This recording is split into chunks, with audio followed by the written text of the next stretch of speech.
If you are a developer, if you are a cloud engineer, SRE engineer, platform engineer, MLOps engineer, if you are aspiring getting into IT, the networking foundation has to be part of your skill set and you have to master it before getting into whatever branch or whatever specialization you would like to get into.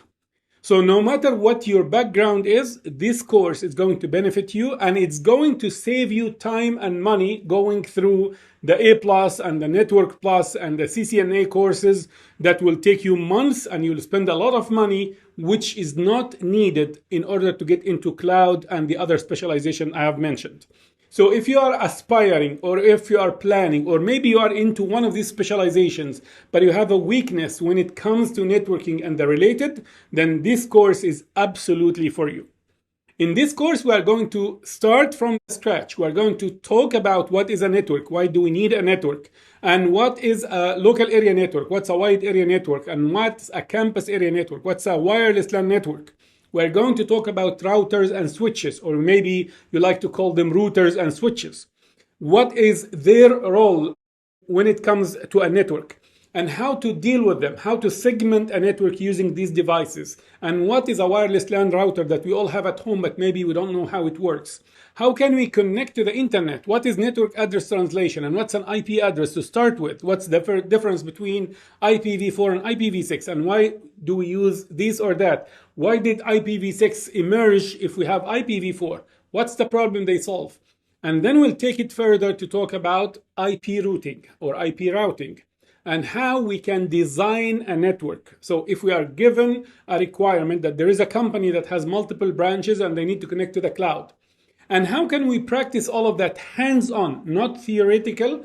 And the surprise is we are not going to do any Cisco router simulation or iOS simulation or any of that legacy or traditional IT. We are going to practice everything in the cloud. Yes, you heard me right. All our labs and demos are going to be in the cloud, in the AWS cloud.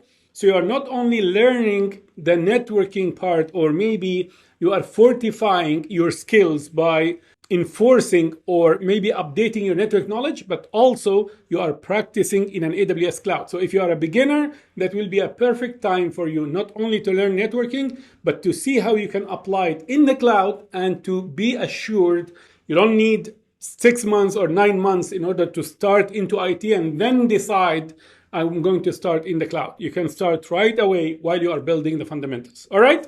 So if you are someone who wants to know very well and understand what networking is, then this course is absolutely for you. My name is Isa Abu Sharif, and I have more than 3 decades in IT, and this is part of my strong competency or my background, where I have been a Cisco certified internet network expert since 2005.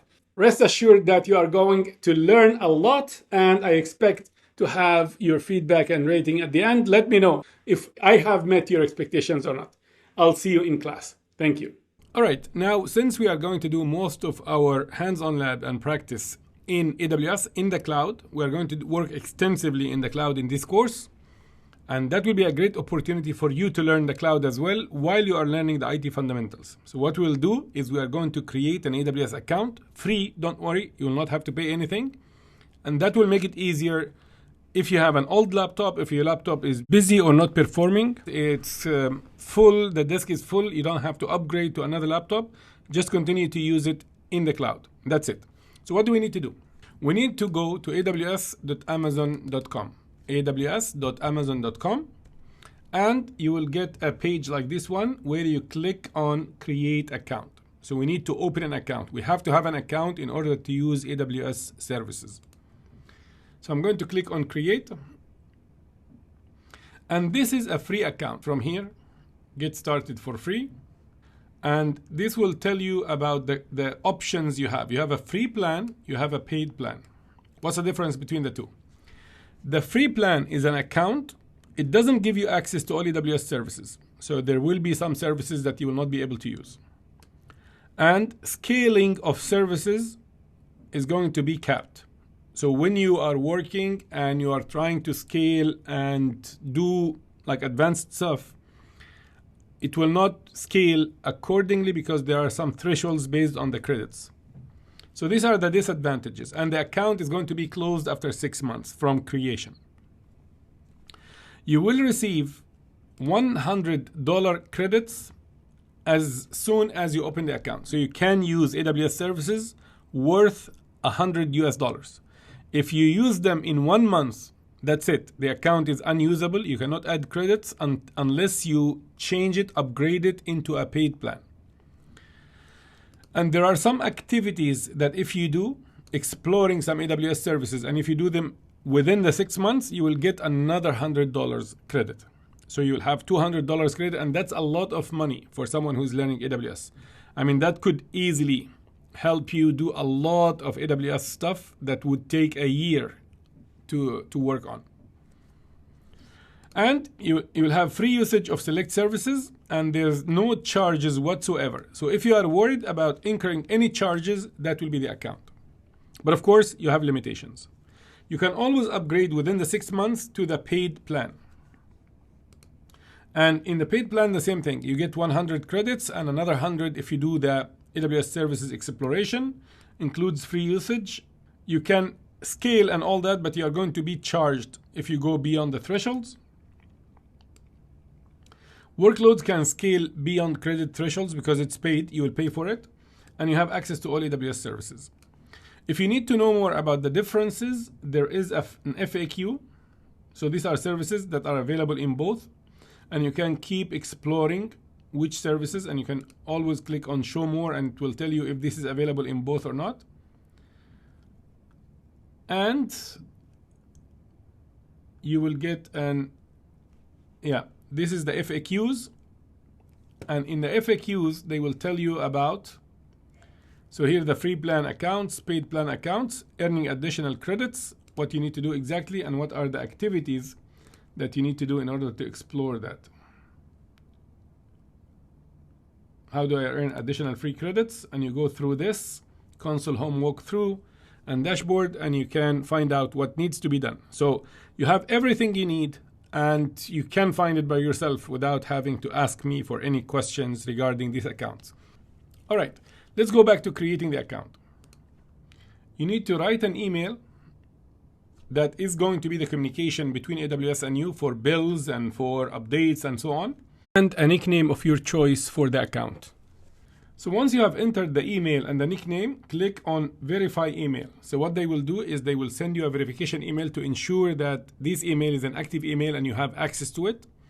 And once you verify, you will be taken to the next step. So once you enter the email and the name, you will get into this CAPTCHA where you have to do the security verification. So go ahead and do it and then click on submit. Once you do the CAPTCHA, enter a code that was sent to the email that you have specified. So you need to get that code from the email and enter it here and then click verify. And as you can see, the email has been verified now. Now you need to configure the root user password. Basically, the username will be the email that you entered, and this will be the password, and this is the most powerful user in your account. So you have to be very careful, and it's better to use a password phrase, not an easy to guess password. And the conditions are available here. It has to be at least eight letters long, at least and it includes 3 of the following: uppercase, lowercase numbers, and non-alphanumeric characters. So go ahead, create your password and confirm it, and click on continue. You have the 2 options that we talked about, the free and paid. It's up to you. If you don't want to be charged under no circumstances, but you're okay that you will bump across some services that you are not going to be able to use. And of course, for this course, the free plan is more than enough. I would go with the free plan for now. Now you need to select what will be the use of this account. So I'm going to click on personal. Put all the details, your personal details. It has to be accurate. The phone number has to be accurate. The country and all that has to be accurate, because they are going to send you a code to your phone and you will need to verify it. So now they have verified the email, they will need to verify the phone number as well. So fill this, and after you do, then tick this box and click on agree and continue. Now you will need to enter credit card information. You might be wondering, why is AWS asking me for a credit card if this is a free plan? Simply, they need to verify your identity in 3 different ways. Email was one, phone was another, and now credit card information. That means they know you, they can verify, and there is no way you can have wrong information entered here, because they will check and probably they will hold like $1, €1, or a small amount, only hold. They are not going to charge it, and it will be released in a few days. But this makes them sure that there is a payment method just in case in the account. And if you upgrade to a paid plan, then any extra charges are going to be charged to this credit card. If you are on the free plan, they will not charge you. So don't worry about that, but you have to enter this information. There is no way out of this. So fill this information and click on continue, and I will see you in the next page. Now is the sign up for AWS. You need to confirm your identity, and now they have given you an option. They can either call you and give you a code, or you can receive a text message.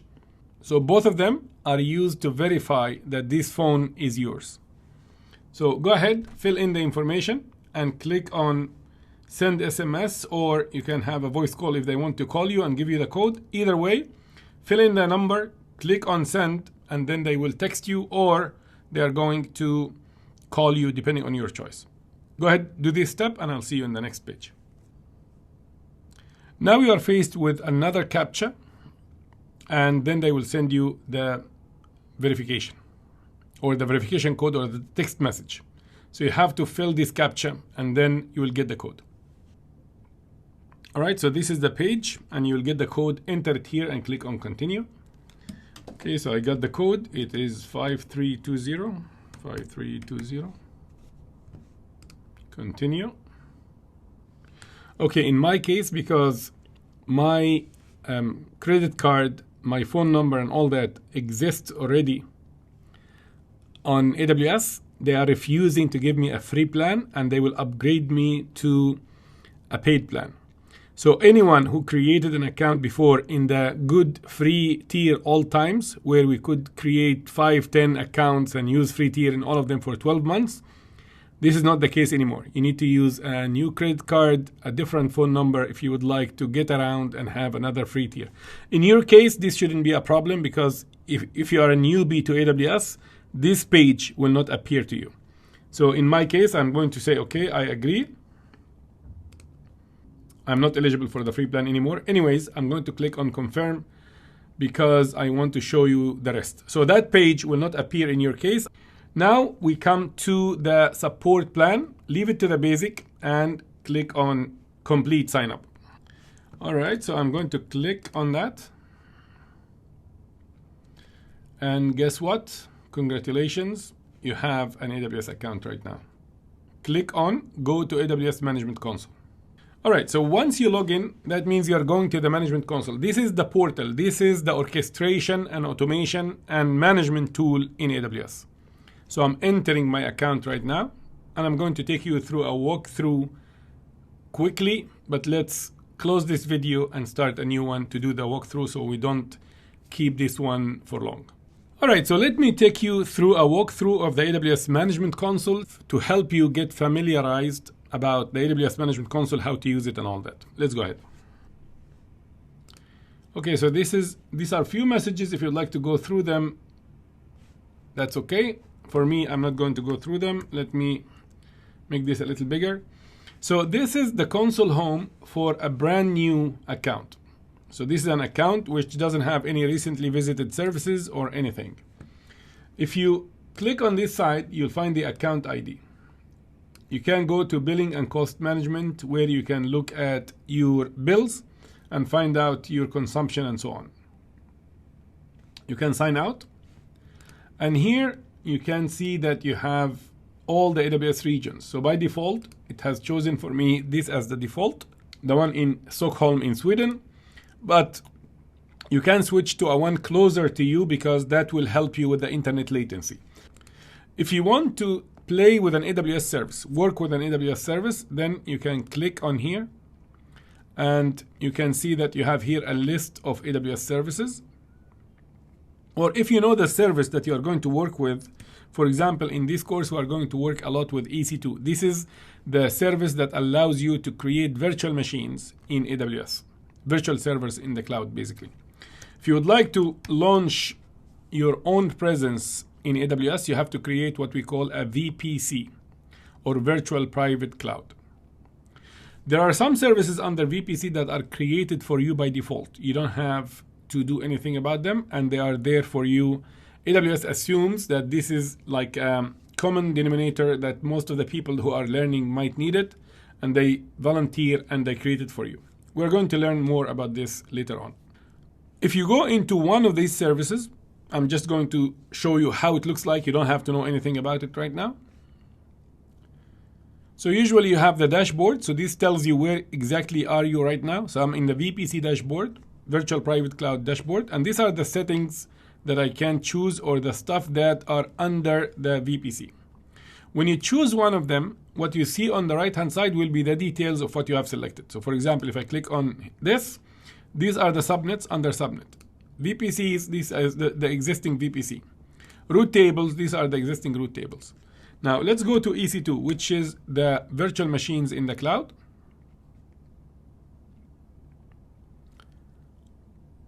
And as you can see, this is the service. Here is the EC2 dashboard, as it says.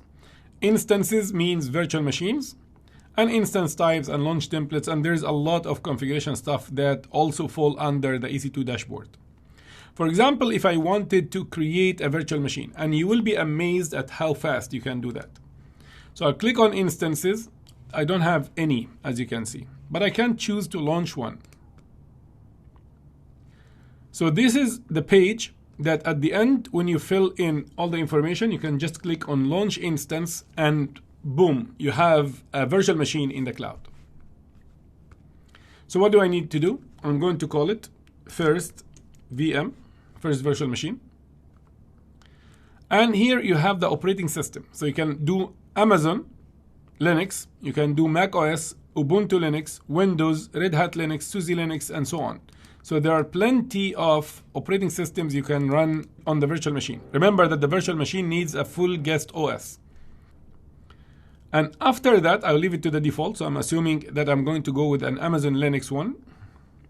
Any virtual machine has a VNIC, virtual memory, virtual disk, virtual CPU, and so on.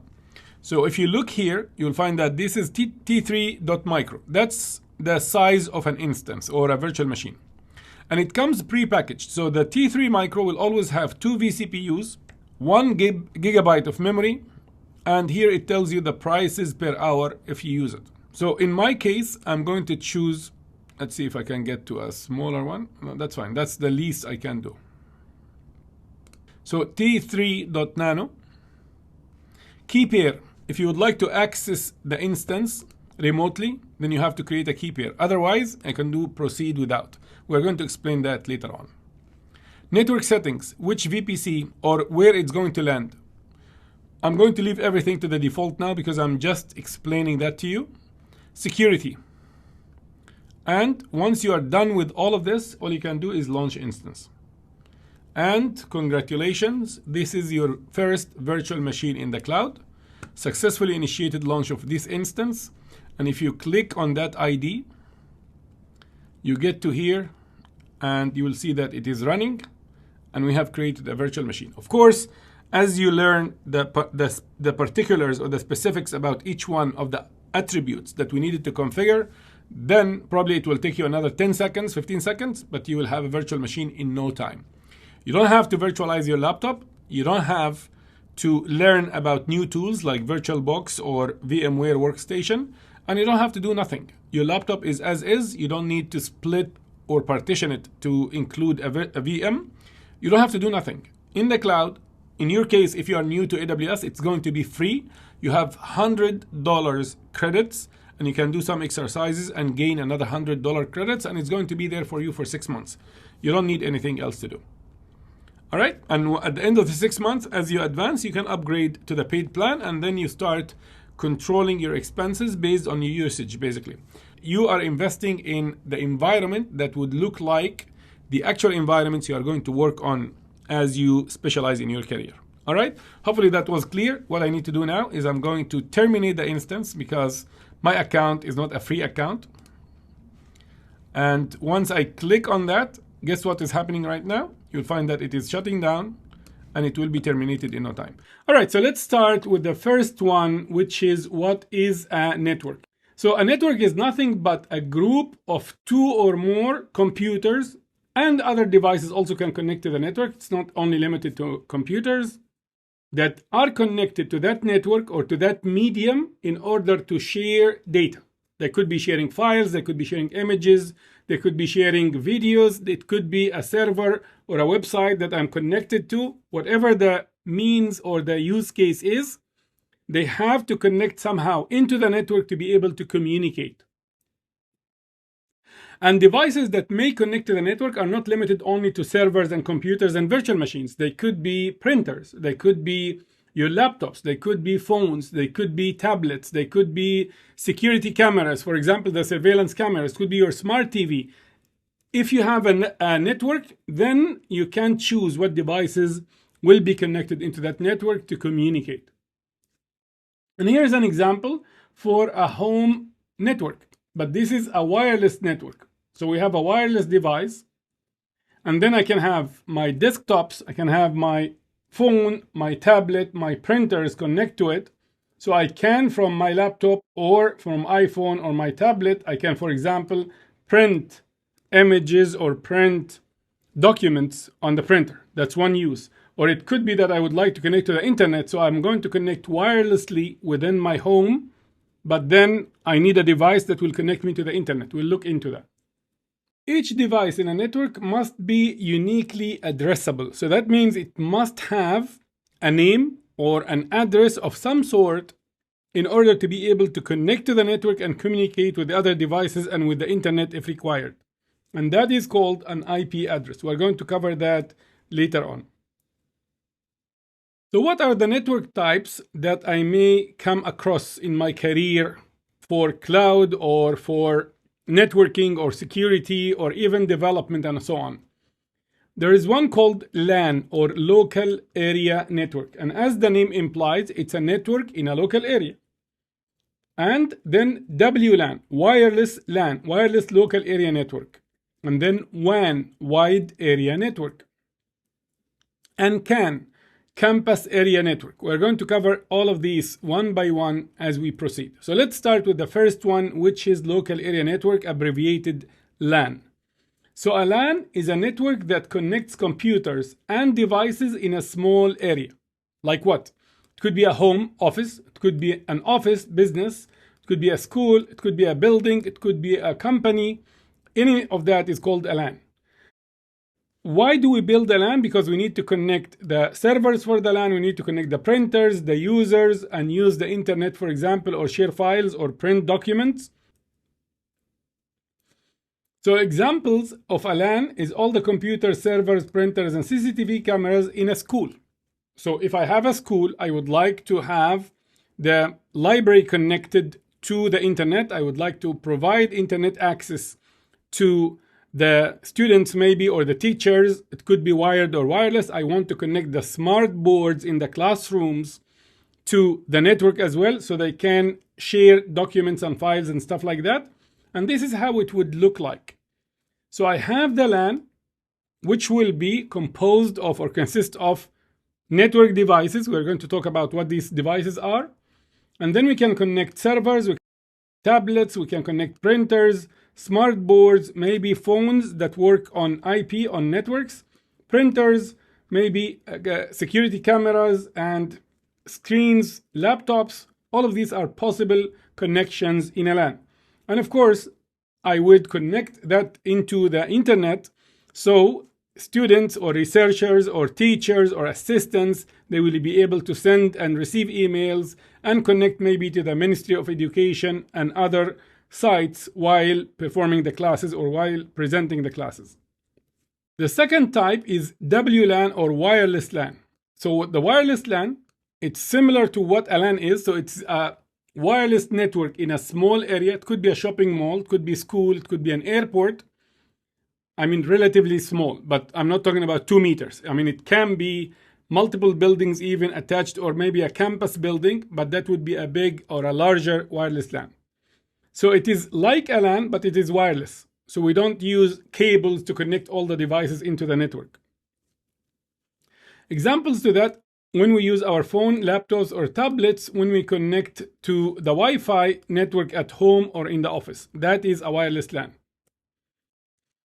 And here's how it would theoretically look like if this is what we're talking about. And of course, we need a device. We call it the wireless router. We'll talk about what a router is later on in order to be able to connect to the internet and then provide the Wi-Fi service to the devices. So basically what happens is through Wi-Fi, I can connect to the router, and this router is already connected to the internet because you have to subscribe to the internet to connect your home to the internet, right? You have to call AT&T or maybe Bridge Telecom, and then they will provide you with the Wi-Fi router and the connection. They will send in a technician maybe, or a do-it-yourself kit, and then you fix it, put the username, passwords, all the stuff that they will send you, and you are connected to the internet, and now your computers can connect to the internet as well.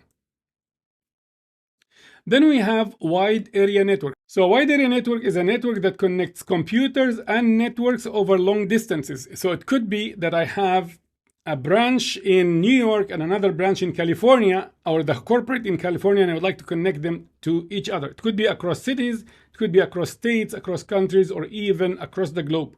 The WAN can connect many LANs together so people can communicate and share files and so on. And here's an example.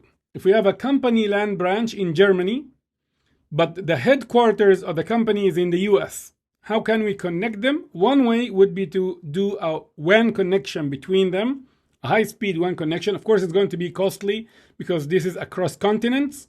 And then the LAN in Germany and the headquarter LAN in the US can now be connected through that WAN. We're going to look at the details of what a LAN or network devices that can build a LAN and what network devices can build a WAN. And since we are talking about WAN, then what is the largest WAN in the world? And that is the internet. So this is our largest one in the world. So I can have someone in a home office in Japan and maybe a branch office that is in Germany, or a company that is in Germany, and they are all connected to the internet, and they can exchange data or access data that is hosted in the US, for example, in the corporate office. So this is the gigantic WAN that we have, and we are all using it and we are used to it. Now let's look at types of traffic flow. When we are talking about a network and I have devices connected, do they connect one-to-one or one-to-many or one-to-everyone? How do they communicate? What are the different ways to send traffic in a network?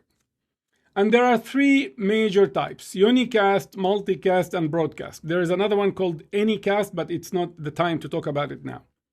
So when we talk about unicast, what do we mean? If I want to connect to my bank account or online banking, that is one-to-one. I am talking to the bank server and I'm not sharing that data with anyone else. So this is one-to-one, as if Sarah and John are communicating with each other and they are separately in a meeting room and there is no one else. So that's one-to-one traffic between them.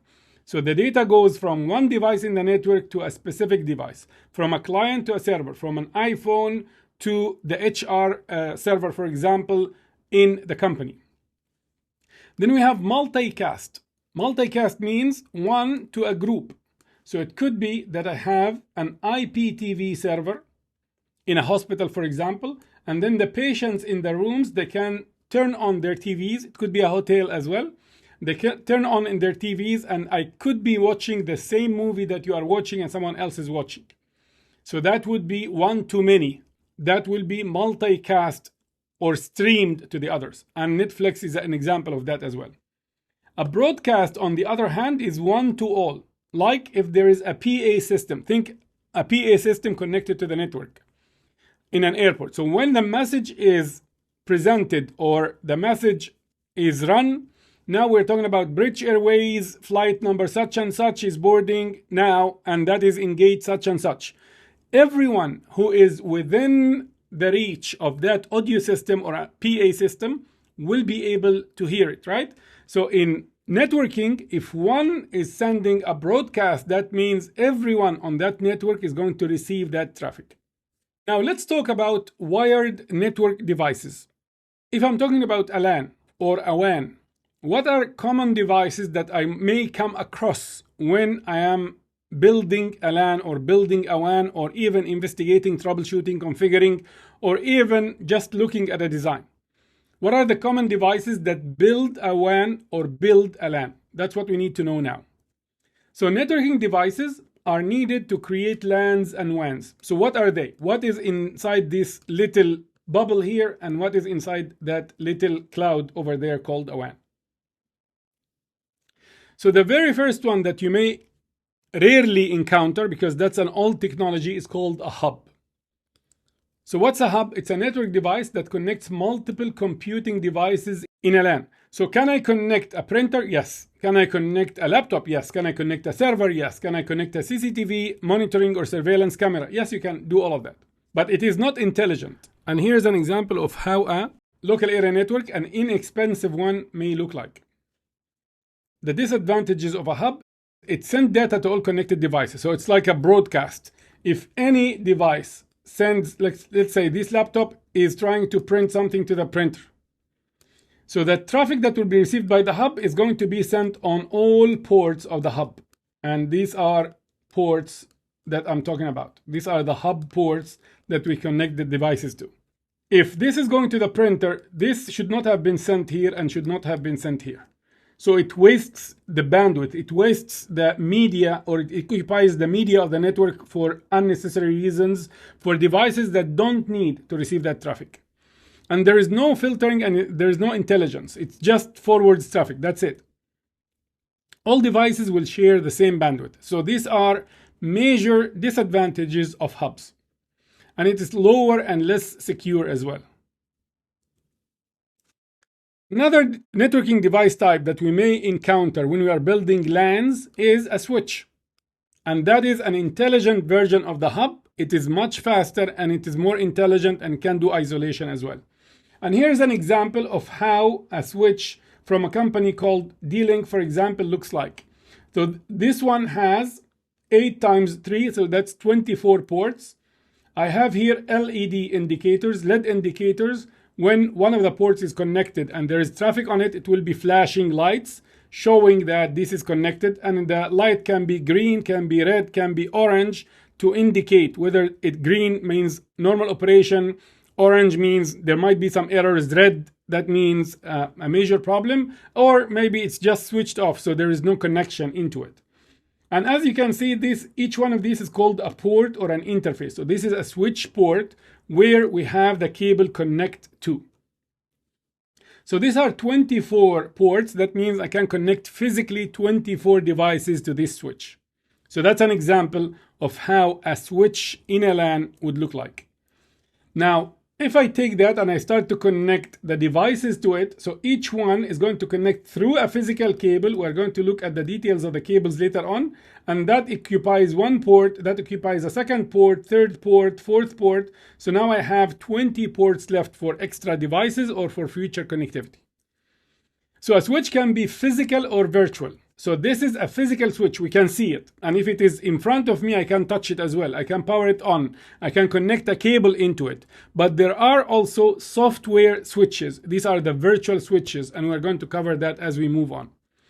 Advantages of switches compared to hubs: it will send data only to the intended device. So if we have the same scenario where this laptop would like to send traffic into this printer, the traffic is going to be switched only between this port and this port. So this will not see it and this will not see it, which means I am segmenting the bandwidth. It's not like one common bandwidth.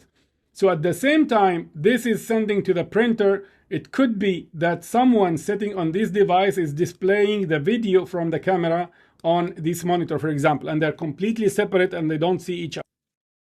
And it is faster and more secure because now we can do the isolation. It is intelligent as well. We can have security features configured, and each connection can use its full speed. If this port is 100 megabits per second or maybe 1 gigabits per second, so it has 1 gig speed into the switch. Similarly, the second, third, and fourth. And it can handle many devices more efficiently compared to hubs. One important feature when we talk about switches is something called Virtual Local Area Network, or a VLAN. What is that? So a switch can be configured. So we can configure the switch or virtualize the switch to have multiple isolated segments, multiple or completely isolated from one another. They cannot talk to each other. So separate segments, they are called virtual LANs or VLANs that can be used to group devices logically. So as we have discussed the concept of virtualization on a physical server level, that we can have virtual machines into that server, we also can have virtual LANs into the switch. And how can we do this? We can create VLANs, the different segments, let's say VLAN 10, VLAN 20, VLAN 30, for example. That's the ID of the VLAN. And then we map the switch port to VLAN 10 that we needed to connect to VLAN 10. So the devices that need to connect to VLAN 10, they are going to be configured, or their physical ports on the switch, they are going to be mapped into VLAN 10. Similarly for VLAN 20 and 30 and so on. Why would I do this? It could be that I need the accountants or the accounting team to be on a separate VLAN, and they can communicate with one another and with their server, but this is sensitive information. I don't want guests that will connect to the network to be able to communicate or maybe sniff or copy that traffic between the accountants for some reason. Okay, and that's how it will look like. So now I decided the 4 leftmost ports are going to be in VLAN. I'm just referencing here the color, but it could be VLAN 10. And the next 4 ports are going to be configured or mapped into VLAN, representing it as red, but this could be VLAN 200, for example. So any devices that will connect into the red ports or the red map ports will not be able to communicate with the ports that are in the blue or VLAN 10. They will never be able to communicate this way without extra configuration or extra devices. Advantages: this is better security. You can have isolation and segmentation into your LAN.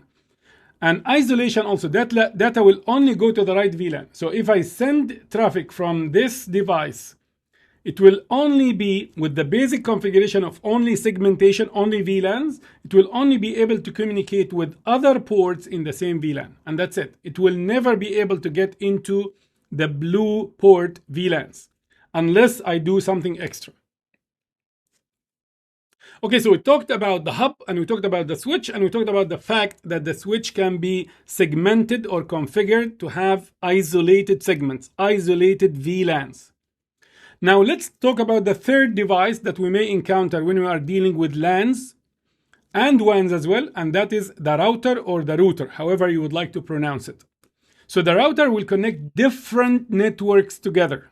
Networks that are not the same, they will be connected together using a router or a group of routers. And these are some examples of physical routers and how they would look like. In essence, it looks like switch in terms of ports, but the device is a router. That means it has more intelligence than just a switch. And it can have bundled a switching function, but we'll talk about that next. So the router will know how to send data from one network to another. So that's the connection between separate networks. And the router, as the switch, can be also physical or it can be software, virtual. And here's an example. So we have the branch that was in Germany and the head office that was in the US. If I need to connect them, what do I need to do? So they will have to connect because they are far away from each other. This is a LAN and this is a LAN. They need to connect through routers, through the WAN. And the essence of the WAN is routers. So I have to procure a router at the Germany branch and another at the US branch. I need to connect each one of the routers to the local LAN. It cannot represent the LAN if it is not connected to it. Because when traffic will leave one of the devices and needs to get to the US, it has to pass through the router. And the only way is to have a physical connection from the router to the same segment or VLAN where this device is connected to. Then I need to talk to the service providers, AT&T, for example, or Verizon Wireless, or Bell Canada, or whatever the company is. And I will ask them, okay, here's the address, and here's the address in the US, and I would like to connect this address in Berlin or Germany, whatever the city is, and I want to connect it to the US, and this is the speed I want. You will sign some contracts, they will take some time, provide the connection, provide the configuration, and everything works. So the router can also be used within a LAN to connect the different VLANs. Remember when we mentioned 2 slides earlier that a VLAN is a completely isolated segment in a LAN from the other VLANs, right? What if there is a need for me to have one device from here, or maybe the monitor, watch the video streams that are coming from the camera? How can we do this? This is a network, and this is a completely separate network. This is a segment, and this is a completely separate segment. So the only way to do that is to do routing between them, because the router is the device that connects multiple LANs together. And how can we do this? The router must be connected to the different VLANs in order to be able to forward traffic between them. And how do we do this? I need to have separate interfaces on the router, connect to the different VLANs, and then I will configure the router here to be part of this network and the router here to be part of this network, and then the router will be able to forward traffic between the two when there is traffic to be sent across the two networks. As I mentioned earlier, there could be some switches that are intelligent and they have routing function, or it could be a router that has switching function. No matter how it is, these are called intelligent switches, or they could be routers with switch functions. Sometimes they are referenced as multi-layer switches. We are going to talk about where did the multi-layer come from, but for now, intelligent switch or a switch router combo or a multi-layer switch, they are all synonyms for the same thing. So the switch router combo device can do both switching and routing functions. And we signified the fact that this can do routing as well by the little icon on the switch. So in that case, if I need communication between this network and this network, I don't have to have an external router. A combo router here, that means there is a software function on the switch that can do routing as well. So if I configure that properly, I will be able to allow traffic from the red VLAN into the blue VLAN and the other way around. So no need for external routers to connect the different VLANs in this case. All right, so we learned about hubs, switches, VLANs in a switch, segmenting a switch, router, and now we learn about switch router combo. And please remember that a router connects different VLANs, not devices in the same VLAN. The switch connects the devices in the same VLAN, or it could be multiple VLANs. But a router connects the different VLANs or connects a LAN to another LAN through a WAN. So we learned about types of networks and network devices that we may encounter. So network cabling, how can I wire the router into the switch? How can I wire my CCTV camera into the switch? How can I use connectivity in the WAN? What type of cabling, physical cabling that I could use? Is it any cable? Can I just bring any wires and connect them? Or does it have to be of specific type? And what will be the end connectors that will connect into the devices? That's what we need to see right now. So network cables are physical wires used to connect computers, routers, switches, and other devices. They can carry electrical signals if they are copper cables, or they could be light signals if they are fiber optic cables. So let's start with the first one, which is the Ethernet cable or the copper cables. Also, we call it twisted pair or TP cables. They could be UTP, they could be STP, different names for them. These cables have standards, and they have standard connectors. Maybe you have come across them when you are connecting your TV, for example, to the wall in order to reach the internet. So this is called an RJ45 connector, RJ45. So that's the standard name for this connector. It has 8 pins, 8 copper pins, and the cable has 8 wires. They are twisted pairs, and that's why it's called a twisted pair. The H2 wires are twisted together in a pair. So we have 4 pairs, and then we have the little pin right here, which latches into the switch port. So if you look at the pin, and here you will find that there is a groove on the top of the port. So there is a wide rectangle and then there is a small rectangle. This is where the pin will latch, and the wires on this side are going to touch on wires on this side in the switch, and that's how it connects into the switch. So this is used in most homes and offices, short distances, not long distances, and common cable types are Cat5e, enhanced Cat5 or Cat6 and Cat6a. Depending on which one, it can go for higher speeds, and the distance is usually limited. We're talking about 100 meters or 90 meters, depending on who you talk to. Okay, and it can carry speeds from 100 megabits per second to 10 gigabits per second. It could be, with the new technologies and all that, could be even higher speeds, but it's usually limited in distance. And the data on the cable, the actual traffic, is represented as electrical signals. So either there is a voltage or there is no voltage, 1, 0. That's it. We're going to come into that later on.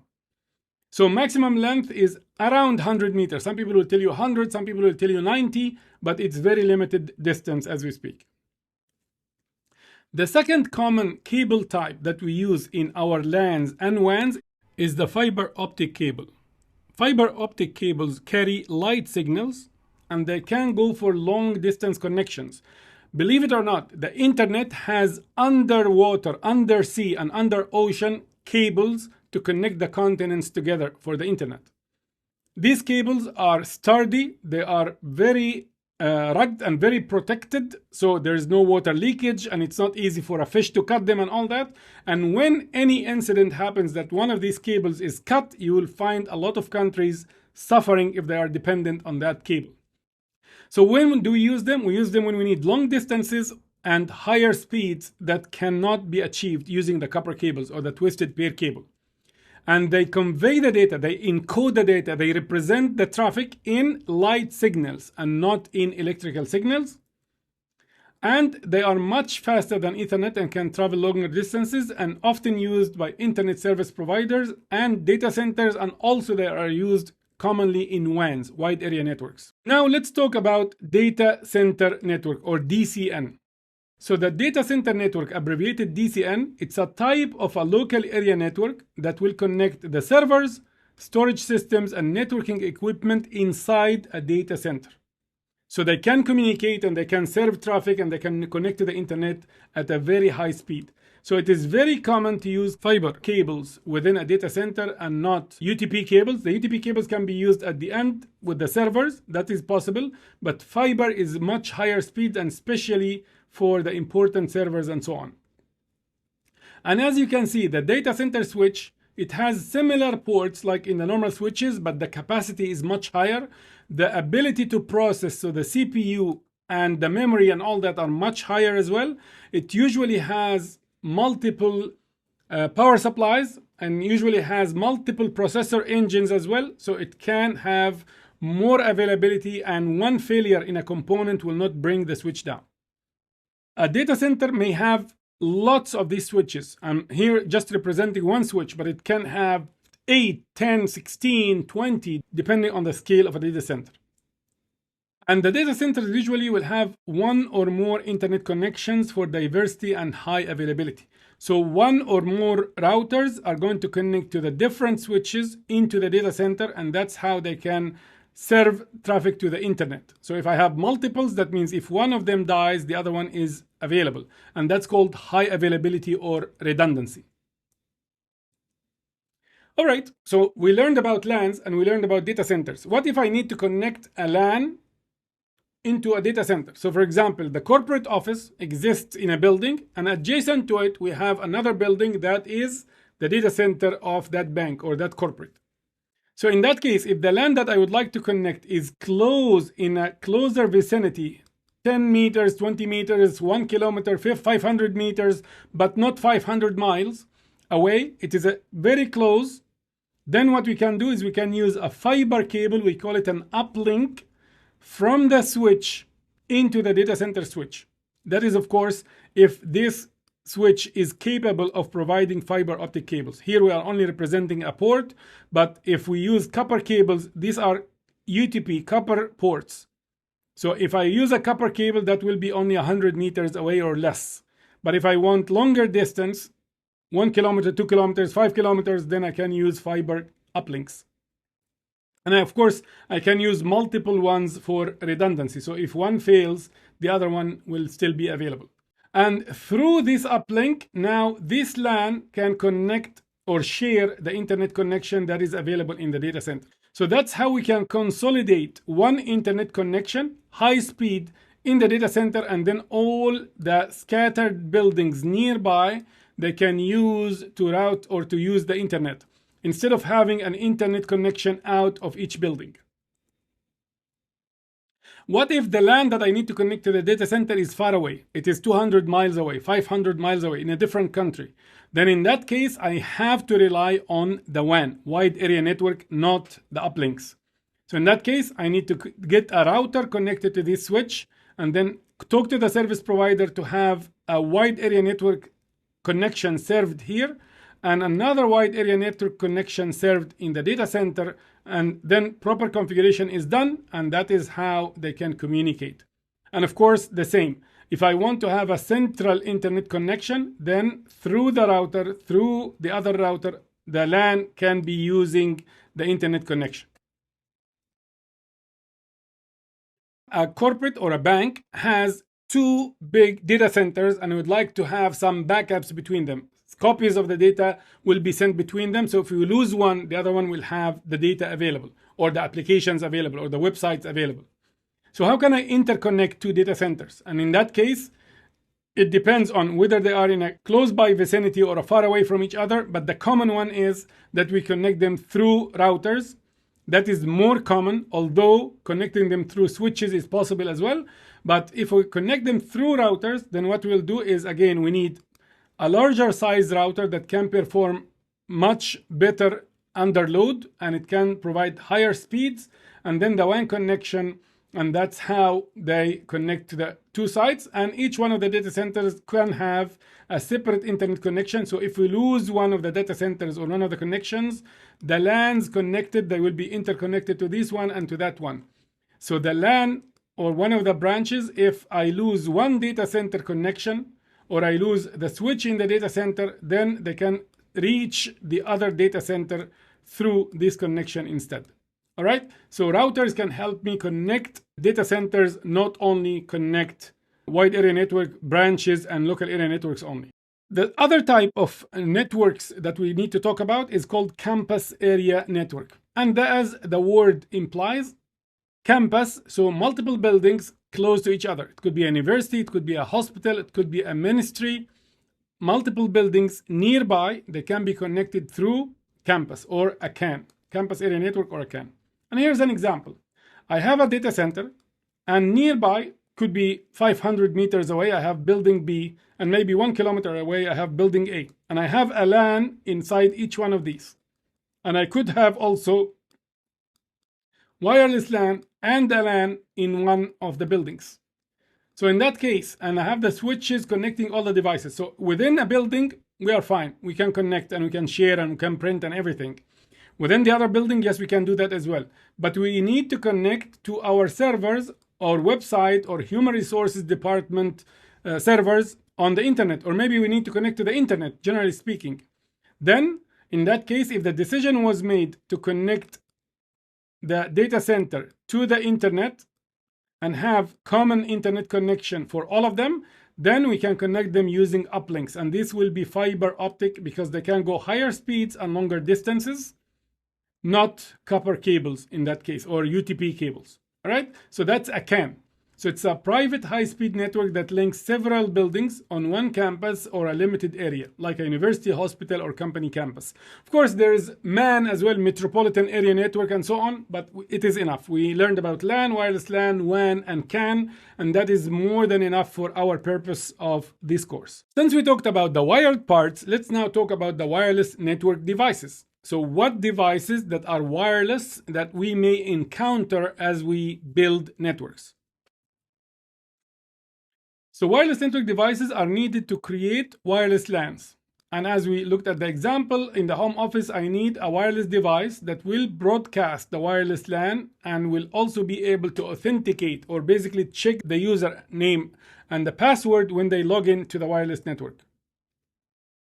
The first device that we need to talk about is called a WAP, or a wireless access point. A wireless access point is a device that provides Wi-Fi signals, broadcasts Wi-Fi or broadcasts wireless LANs into a certain coverage area. For example, at an airport or in a school. And if the area is large, then I may need more than one WAP. One will not be enough. And this is how they look like. Maybe when you are walking down your company or street or school or shopping mall, look at the ceiling, look at the walls, you'll find devices similar to these. These are the wireless access points. In the outside, in the outdoors, they have to be rugged and they have to be industrial grade, and that's how they look different on the outdoors. A WAP, or a wireless access point, is not a router, not necessarily a router. It doesn't have routing function. It only broadcasts the actual wireless signals and then it connects through a cable into the LAN. So here's a wireless access point. It will broadcast a signal, and that's how devices will connect into the wireless LAN. But is that it? How can I connect to the internet? How can I connect to the actual network? Let's find out. So a WAP extends your network. It doesn't create a new one. So when it creates a wireless LAN, the wireless access point itself has to connect into your network. At the end of the day, what you need in your device is not to connect to the WAP. You need to be hooked into the wireless access, and then from there you would like to get to the internet. So there has to be a LAN backing the wireless network, and it will have a wired connection into that switch. In larger offices, we will also need multiple wireless access points because the coverage area is larger and one WAP is not enough. All right, so now we have multiple devices, maybe wing A and wing B in the building. So wing A will have one or more access points to cover all the area and provide strong signal. And also for wing B, will have one or more depending on the size of the building. So we have that connected to the LAN. And then how can we get to the internet? That means we have to have a routing function or a routing device connected to the internet and to the switch in the same VLAN as that connection, in order to be able to provide wireless and then wired connection for the traffic to go out to the internet. One would jump now and say, okay, now, but I don't have that in my home, and I don't have that in my home. I only have one device and my network is connected to it and everything works fine. I would say yes, absolutely, because that's a special case and this is how it looks like. But then you need not a wireless access point only, but you need a device that can do wireless access point function and routing or routing function as well. So it would look something like this, or maybe something like this. And most of them, they would have a switch built in as well. So the backside would look something like this. So go check your wireless router right now that you have at your home, and you will find that it may have antennas. The modern types, they don't have antennas, they have it built in. And you will have at least 2 or more ports of connection or physical connections that can hook to the network. So in that case, what happens? You will have one port that will be connected to the service provider. Usually it is a special port, and you will have either internet or WAN written on that. And then you will have this, because if I have a printer, the printer needs a wired connection, not a wireless connection. In this case, we can take advantage of the back ports for wired connections. So it will serve the wired connection requirements and the wireless through the antennas, and that connects to the internet. So this is a Wi-Fi access point that has a routing function as well, and it will have a built-in mini switch to connect the wired devices. So hopefully that's clear. Now we know about hubs, we know about switches, and we know about virtualizing a switch into multiple switches or mini switches called VLANs. And then we learned about routers, and routers connect different networks, and we learned about data center network. And now we learned also about network devices that are wireless, like wireless access point or wireless routers. All right, hopefully that was clear and easy to understand. Let's zoom into or have a closer look into the internet. The internet consists of millions of local area networks, data centers, home offices and homes, and wide area networks connected through routers and high-speed links, creating one global network. That's what the internet is. So I may have a corporate data center in India, and we have the data center switches, we have the router, and it's connected to the internet, and I have databases and applications and storage and so on. Maybe I have a branch in Germany that needs to connect to the data center. So the corporate data center is in India, but the company has a branch in Germany. So I have a LAN in Germany and maybe a wireless LAN as well. I need to connect it to the data center. How can I do it? Have a router connected to the internet. So there was a possibility to connect it through WAN that we talked about previously, but also we can connect it through the internet. How can we make it secure? We'll talk about that later on. And maybe also one of the employees works in the UK in a home office, and they need, or he needs, or she needs to connect through the internet also to the data center. So that's all possible, and that's what the internet does, the largest global network or global WAN in the world. So a closer look into that. What does the internet consists of? So as we mentioned, we have home-based users, we have separate users in a library, we have data centers in other places, and that is routers connected via very high-speed links, and that is what actually forms the internet. So high-speed connections interconnecting tens of millions maybe of routers across the globe, and that is what the internet is, that everyone connects to. And once you are connected to the internet, you can communicate with the rest of the internet. IP addressing, and why do we need it? Let's look at analogies from our life and find out if that is relevant or it makes sense or it doesn't make sense. How can people communicate? It's very easy. Even if I don't know you and you don't know me, I can smile and say hi, and you're going to say hi back, and I'm going to ask you, what do you do here?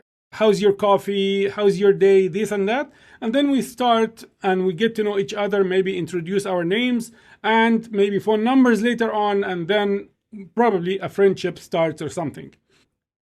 And we use names to distinguish each other. So if we have a group of people standing in a park, for example, then George and Ahmed and Sarah and Layla and Sneha, they can be in a classroom, they can be in a hospital, in a match. And if they know each other, they can call each other by name. Or if they have badges, I'm going to read the badge that you have, and then I'm going to call you by your name. Same thing for mobile phones. Each one has a unique number, and that number is not used by anyone else in the globe. If the number is the same, the country code will be different and the area code will be different. So numbers can repeat, but not the area code and the country code. So globally, there are no two people using the same phone number if you add the country code and the area code. Why do we have unique numbers?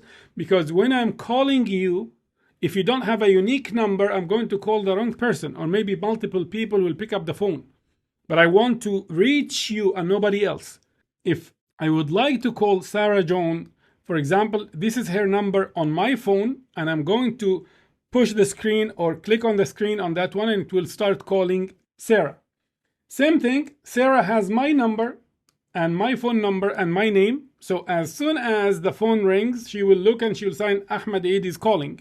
And depends on how important the call, if she's available, if she's free, and if she's in a meeting, she will just mute it and call Ahmed back later on. So each user of a mobile phone has a unique number as well. Individuals have mailing addresses, and that's how they receive Amazon deliveries and food deliveries and so on. So John Smith lives in 32 University Street in Boston, Massachusetts, and that's the zip code, and it is a house.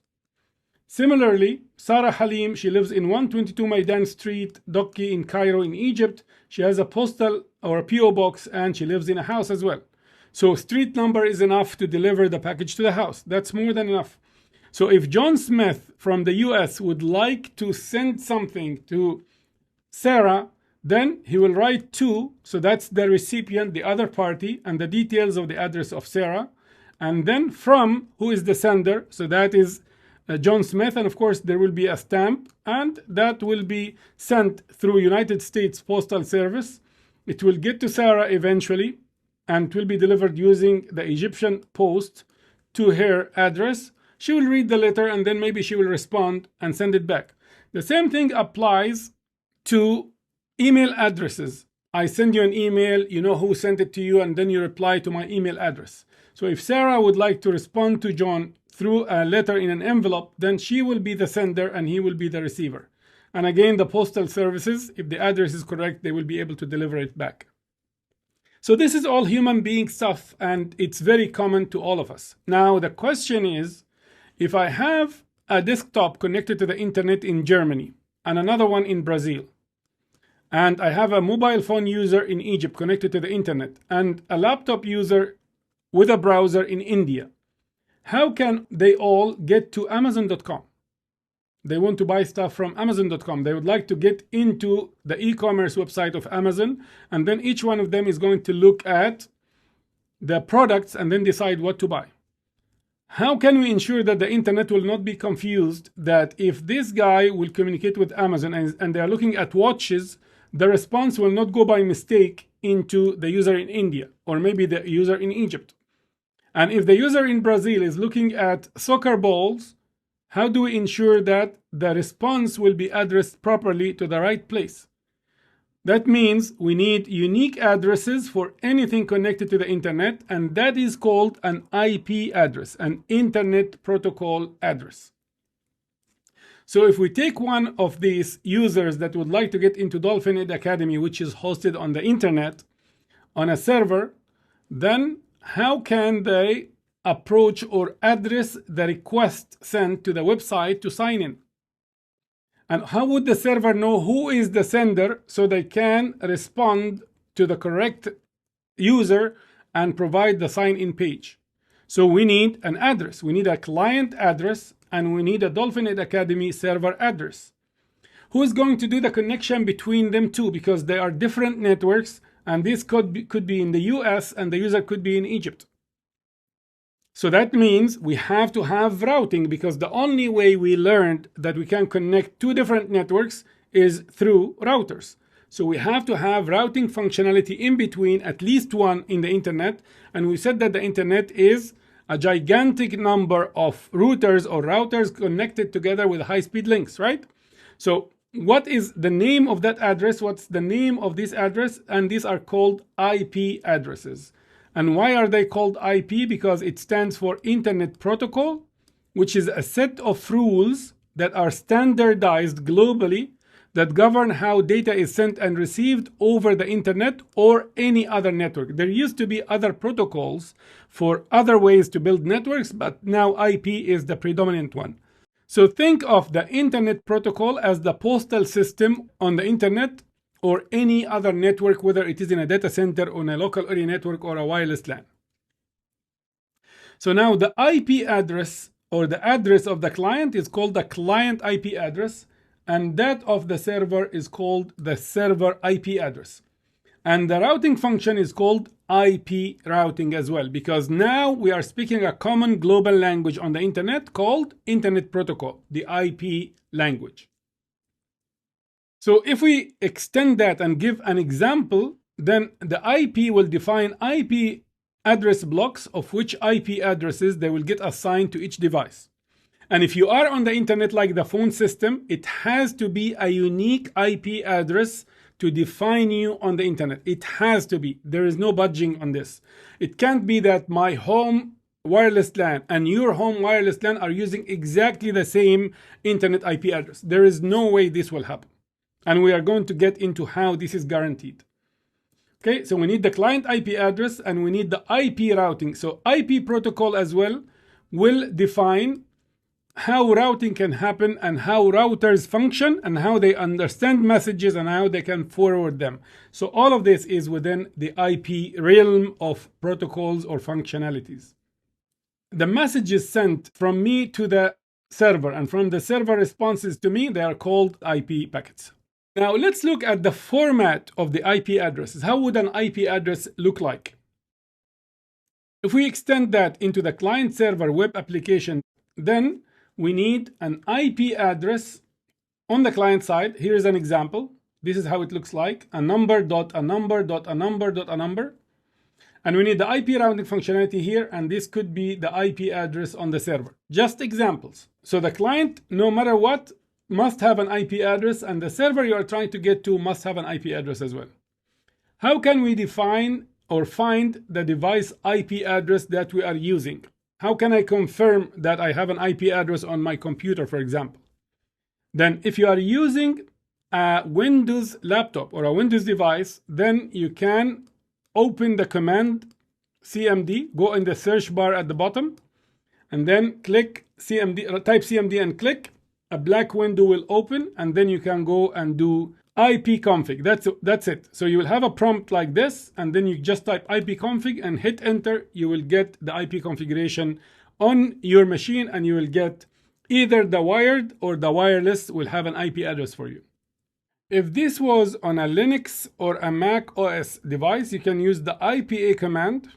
That is possible. Maybe it will work. If it's not installed, the IP utility on your laptop or on your Mac or on your Linux, you can use a different command like the ipconfig get interface address en0. And let me show you that on my Mac to prove that I have an IP address. So here's my terminal, and what I will do is I'm going to do ipconfig get if address, and that is en0, and you'll find that it has an IP address, as you can see here. So 192.168.68.108. So that is a number dot a number dot a number dot a number, and that's how an IP address looks like. So use ipconfig, enter if you are on Windows after you open the CMD, the command, and you will see that. And if you are on Linux, try this and try this. One of them should work. So the IP address available versions are IPv4 and IPv6. The IPv4 is easy to understand when you look at it. It is 32 bits long. We're going to talk about what a bit means very soon in the next slides. And it is 4 fields separated by dot, as you can see here. So 120 dot, 130 dot, 233 dot, and then 12. It requires a subnet mask. We are going to talk about what that is. Can have public or private ranges. We are also going to cover that later on. The IPv6 is written or represented in hexadecimal notation. So you might see letters, A to F, and you might see numbers as well. It's 128 bits long, 8 fields, and an example is a number colon, number colon, number colon, and as I mentioned, you can see numbers and you can see A to F symbols as well. And it requires a subnet mask as well, and can have public or private ranges as well.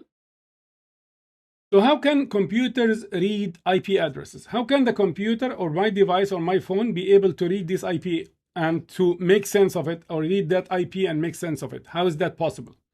How can we allow computers and computing devices to read this IP address and recognize them and find out which networks they reside on and what are the host identity on that network?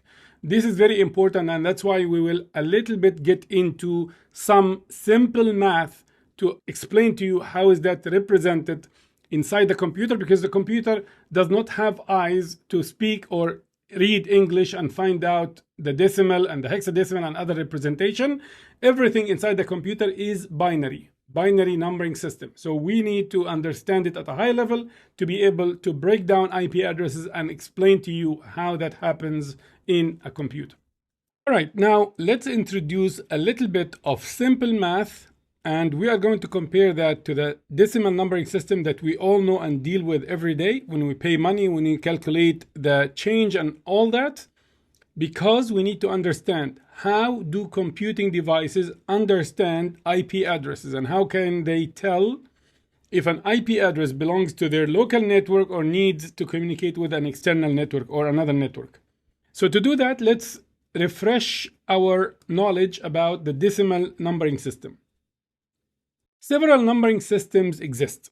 We are used to the decimal one, the one that has the symbols 0, 1, 2, 3, 4, 5, 6, 7, 8, 9. And any number that we use today consists of a combination of these digits, we call them, or these symbols. And there are 10 symbols, and that's why we call them decimal, because it has 5 and then another 5. So from 0 to 9, including 0, are 10 symbols, not 9 symbols. Computing devices, they use the binary numbering system internally.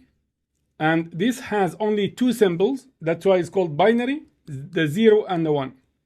There also exists other numbering system, and as an example, the hexadecimal. Hexadecimal means 16. Hex is 16 and has 16 symbols, and they start from 0 all the way to 9, and then A, B, C, D, E, F. So from 0 to 9 is 10, and then 2, 4, 6. That's why it's 16. Example, if we have a number 521, that is decimal. Can we represent that in binary? Of course we can. And that will be the representation, because we can only use 0 and 1 in binary. And in hex, it will look something like this. 0x, which means hexadecimal, and then 209. Don't worry about the conversion. If you would like to use your calculator to confirm this, that's fine. But we are going to explain the binary. We are not going to explain the hexadecimal in this course. Computing devices use binary numbering systems internally. Even your calculator, even if it is a handheld calculator, and you are typing numbers and doing mathematical equations, internally within the calculator, it's zeros and ones. It's converted into binary and represented as binary within the calculator. And that is true for your phone, for your laptop, for your iPad, for your computer, and so on. Decimal numbering system, when we have a number like this, how do we pronounce it? We don't say 345, we say 345. Why did we say about the 300? And why did we say about the 40? As if we are multiplying by 10, and here we are multiplying by 100, and this is only 5, 345. This is because depending on where the digit sits, where it is located in the combination of symbols, that has a weight. Each position has a weight. And this is something we all know.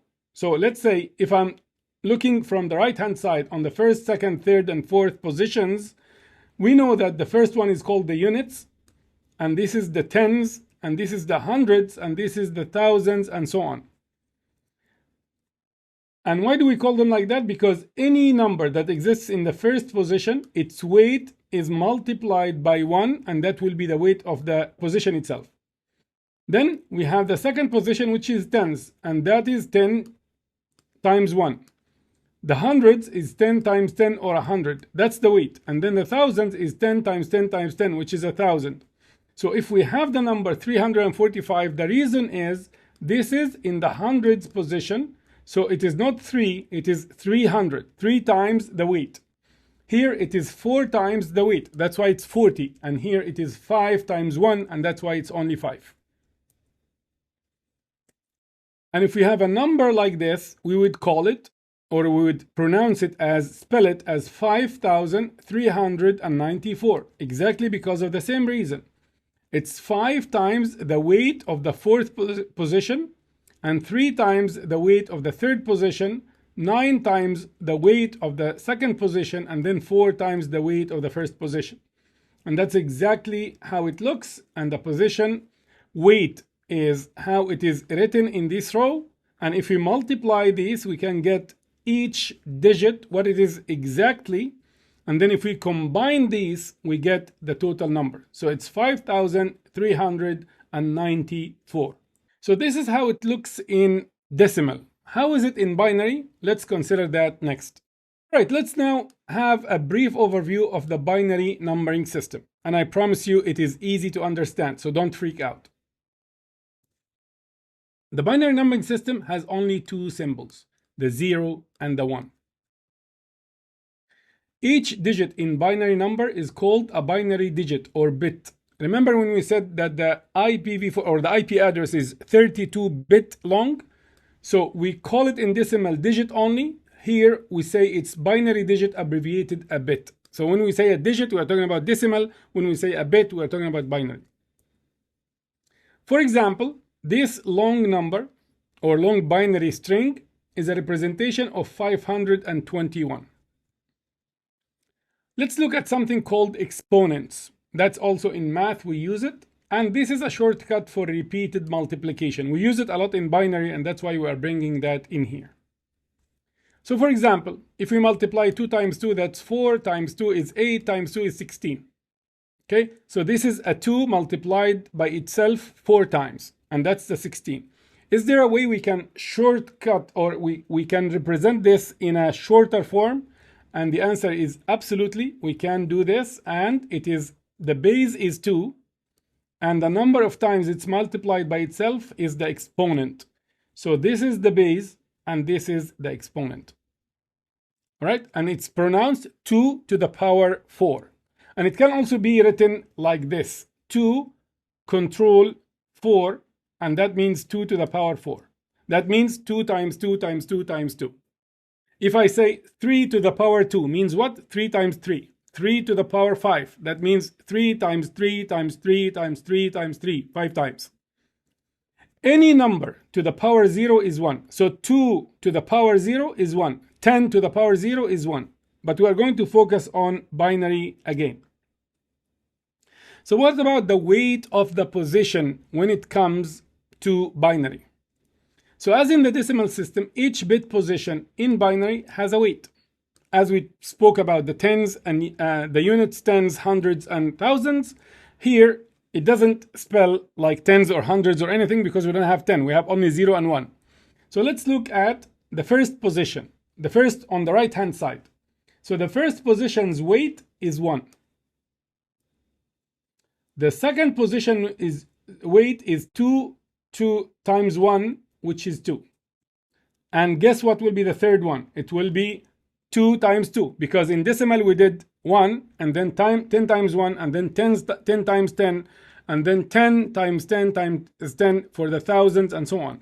Here it's exactly the same, but we replace the 10 by 2. So 1 times 1 is 1. That's the weight of this position. 2 times 1 is 2. That's the weight of this position. 2 times 2 is 4, and that's the weight of this position. Guess what will be the next one? Yes, 2 times 2 times 2, which is 8. And then 2 times 2 times 2 times 2, which is 16. And then 2 to the power 5, which is 5 times. That's 32, 64, 128, 256, 512, 1024, and so on. We are only going to focus on 8 bits long strings, because the IPv4 address or the IP address has 4 8-bit numbers. So let's go ahead and look at how we can convert decimal numbers into binary. And all of these strings are going to be 8 bits long. So we're not going to go to 7 or 9. We're going to stick to 8 all the time, because it is relevant to the IP address discussion that we're going to do next. So if I would like to represent the decimal number 0 in an 8-bit string, well, it's obvious. That will be all zeros, because I can't take the weight in any one of the positions.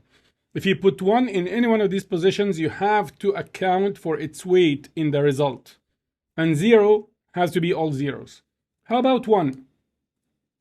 We start from the rightmost position, and then that will be a 1, and else is going to be zeros. Which means that is the weight is 1. 1 times 1 is 1, so it's exactly the same.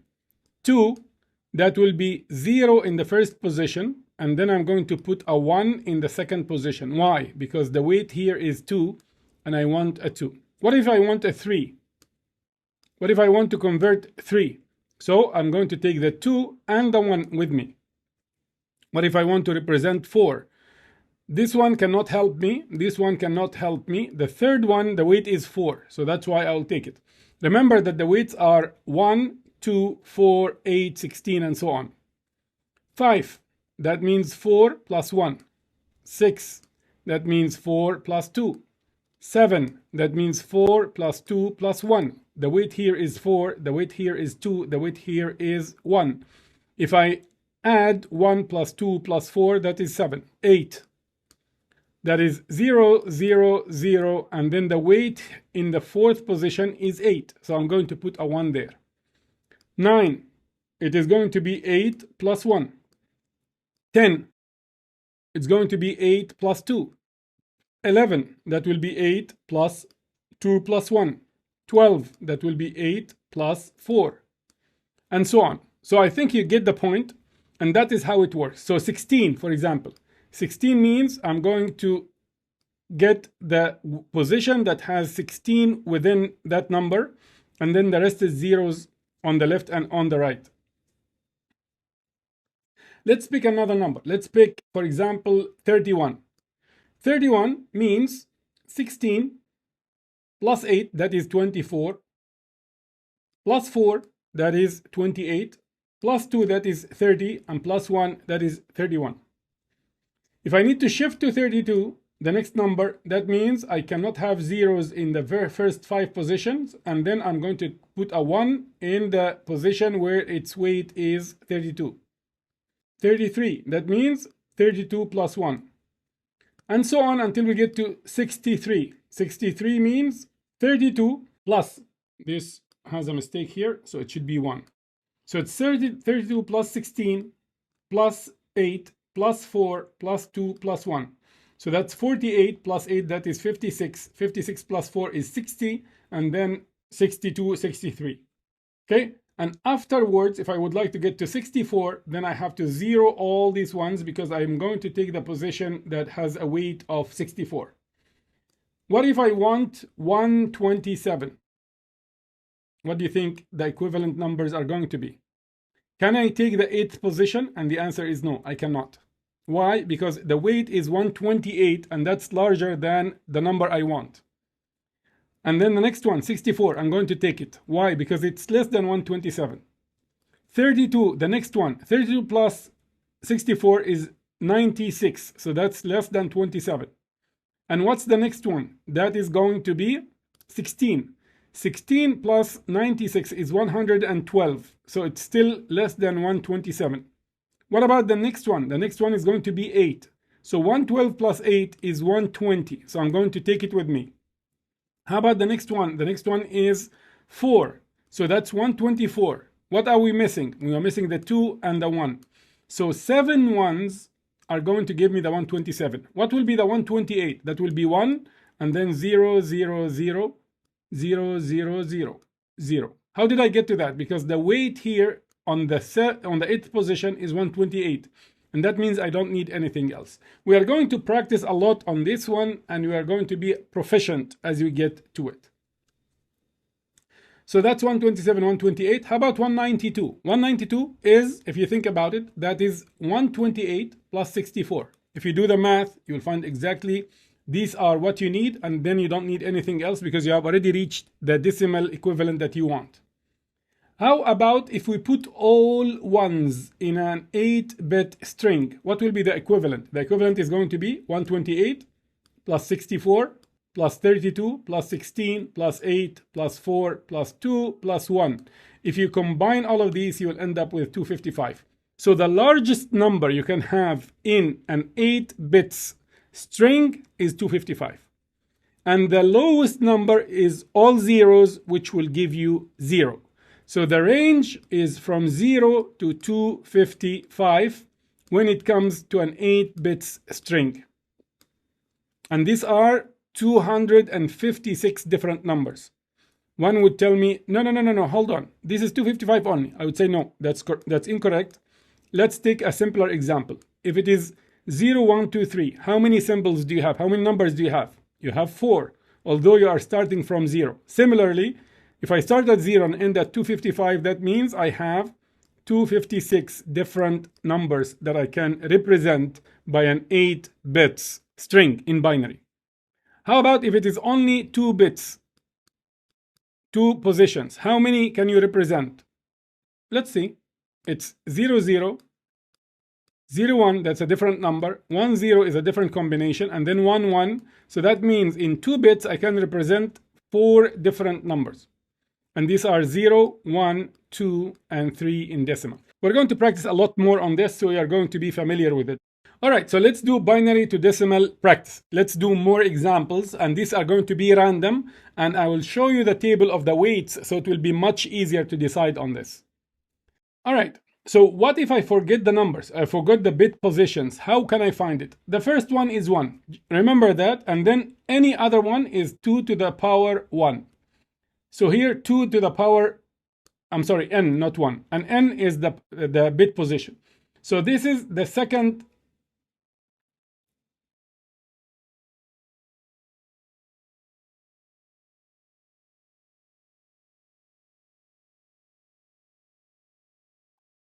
So this is the second position. That means 2 times 1, it's 2. This is the third position. So you need to multiply 2 twice. So that is 2 to the power 2, which is 4.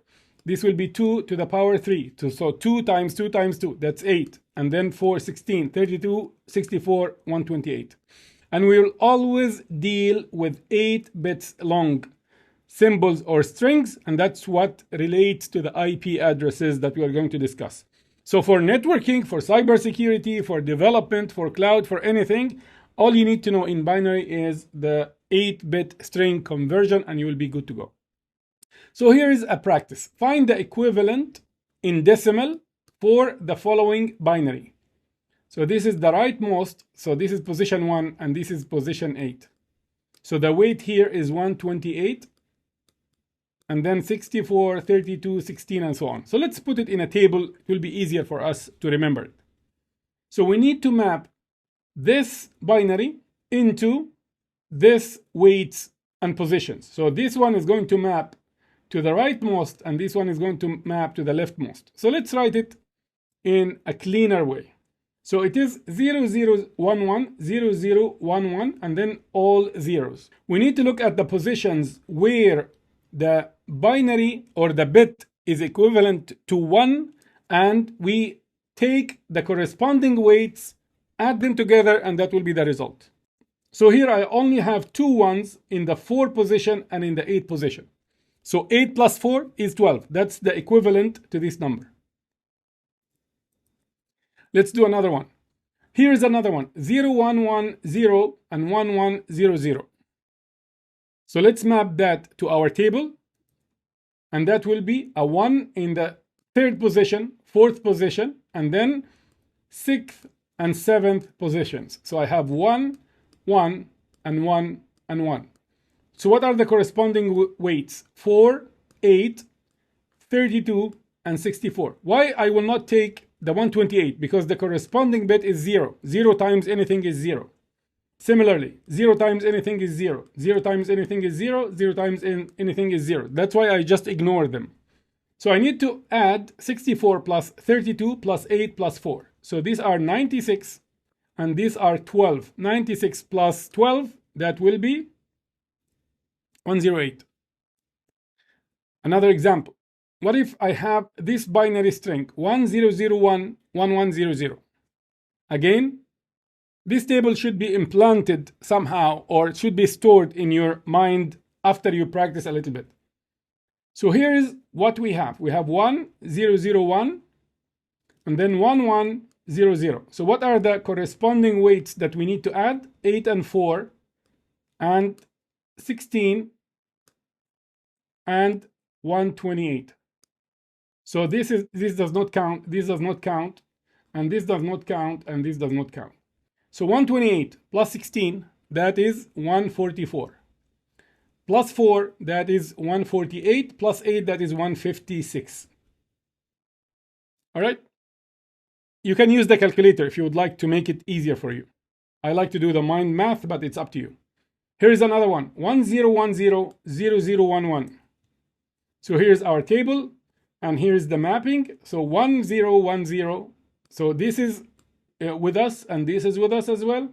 And then 11 at the end, and all the others are ignored. So we ignore these completely. 128 plus 32, so that is going to be 160. Plus 3, that's 163. Next one, 1100, 1100. Although they look the same, but because of the bit positions, they will have different, like these 4 are going to weigh much heavier than these 4 because of their positions. So if we look at this and then we map our table, then we have this one is in, this one is in, and then we have this one is in, and this one is in. And you can see the weight of a 1 here is 4, and the weight of a 1 here is 64. The weight of the leftmost one here is 128, whereas this one is only 8. So that is 12, and then we have 192, that is 204. So hopefully that is easy to understand and do. Always write down this table if you are not sure about the weights, and the rule is very simple. Wherever you have 0, ignore the corresponding weight. Wherever you have 1, you need to add the weight or the corresponding weight to all the other weights that are accounted for, and that is how you get the decimal equivalent. Hopefully that is easy, and hopefully you are not bored. I promised you that it's going to be simple, and that's the hardest it will get, so don't worry about it. All right, let's now do the other way around. What if I give you a decimal number and I ask you what is the corresponding binary? So let's do some practice and see if that is difficult or easy. So here's a question. What is the binary equivalent? And we need 8 bits string that will be corresponding to 191. Now, how would we do this? Let's go ahead with the bit positions again. Now we'll do the reverse one. Which of these weights I should write a corresponding 1 to, and which I should ignore? So let's find out. 191 is larger than 128, right? So I'm going to take the 128 with me. Do I take the 64? Well, if we put 1 here, that means it will be 64 plus 128. That is already 192. That means I cannot take the 64 with me. So it has to be a 0. Do we take the 32? It all depends. If you add this weight with the previous ones that you accounted for, is it going to be larger than 191? Then don't take it. If it's going to be less, then go ahead and take it. 128, we are going to ignore this one as if it does not exist because we put a 0 in here. 128 plus 32, that is 160. Is it less than 191? Yes, it is. Then take the 32 with you. Fine. Do we take the 16 or not? All depends. If you add 128 and 32 from before and 16, is it less than 191? And the answer is yes, because we said 128 plus 32 is 160. If we add to them 16, that will be 176. So nothing stops me from taking this one. That's why I'm going to mark it as 1 to take the corresponding weight. How about the 8? So we have 176. So we are, if we compare 176 to 191, we are 15 short. So we need to represent another 15 by ones, and we should be good to go. So do we take the 8? Of course, that is less than 15. I will take it. So now it is 176 plus 8, that is 184. Do we take the 4? If we take 4 with 184, that will be 188. I will take it. We are still 3 short, so I will take these 2 as well.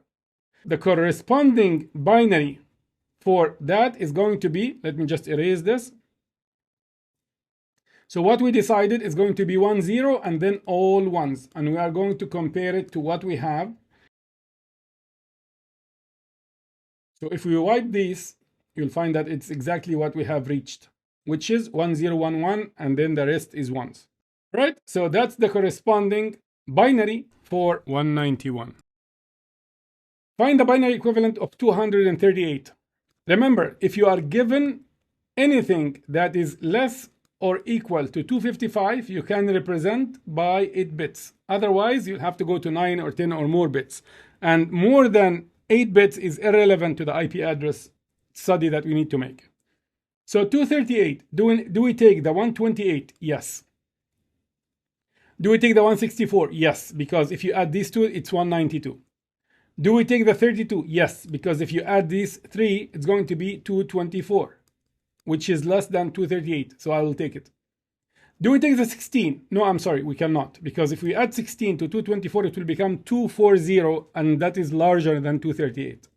All right, we still have 224, and we are 14 short to get to this number. Do we take the 8? I would say yes, because 224 plus 8 is 232, and that is less than 238. And we are only 6 short. So do we take the 4? Yes. 232 plus 4 is 236, and we are only 2 left, and then I don't take the 1. And if you look at the result, it's exactly the same. 1, 1, 1, 0, 1, 1, 1, 0. So hopefully that was easy. Now I want you to write any numbers less or equal to 255, and you start the conversion. And how would you find if the answer is correct or not? You can go in ChatGPT. For example, let's check if 238 maps to 110, 1110. All right, so let me go here and open ChatGPT. And you can stay logged out if you want. And I'm going to ask, what is the binary equivalent of 238 in decimal. As you can see, you're just typing exactly what you are looking for. There is no science to it. And hit enter. And not sure if you can see it clearly or not. So that gives you the math behind it, what's going on. And then it will tell you that the equivalent is 1110, 1110, exactly like what we did. How about 191? What is the binary equivalent? 191. So it gives you the process as well, how you can do it.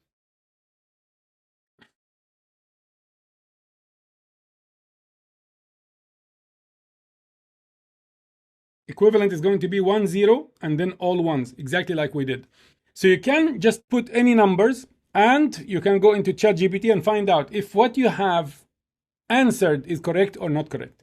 I'm going to embed ChatGPT or AI in general.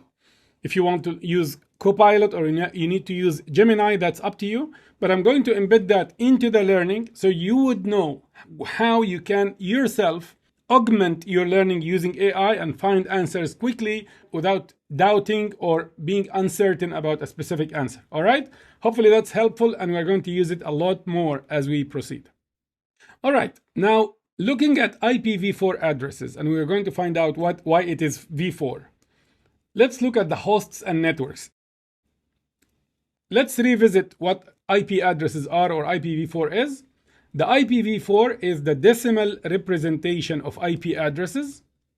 And that's an IP address which is 32 bits long. So that means the length is 32 bits and they are written as 4 bytes or octets. Every 8-bit string is called a byte or an octet. So it is 4 numbers, decimal numbers or fields separated by dots. And here is a valid IP address example. What do you mean by valid? Valid means 4 fields, and that's 1 field, 2 field, 3 field, 4 fields.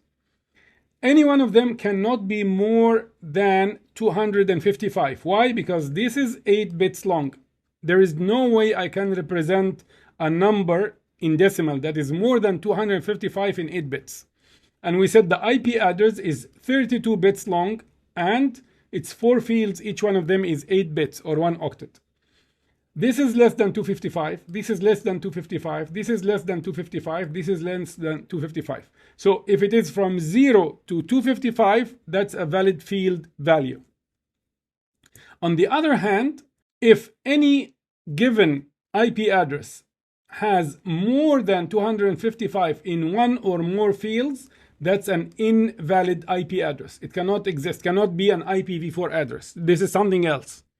So an IPv4 address in any one of the fields, the maximum value you would see is 255 and the minimum is 0. Okay, let's get now to find out what are the hosts and networks. Given an IP address, how can I find out what is the network, the main network, and what is the host on that network? For example, you have ABC Street, Willow Street, for example. So that is the street, that's the network. But then you have different building numbers, number 1, number 5, number 20, number 255. That maps in the analogy to a host on the network. So if the street is the network, the numbers in the street of the buildings are the hosts. So we need to identify that. So what is a host? It's any device with an IP address on a given network. That's what a host is. So it can be a router, it can be a switch, it can be a printer, it can be a laptop, it can be an iPhone, it can be anything. So exactly the analogy is street addresses. So each one of these houses will have a different street number, although they are all on the same street. So the hosts will have different IP addresses, although they are on the same network. So the main street is the network and the house number is the host. All right. So given a host IP address like this, is it a valid one? Let's see. 255, no, it's less. 255, it's less. 255 is less. So that's a valid IP address. We must be able to identify the network. So we need to know the street from the house number. So the network from the host part. Why do we need this? Because maybe we can be told, but when it is in a computing device, a server or a virtual machine or a switch or a router, they should be able themselves to find out what is the network and what is the host in order to be able to deliver it properly. Okay, so computing devices must be able to identify that too, identify the network part from the host part of an IP address. And this is achieved using what we call subnet masks. So we have to discuss what subnet masks are. So let's look at what a subnet mask is. And now we are focusing on IPv4. So IPv4 is the one that is 8 bits dot 8 bits dot 8 bits dot 8 bits. IPv6 is 16 bits colon 16 bits colon 16 bits, and it has 8 fields. So each one is double the size of the field, and they are separated by colons, not dots, and there are 8 fields, and that is what makes 16 times 8, which is 128 bits. But we are not going to discuss that here. So we are going to focus for the rest of this course on IPv4. At some point in your career, you would want to know about IPv6. And if you specialize in the network field, although I discourage that, you will need to know it sooner than the other fields. But for now, let's skip the IPv6 and the complexity. Let's focus on the easier one, which is IPv4, and that is what you will start learning, and that would be more than enough for you to learn almost all the technologies, and in cloud, and in DevOps and automation, and the other fields as well. So what's a subnet mask? That's what we need to know now. The subnet mask tells the computer which part of the IP address is the network and which part is the host or the device. All right, so the subnet mask is nothing more than a means or a tool through which computing devices can find out what is the network part and what's the host part of an IP address. It can separate the two, or using subnet mask, we can separate the two. Subnet mask can be represented in decimal or insider notation. Let's start with the decimal one first. If I have an IP address like this, 192.168.1.10, is this a valid IP address? Yes, it is. Why? Because all the 4 fields are separated by dots, and none of them is more than 255. So that's a valid IP address. We are given the subnet mask in decimal is 255.255.255.0. The science behind the subnet mask is whichever bits are in the network part, please put a corresponding 1 bit in the subnet mask. And where it is the host part, then put a 0 in that part. I didn't understand anything. Okay, to understand, let me show you this. The subnet mask, if we write this in binary, 255 means what? Means an 8-bit string that is all ones. Dot 255. So that's another 8-bit string that is all ones. And then I have a third one that is all ones in an 8-bit string. Dot 0, that is all zeros in an 8-bit string. All right. So what do I understand from that? What the computing device will understand is the complete first 24 bits, the first 8 and the second 8 and the third 8, they are all the network part.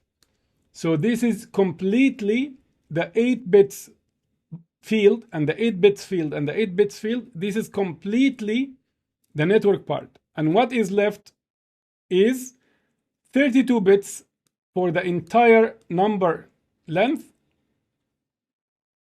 minus 24, which is the first 3. These are 24. 8 and 8 and 8.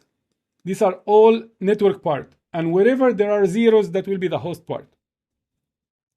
So that means we have occupied 24 bits for the network and only 8 bits for the hosts. All right, that's fine. So the subnet mask binary equivalent has ones in the network part and then zeros in the host part. And that is how computing devices can distinguish where is the network part and where is the host part.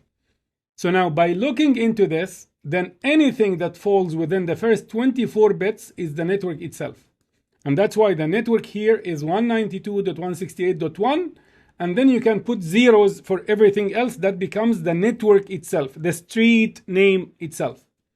And how about the host? That is the .10 left. Anything that will be in this 8 bits will be the host, and that is the .10. Anything on the left side is network. Now, one might ask, can I have a subnet mask that will have zeros in between the ones? And the answer is absolutely not. It's always network part and then host part. It cannot be network part and a little bit of host in between, and then a little bit of network and a little bit. So it's contiguous network part and then contiguous host part. It cannot be broken or interweaved. All right, so how did the subnet mask help me? It helped me by telling me which parts of this number are for the network and which parts are for the host. What if I wanted to do the same thing but in CIDR? Remember what we learned from this subnet mask is that there are 24 bits for the network. The remaining 8, because the total is 32, there can't be more than 8 left. So the remaining is for the hosts. That means I can put different combinations here, and there will be the street numbers or the hosts on the network. And as long as this part did not change, the 192.168.1, it's the same network, and anything on the right of that is going to be a host on the network. So .1, .50, .100, .200, .254, .238, they are all hosts on the same network, as long as the network part is common.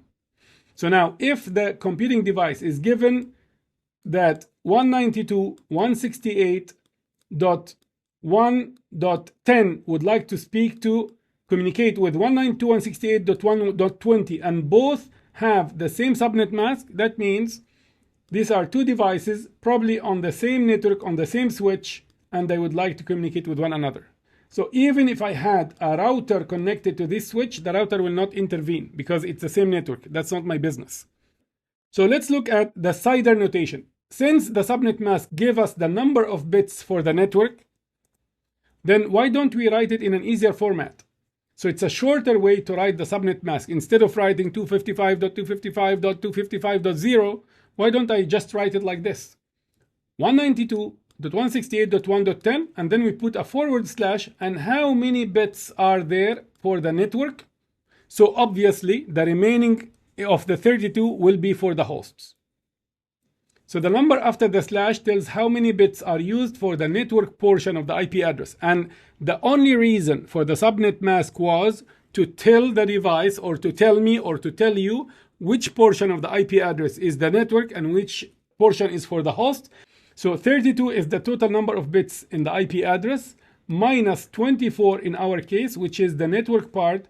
That leaves us with 8 bits for the host. Exactly the same that we have learned in the previous slide.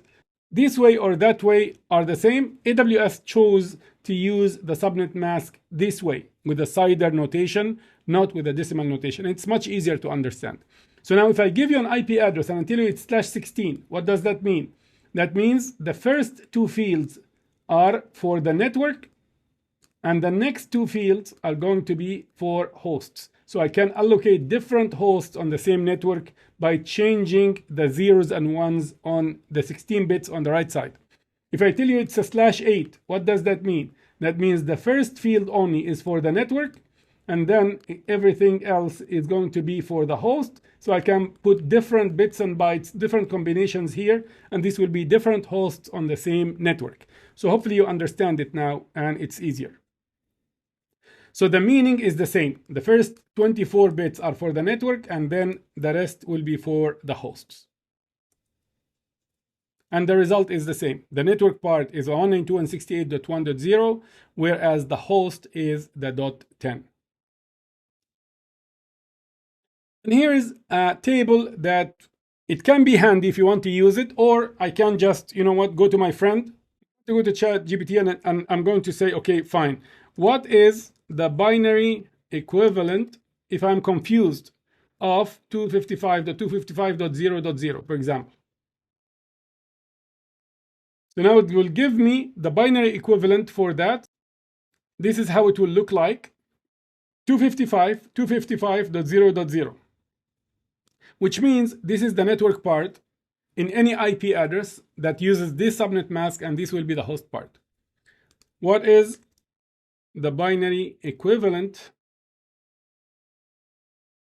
of 255.255.0. That's a /24.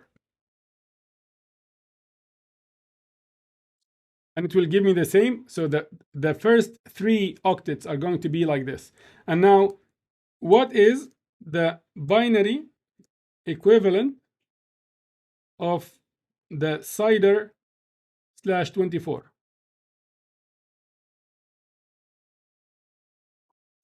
See, the first 24 bits are for the IP of the IP address for the network, and then 8 bits for the hosts.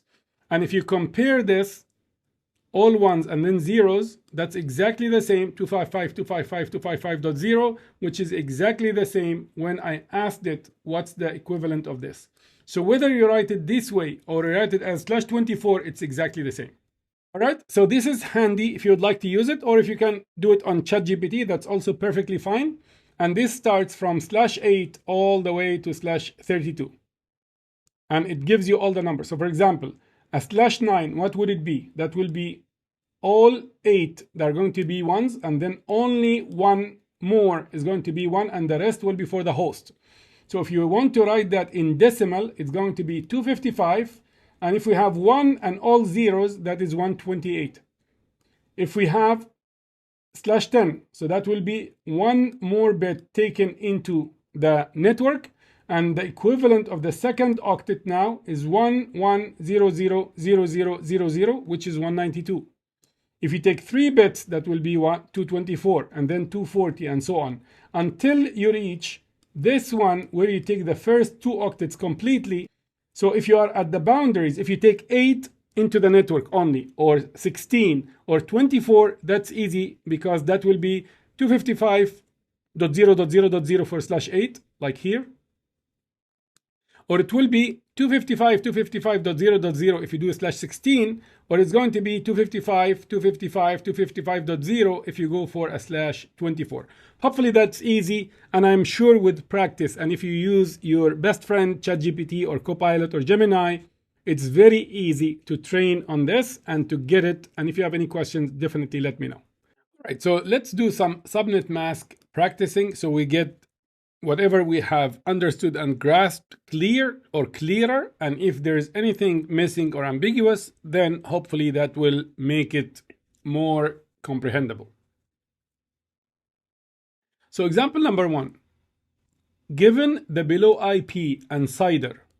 So here is an IP address, and that's /24. So that's a CIDR notation, and that's a representation of how long the network part is. So this is your subnet mask in CIDR notation. And if it is 24, we mentioned that each one of these fields is 8 bits long. So that means I have 8 bits, and then .8 bits long, and then .8 bits long field, and then .8 bits long field. So /24 means the first 3 octets or the first 3 bytes are for the network, and the remaining one is for the host. One might ask me now, this is .1. How come this is 8 bits? Remember that you can write the 1 as 0000 and then 0001. So the 1 is represented in binary in 8 bits long strings like this. Similarly for the 2, but it's going to be 0000, then 0010. All right, so this is what we have. What is the required now? We need to find the network ID. What's the network? What's the host? And what's the subnet mask in decimal? That's what we need to find out right now. All right, so let's find out. So let's write the binary equivalent of this IP address, and that would be 192. 192 is very easy. That is 128 plus 64, and then everything is 0. So 128 plus 164, and then 6 zeros. Remember, this is 8 bits long. It has to be 8 bits long.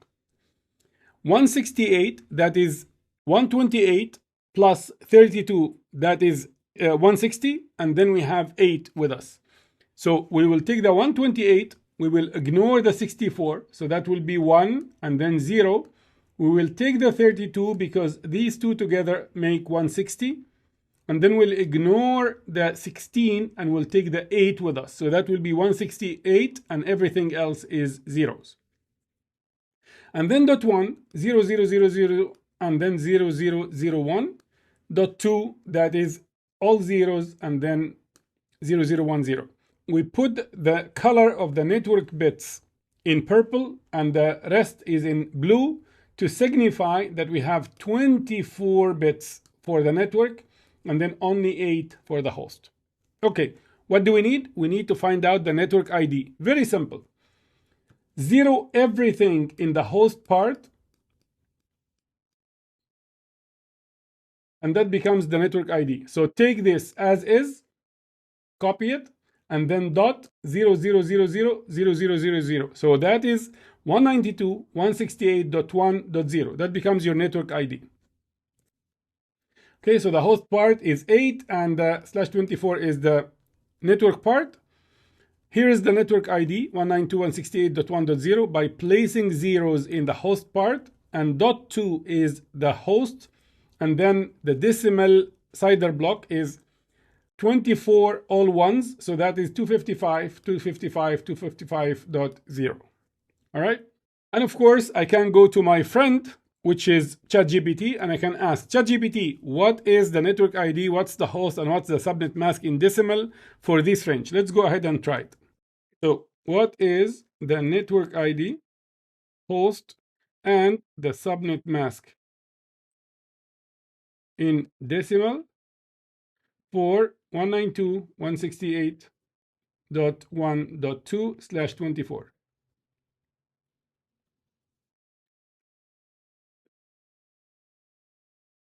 So here's the subnet mask, as you can see, 255, 255, 255.0, and it explains /24 means the first 22 bits are for the subnet or the network. So the network ID becomes the 192.168.1.0, and then the host portion is going to be the dot 2, or here they write it as 0002, but preferably write it as dot 2.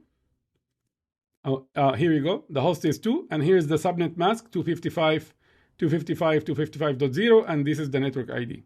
So very easy to come up with any IP address, do it your own hands, write it down, and find out what is the network ID as you think, what's the host, what's the subnet mask in decimal, and come here to verify it or validate it. Okay, let's look at another example, and we're still going to do the same. Find the network ID, the host, and the subnet mask in decimal. We're going to repeat exactly the same. This is exactly the same like before, but here it's dot 12 and it's /26. So if you look at the binary equivalent, that's the binary equivalent. And then if you notice that we took 2 more bits from here, and these are in purple as well because of the 26. So that's 8 plus 8 plus 8 plus 2, that makes 26. And the blue ones are the host, and 8 plus 4 is 12. So where is the network part? All of this. Where is the host part? The remainder. And the network ID, you can calculate it by putting the host part as all zeros, as if these 2 ones don't exist. So this will become a full 0. And this will not change, 192.168 and then dot 1, 192.168.1.0, and the host part is going to be the 12, the blue one, the value, 2.12. And the subnet mask, if you want to write the subnet mask for a /26, you guys are the best now. So it is 8 ones, dot 8 ones, and then another 8 ones. This is 6, so 7, 8. And then another 8 ones, so that is 255.255.255, and for the first 2 bits I have to put ones and then 0 everything else. So everything else is 0. So that's 255.255.255 dot, this is a bit or an octet that has only 2 ones at the left, and then everything else is zeros. So the first one is 128 and 64. If you add them, that's 192. That's how we got to the decimal representation of the subnet mask. Here's another example, exactly the same, but .80 and /26. If you look at it, same thing, the subnet mask is going to be exactly the same because it's /26, so 255.255.192. If you look at the host here is .80. 80 means 64 plus 16. So this is the host part and this is the network part. Okay, so what's the host part in the subnet mask? The /26 or 26 bits, and this is the host part. Put zeros for the host part, and then you will be able to get the subnet or the network ID. So here, if you put all zeros and you leave this as is, that becomes 128 is not with us, and then 1 and all zeros afterwards, so that becomes 64. And that's why the network ID is 64, the host is .80, and the subnet mask is the same like before. The same thing, but .138/26. One might be bored by now and I say, okay, why is the same network? There is no change. You are not tricking us. You should give us other networks. There is a reason why I am using this network now, but we'll do more practice with different networks later on. So the equivalent, 138, that is 128 plus 10. So 128 plus 8 plus 2, that is 138. And these are the host part, and this is the network part. So what's the network ID? Put zeros in the host part and you will end up with the network ID. So that's 192.168.1 and that will be 128. Okay, because we have all zeros. Forget as if this does not exist and this does not exist, that becomes the network ID. And the 138 is the host and the subnet mask is the same like before. Last but not least, let's look at another one, but the range here is 217, same subnet mask. So 217, that is 128, plus 64, that is 192, plus 16, that is 208, plus 8, so that's 216, plus 1, that's 217.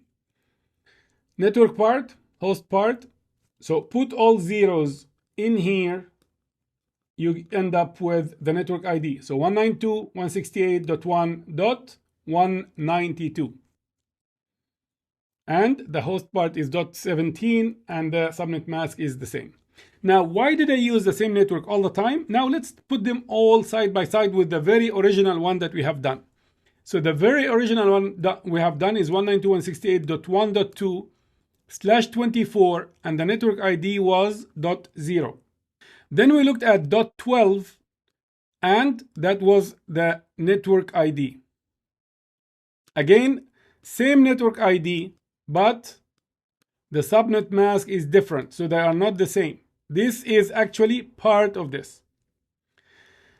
This covers the IP addresses until we get to the next subnet, which is 64. So this covers from 0 to 63, and this one starts at 64. We're going to explain that further later on. And this one ends before the 128, so at 127. This one starts at 128 and ends at 191, and this one starts at 192 and ends at 255. So as if what I'm trying to say here is, if we look at this IP address and the network ID, we find 192.168.1, and this is the .2, and this is the subnet mask. If we look at the next ones, we'll find that this was all the hosts, but now the host part has shrunk into 6 bits only. The network part has been expanded by 2 bits. And the subnet mask has also been extended by 2 bits. If you combine these 4 into one network, believe it or not, you will end up with this one. But this is just to let you know that as if we have divided this into 4 and we had to borrow 2 more bits from the host and make it a network in order to have one network divided into 4. This is called subnetting, but don't worry about it. Just keep it in your mind because we are going to use it later on. So IP routing. How does IP routing work? Very important to understand. From what we have learned before, devices on a local area network, if they need to communicate among themselves, and as long as they are in the same VLAN, they don't need a router. But if any device would like to communicate externally with other sites that don't belong to the same IP network, they have to use a router for that. Only routers are capable of forwarding traffic between networks.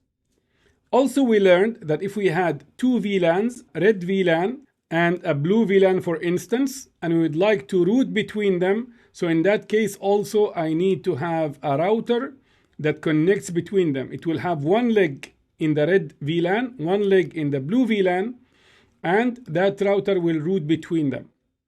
If the switch has a router or a router functionality, if it is an intelligent switch, sometimes they call it a multi-layer switch. So the intelligent switch will have a built-in router, and it can do that internally. But anyways, going from one subnet to another subnet, if they are in the same LAN but on different networks, or if it is from a local network to a remote network through a wide area network, there has to be a router used. There is no way around this. All right?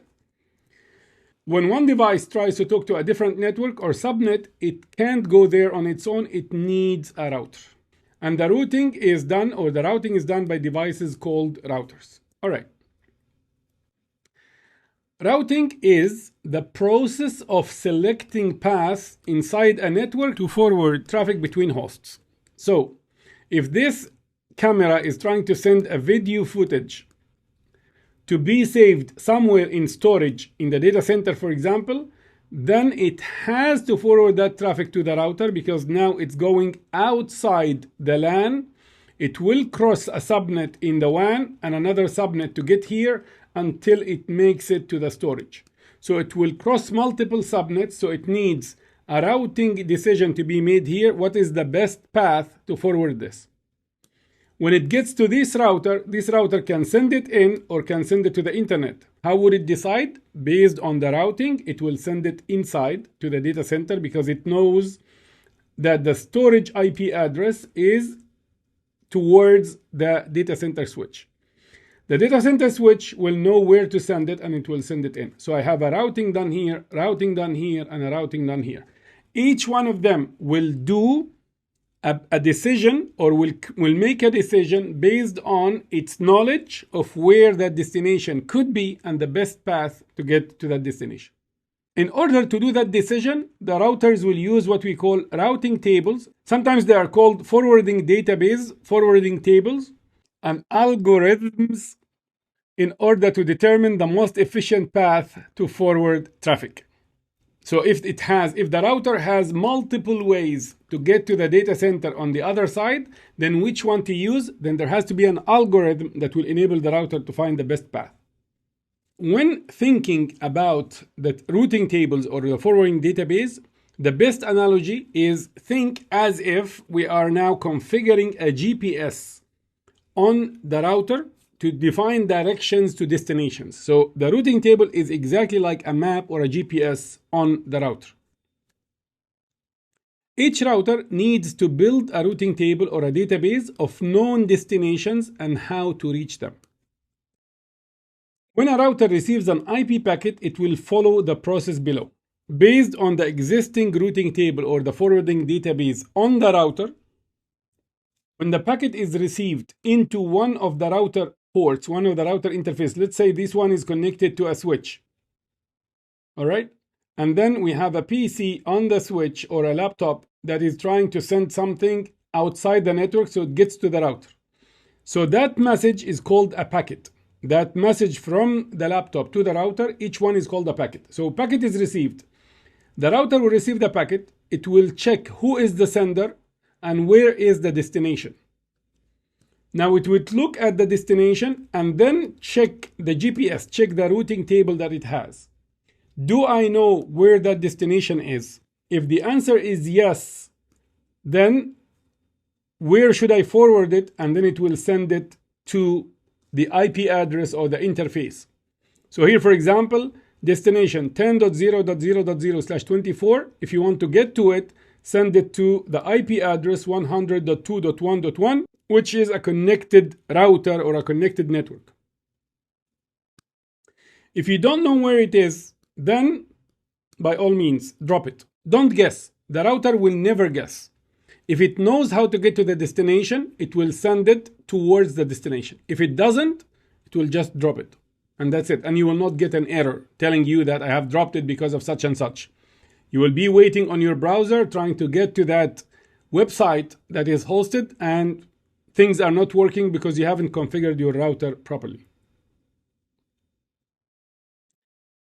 Routing tables, who is going to be building them? Who is responsible to populate that database or the GPS? Who is responsible to put the data inside it? So the routing table or the forwarding database can be configured manually, and this is called static routing. If your infrastructure is simple, small, you can do static routing, and that means you are configuring the routing manually and you are building the router database manually.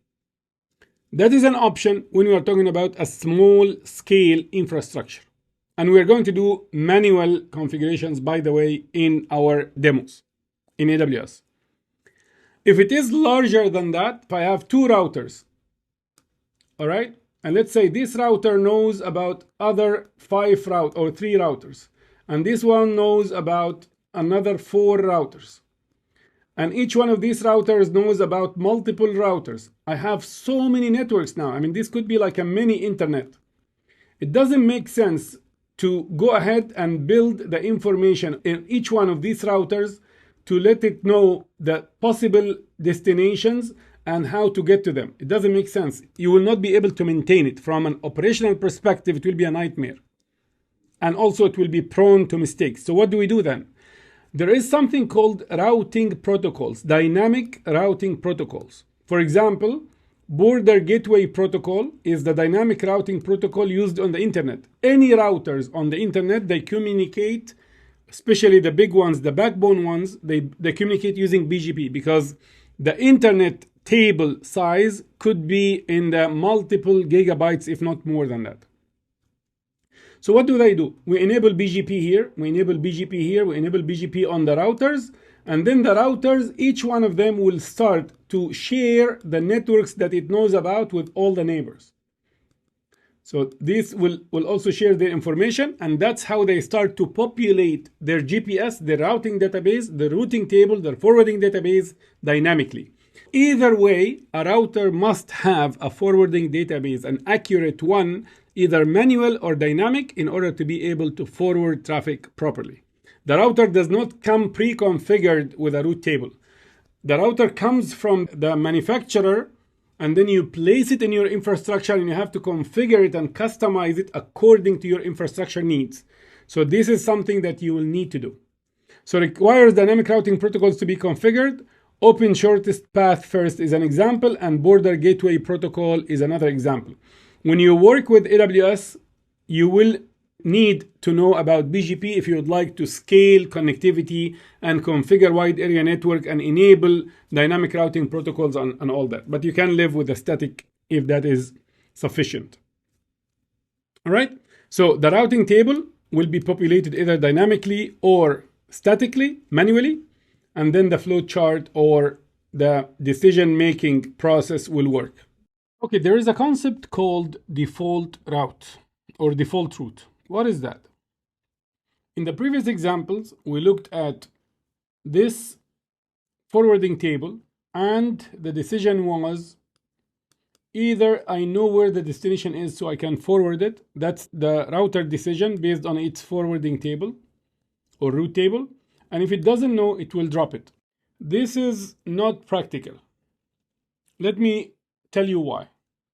Let's say, for example, this router is the one connected to the big I, to the internet. And this is the LAN that will send the traffic, or maybe the wireless LAN in your office that is connected to the router. And then the router has this table. And based on that, it will forward to the internet. So when it receives your message, it will look at where it is supposed to go, and then will check if it has an entry for that destination, and then it will send it out. But this is not practical. On the internet, we have millions and millions and millions of networks and websites. Who is going to configure all of this here? I mean, it's my home office. I'm not going to run BGP as the dynamic routing protocol on my small router because it doesn't support it. It cannot process it. It cannot maintain the full internet table that requires gigs and gigs and gigs of storage on the router. So this mini router cannot store it, the wireless router. And at the same time, I'm not going to go on the router and start configuring the 10 million websites that I may reach out to or try to connect to throughout my life. Nobody does that. So what's the alternative? To avoid having to fill manually a large routing table, and even if you try, you will not be able to make it because there are millions and millions of networks. And if you want to run that dynamically, the router does not support the dynamic routing protocols. And even your ISP will not provide you any BGP information because you are just a home user. They would do that if they are connecting to a university, if they are connecting to a corporate like IBM or one of the big companies, they would give you the full internet table. But for you as a home user, of course not, and your router cannot support it. Way out of this is we use something called the default route. And we are going to stretch the flow chart a little bit. A default route is basically to tell the router, if you don't have a specific entry for this destination, please send it this way. So it defines a path to the router in case if it doesn't have an explicit entry in its route table for a specific destination, how to deal with it. Don't drop it. Please do this instead. So default route is a special route table entry that can be used as a last resort, a last choice to forward a packet only if there is no other specific entry in the route table to be used. So this is like your plan B. If you can't find a matching entry in the route table, please go for plan B and use this path. So how would that look like? So in a route table, there will be an entry like this, and sometimes it's written as /0. And that means to the router, here are the specific entries. If you get anything going to an IP address within this range, please use this entry. If you have anything headed into this range as a destination, then use this entry. If you get a destination IP address in a packet, so it is going to an IP address that does not belong here and does not belong here, do not drop it. Instead, forward it to this IP address. And the flow chart would be, a packet is now received. Is the destination known through a specific entry? If yes, go ahead and forward it according to the entry. If no, do not drop it. Is there a default route, a gateway of last resort in the table? If the answer is no, then go ahead and drop it. There is nothing you can do. But if yes, then please forward it according to the details in the entry. So this is very important, and it helps save effort and minimize the size of the route table immensely. In your home office, you have your own local network that doesn't need the router. But then if you would like to go to the internet, then the router should send it to the ISP through the link, and the ISP should deal with it, right? So you have only way out to any destination. So in that case, on that router, it's enough to have only the default route. 0.0.0.0, send it on this interface to the ISP and let them deal with it. Hopefully this is understood. We are going to look at an example of how we populate that, and we include the default routes as well in order to cement the knowledge and clarify any ambiguities. Let's have a look at an example, a practice on how routers should be configured, and we'll assume we are going to do that manually. How we can configure that, or what information we need to prepare in order to configure on the router when given access to that router.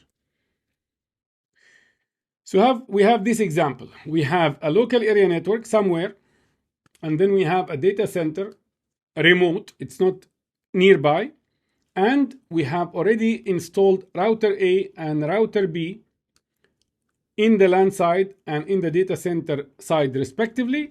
And we also work with the telco provider to have a wide area network connection between the two. So this router B, has now a WAN connection to router A and has an internet connection here. Also, we have here a subnet configured, routing subnet configured between the data center switch, the intelligent switch, and the router.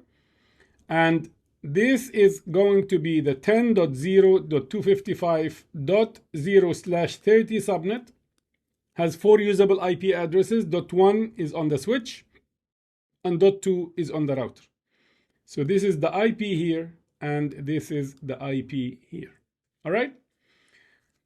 The CIDR block on this side is 10.0.0.0/16, out of which we are cutting subnets.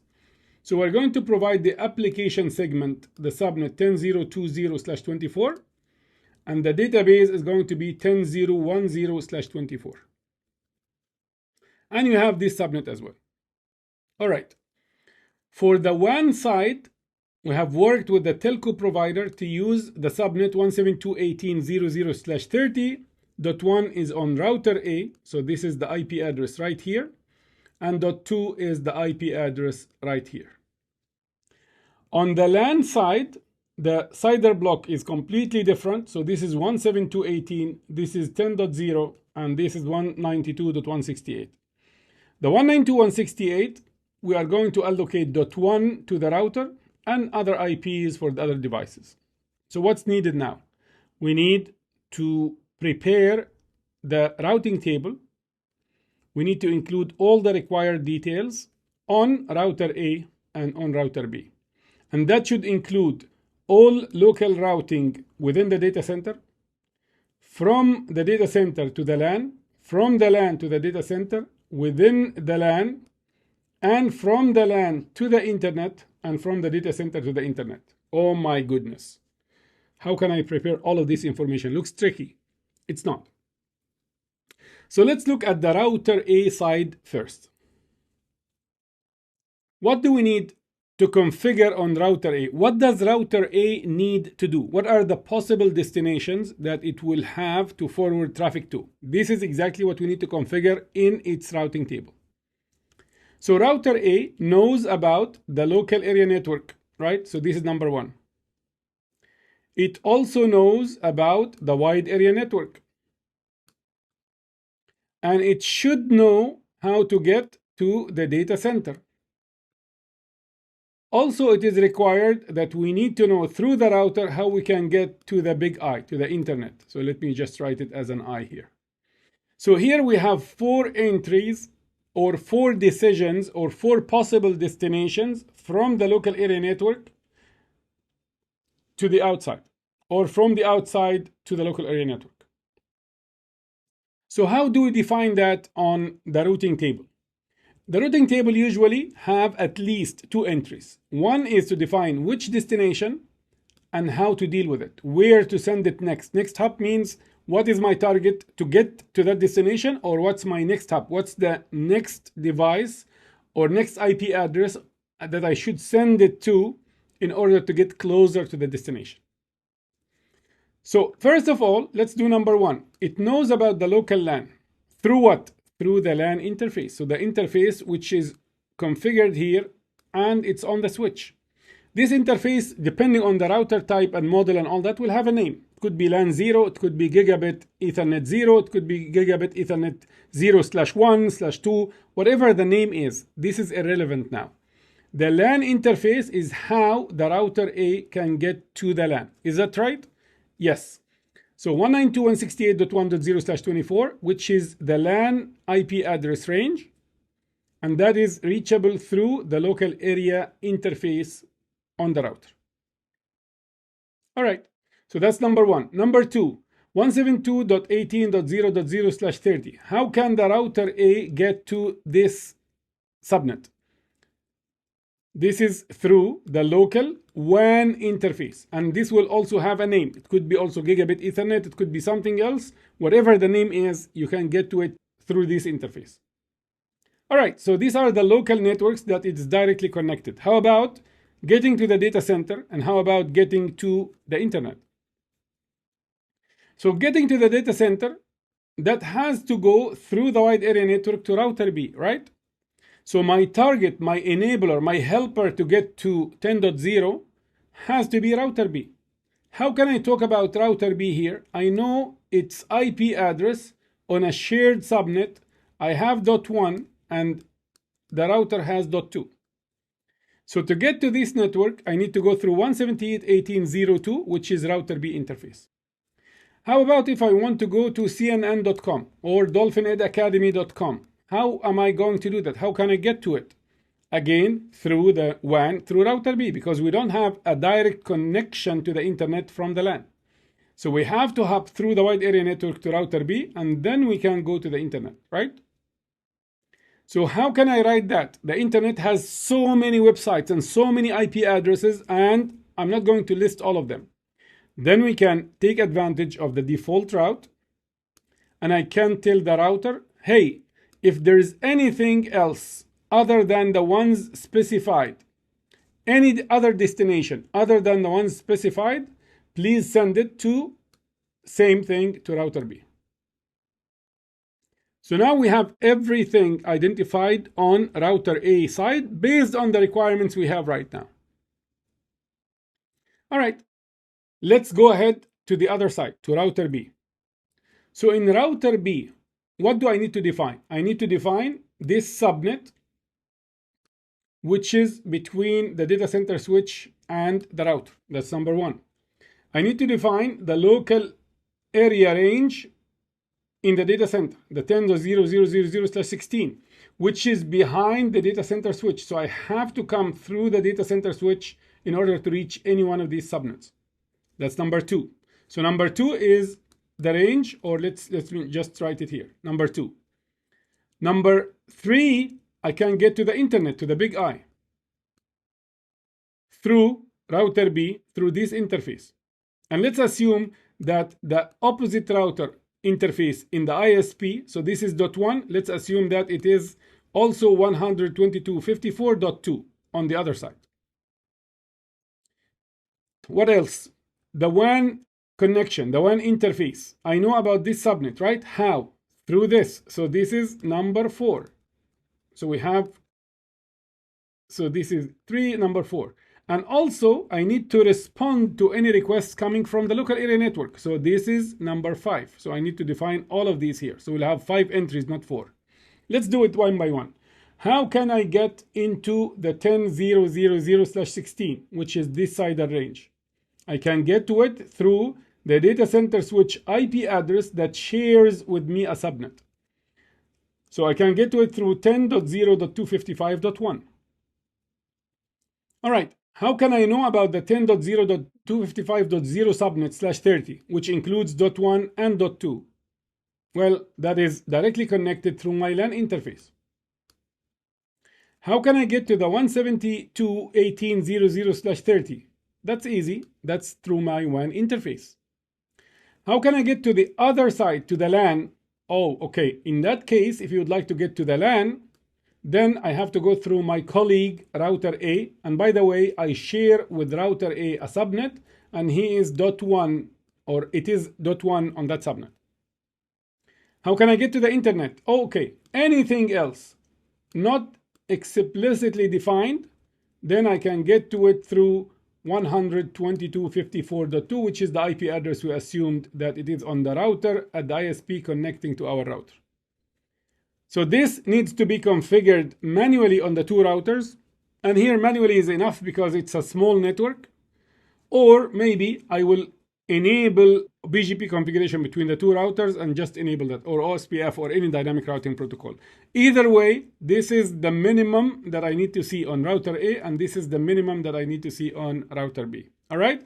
Hopefully this is clear and it clarifies how do routers take decisions. So in this case, if there is anything unknown destination on router A, when the traffic comes from the LAN, it will be sent to router B. Router B, please deal with it. If it gets to router B, and if it is not part of these entries, then it will say, okay, this is the right entry to use the default route, and I'm going to send it to the internet and let the ISP deal with it. So we have 2 default routes, 1 in each routing table, and the use is clear. Let's talk about what an IP packet is. let's get deeper into an IP packet and understand what information does it carry with it. In order to understand that, the message in IP networks or networks that use TCP/IP is called a packet. So let's take a step back and do an analogy first. If John Smith, who lives in 32 University Street in Boston, Massachusetts, in this zip code in the US, would like to send a mail through an envelope and a stamp, like a legacy mail, to Sarah, who lives in this address in Egypt, what would John do?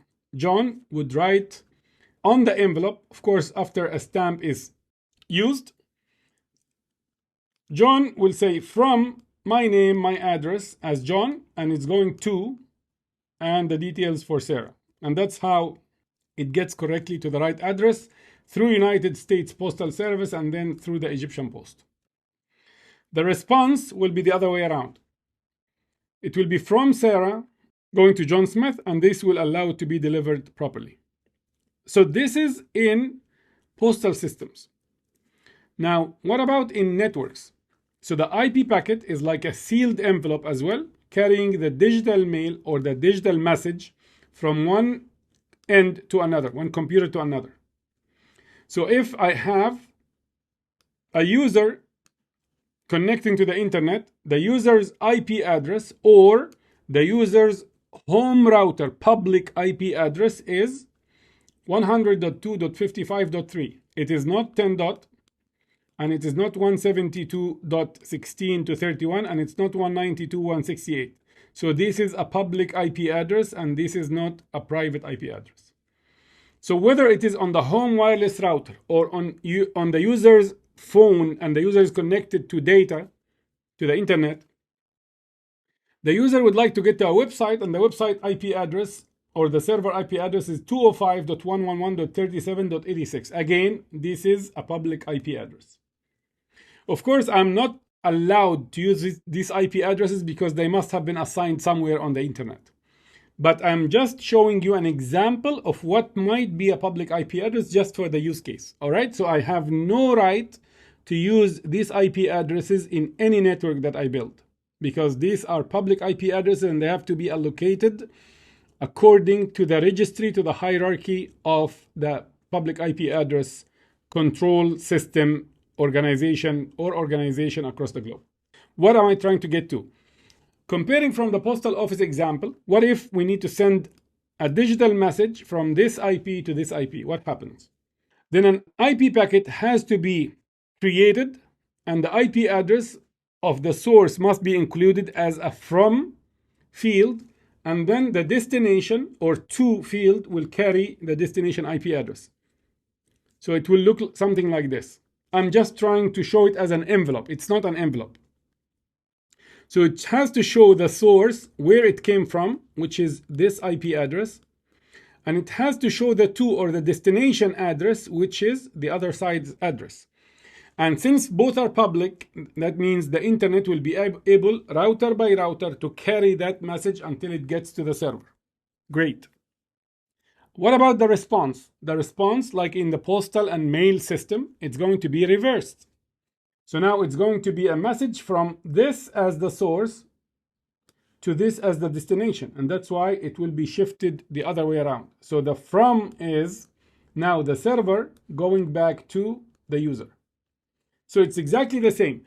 This is source IP and the destination IP. This is not the message.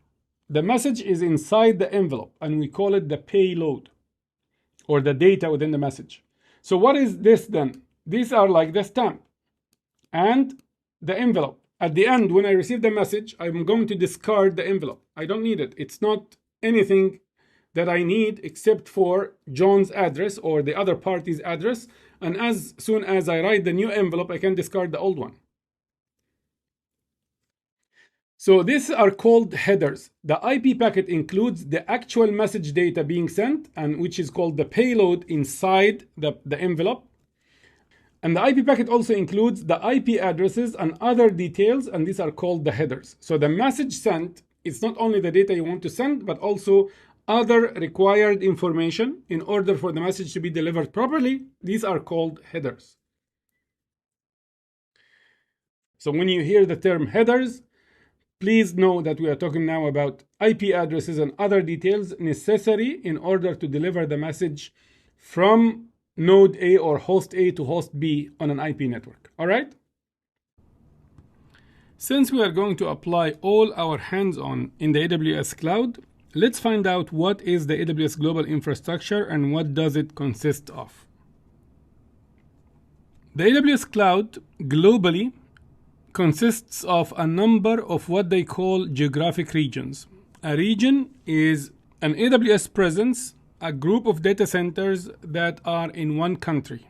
And some countries, they have more than one region, like the US, for example, it has 4 regions. And a lot of other countries, they have only a single region. When the AWS business grows in one country, they may consider building other regions. At the moment, they have 38 plus geographic regions. How can you find out the details about this? You have this link, awsamazon.com, about AWS Global Infrastructure Regions and Availability Zones. And if we go to that link, as you can see here, this one lists the up-to-date information about the AWS regions. So this is 38 at the moment and 120 availability zones. And you can go continent by continent, and then you will be presented with this globe view that will show you the regions in the area or the country or the continent that you have chosen. All right, so you can acquaint yourself with this, play with it a little bit to find out more information. That is not important to memorize because it only shows that AWS globally has multiple regions. As we mentioned, 38 plus geographic regions, and each region has 3 or more availability zones. The availability zone is 1 or more data centers clustered together and interconnected with very high speed links. The region may have 3 availability zones, and some regions has 6 regions like the one in North Virginia. We have 120 availability zones at the moment and increasing. And as I mentioned, the availability zones in one region are interconnected via high-speed links. So region 1, for example, availability zone 1, 2, 3, and they have high-speed links among them. Same for region 2, same for region N. And now we need to understand what is the availability zone. So an availability zone consists of 1 or more interconnected data centers, like this. So if we look at one of the availability zones and zoom in into it, you will find that 1 or more data centers, now we're talking about the data center that we know, and they are interconnected with very high speed links.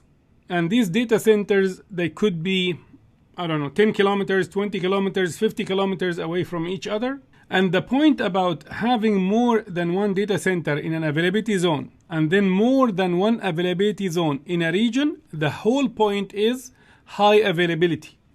So now if I create 3 virtual machines in the same availability zone, chances are they're going to be created in different data centers. So if one of them gets busted, the other 2 will be alive.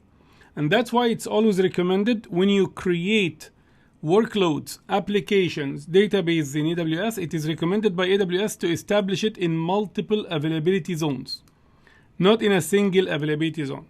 If you do this, if you have your workload or application or virtual machines distributed across more than one availability zone, then in the eyes of AWS, you are highly available. Your workload is highly available.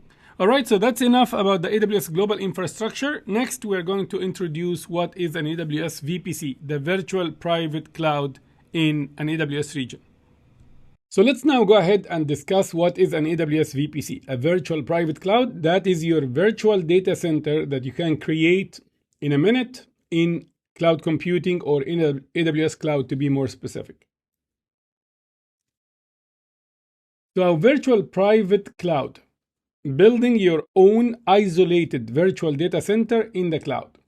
So the VPC is a virtual data center in the cloud which is isolated from other VPCs by default.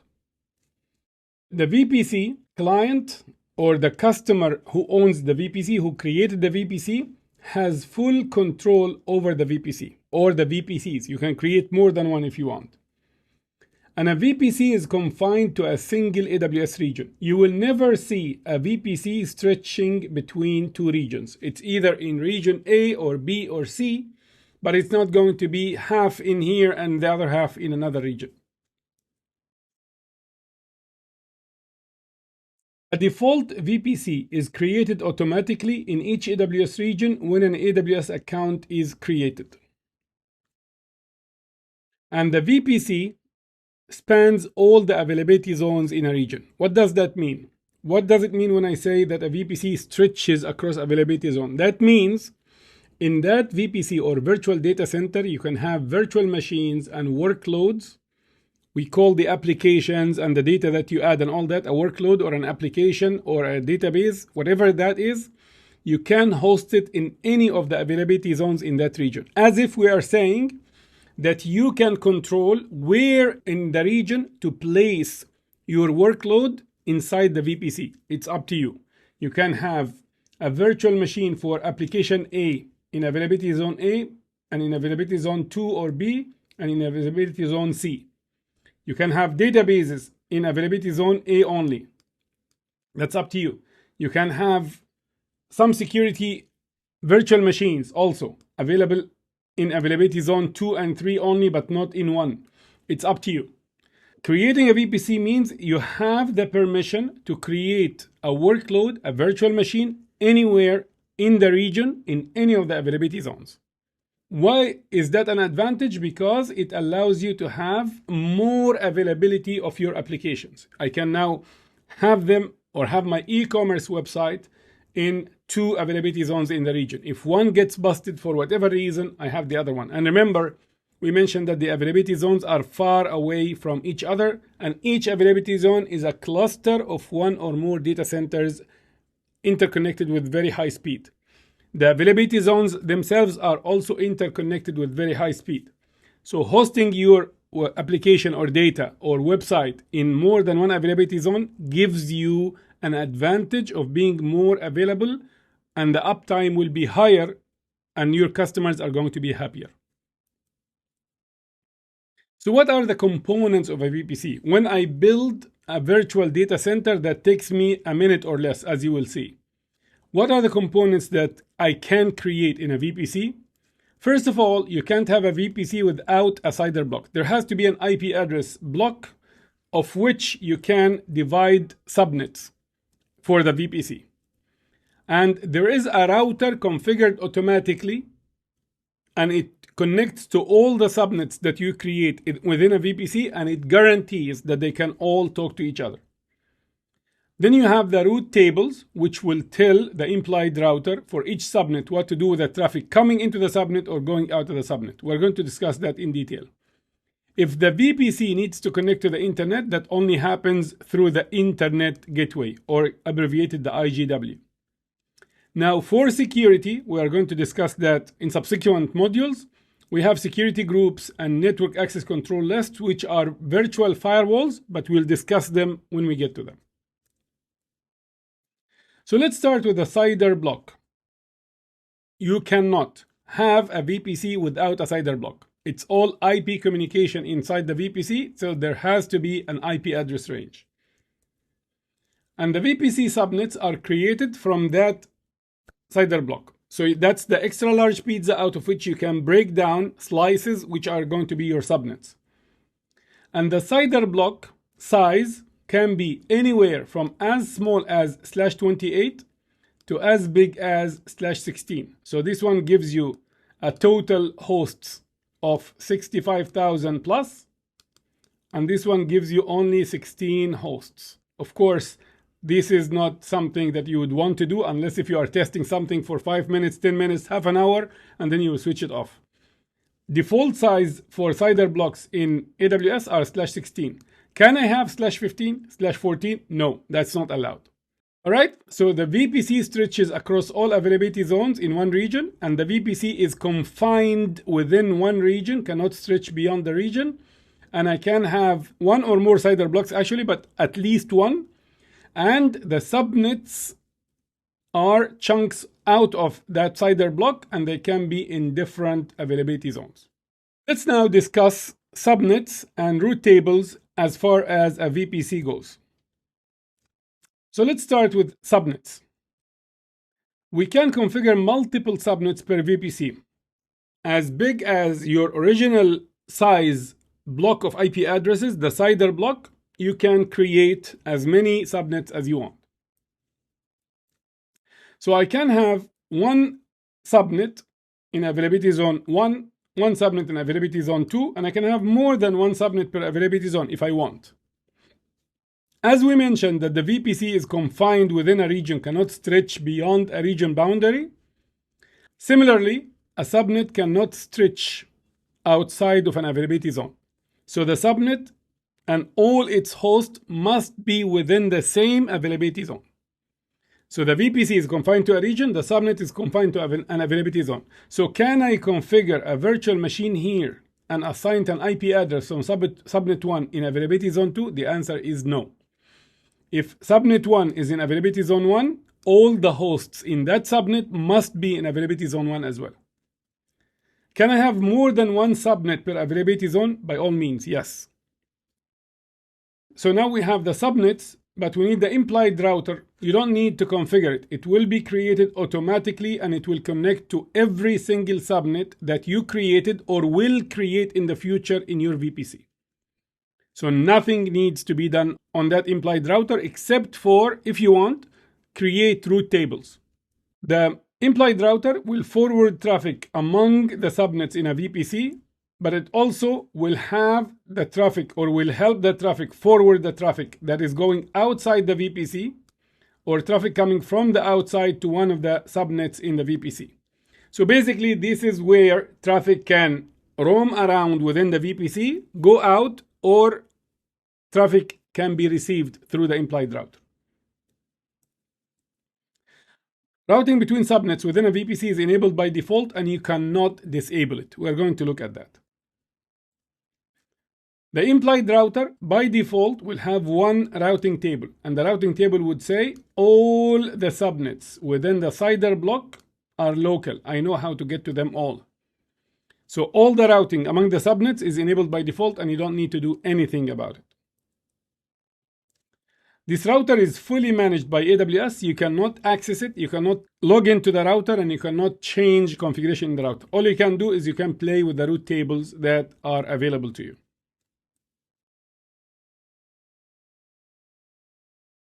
Route tables, as I mentioned, each VPC has a default route table. It's called the main route table.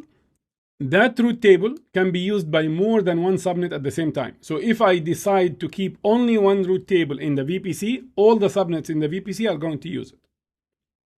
The router can hold a separate route table if required for each subnet. So I can have RT1, RT2, RT3. Or you can have one route table and all the subnets are going to use it, so the router will use the same route table for all the subnets. Is that in your control? 100%. You can create custom route tables as required, and you can assign them to the subnets that you want. And we are going to do this. The subnet can attach to only one route table at a time. So you can switch the association of a route table from one subnet to another. So let's say this subnet, now I have it with the green route table. I can decide to switch it to the gray route table or to the blue route table. But at any given moment, it will have only one route table. That means when traffic is going into the router from the subnet, the router will consult the route table for that subnet and find out how to forward it. And we're going to do that in the demo as well. All right, so how can we provide internet access to the VPC? Through what we call an internet gateway. So the internet gateway is how a VPC can communicate with the internet. So I have a VPC with subnet and implied router. I have to add the internet gateway, otherwise the subnet cannot get out to the internet. And I can have only one internet gateway per VPC. So it is fully managed service. You cannot access it and log on to it. And there is only one that you can create and attach to the VPC at a time. I can remove it and attach another one. But this is a fully managed, scalable, highly available service from AWS. You don't need to worry about that. In order for a subnet to use the internet gateway, its routing table must have an entry pointing to the internet gateway, like this, for example. Any IP address not specifically listed in the root table, please send it to the IGW. So now it's a good time for us to have a look at all these components in the AWS console. So now it's a good time to stop and start to show you the different things that we have discussed in a VPC. The VPC, the subnets, how it stretches across availability zones, the root tables, the internet gateway. And the best way to do this is to go ahead and create a custom VPC and create subnets and create the internet gateway, attach it to the VPC, and look at how we can do all of the stuff that we have talked about, how we can create different root tables and so on. So first, we're going to do a walkthrough. I'm going to show you an AWS VPC that is created by default by AWS. And this is true for anyone, anywhere in the world. When you create an account in AWS, they will voluntarily create a VPC for you with the same specs in all the enabled regions in your account. Usually there are 16 or more regions. So here is what we need to create. So this is going to be a custom AWS VPC. A custom one means that is a VPC that we are going to decide how it will look like. So what do we need to do? We need to create the VPC, and the name of the VPC is going to be custom_VPC. As we mentioned before, a VPC must be confined to a region. So here they are requesting that we create it in Ohio, in US East 2. This is the code name or the nickname of that region. We need to create 4 subnets in the designated availability zones as shown below. So we're going to create subnet 1 in US East 2A. US East 2 is the name of the region, and A is availability zone A. The CIDR block provided for the VPC is 172.31.0.0/16. So we're going to use that as well. Subnet 1 that we are going to create in availability zone A in US East 2 is going to have the block range or the IP address range 172.31.00/20. Please note that this is 20 and this is 16, which means this is a subnet from this block. Then we are going to create subnet 2 in availability zone B in the same region, and the IP address range for that is going to be 172.31.16.0/20. Subnet 3 and 4 are going to be .32.0 and .48.0, and both of them are /20 as well. Then we are going to create and associate the root tables as shown. So we have root table 1, the green colored one, and then the gray colored one is going to be root table 2, and then root table 3, 4, which is the blue one. Root table 1 will be associated with subnet 1. So subnet 1 must be associated with root table 1. Subnet 2 will be associated with root table 2. Subnet 3 and 4, both of them at the same time, will be associated with table 3, 4. Remember, we mentioned that at any given time, a subnet can be associated with only one root table. But nothing stops me from associating 2 subnets with the same root table at the same time. We are going to reference this again, but let's go ahead and do the walkthrough in the AWS console for the VPC.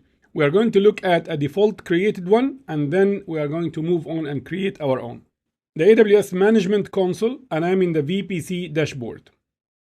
So if I go to console home, this is the page that you will see when you log in to the AWS account that you have.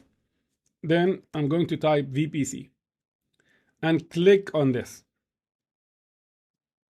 So this is going to take me to the VPC dashboard. Let me maximize that a little bit. And as you can see here, you can select the region that you are going to be in. So if you would like to travel from North Virginia in the US to Mumbai in India in 1 second, all you need to do is to click here. So you are now traveling faster than the speed of light to India from the US. Now, if you are done with what you are doing here and you would like to go to Germany, why not? There are no airfare tickets, and there is no time delays, and there are no airports involved. And this is the beauty of the cloud, that you have a management console, you have a portal, you have an orchestration and management account that can allow you to control your infrastructure and deploy your infrastructure across the globe from one central location, from your office, maybe with your pajamas, and you can monitor all that centrally as well. All right, so Europe, Frankfurt. Let me use one region that I think I have never used before. So let's try Ireland, for example. This is a relatively new account, so I'm sure many of the regions I have not used before. So this is the navigation pane for all the VPC feature and configurations and all that. And here you can see that we have VPCs, subnets, route tables, internet gateways, and so on. And here you have a summary of what you currently have configured. So VPCs, I have one. I have never touched this region before. So where did this come from? This is the automatic VPC that is created on your behalf when you create the account. And you get one in every region. Subnets, I have 3 subnets. And again, because Ireland has 3 availability zones, and that's why it is showing 3 subnets. If you click here on this side, zones, here you'll find the availability zones in each one of the regions. So for example, I am in Ireland, this one, and it shows me that I have 3 availability zones. If I click on this, it will tell me this is what I have. So I have EU West 1 AZ1, EU West 1 AZ3, EU West 1 AZ2. And opt-in not required. So you are already into that region. You don't need to opt in to use the region. It's already enabled. Okay, the one that has the most availability zones is the North Virginia one. And as you can see, it has 6. Some have 4. And this one, United States, California, has 2. This is the least, I think, among all. Yeah, it's the least. The rest, as you can see, they have. So now I understand why I have 3 subnets. This is because I have 3 availability zones. And what AWS does is it creates the VPC by default automatically, and then it will create for you one subnet in each of the availability zones. So let's go ahead and look at this VPC. So what's the name of the VPC? There is no given name. I can click here and I can add a name if I want. So for example, I'm going to call this default. I didn't create it.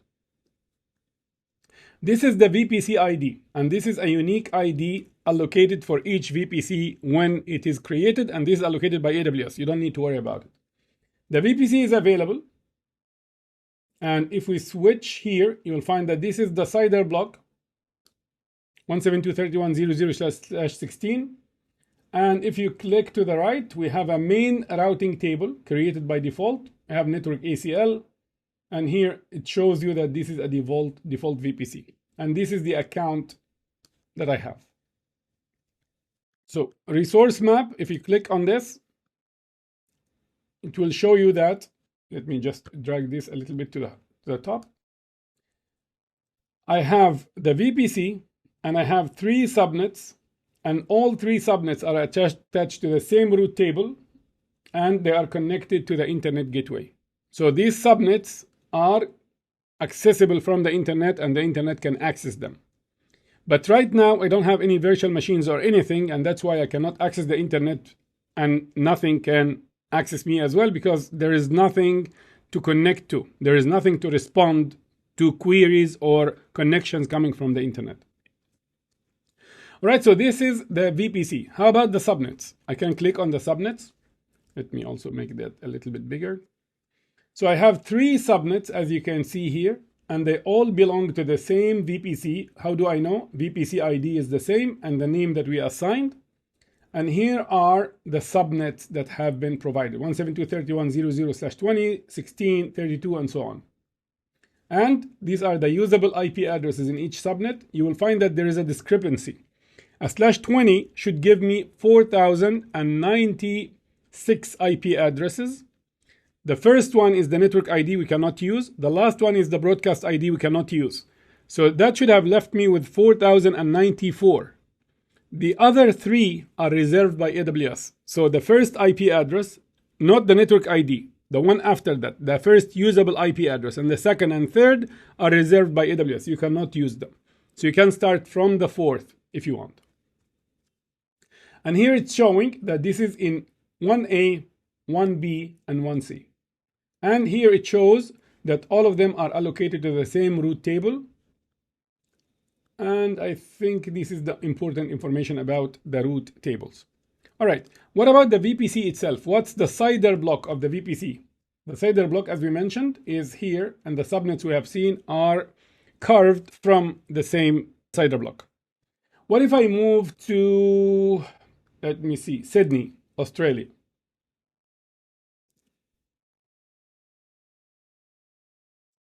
So as you can see here, if you click Sydney, this is AP Southeast 2. This is the code for it, and this is the name of the region. I have a different VPC ID, a different one, but the same range. And if we scroll to the right, there you have a main route table. It's a different route table ID, and it's the default, and it's in the same account. And if I do a resource map to find out what resources we have in this VPC, let me drag this a little bit up. You'll have the VPC, the new one, and then I have 3 subnets connected to one route table and internet gateway. So as if AWS is creating the same VPC configuration for you everywhere in all the regions, one per region.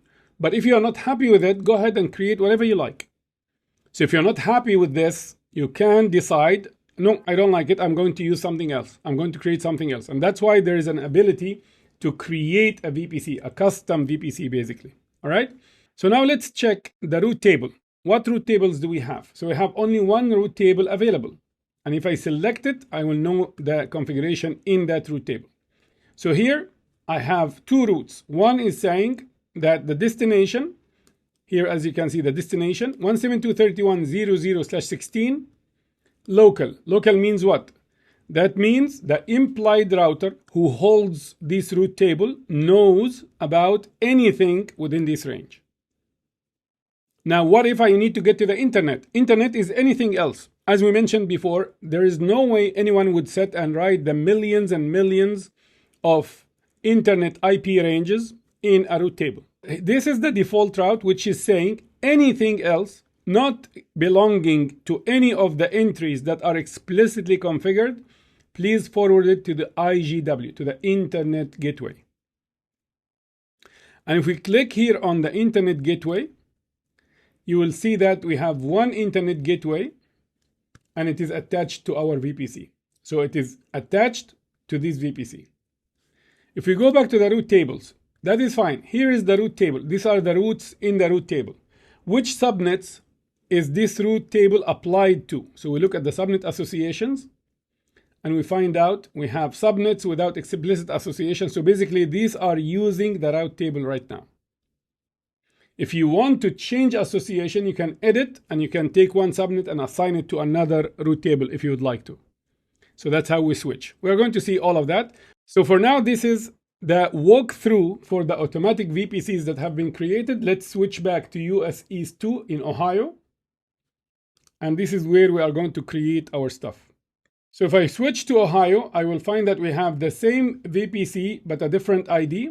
And if I click on that and I do root resource map, you are going to find the same thing. I have 3 subnets. Let me move this one a little bit up. 3 subnets in 2A, 2B, and 2C. And then they are associated with a root table, and the root table is associated with an IGW.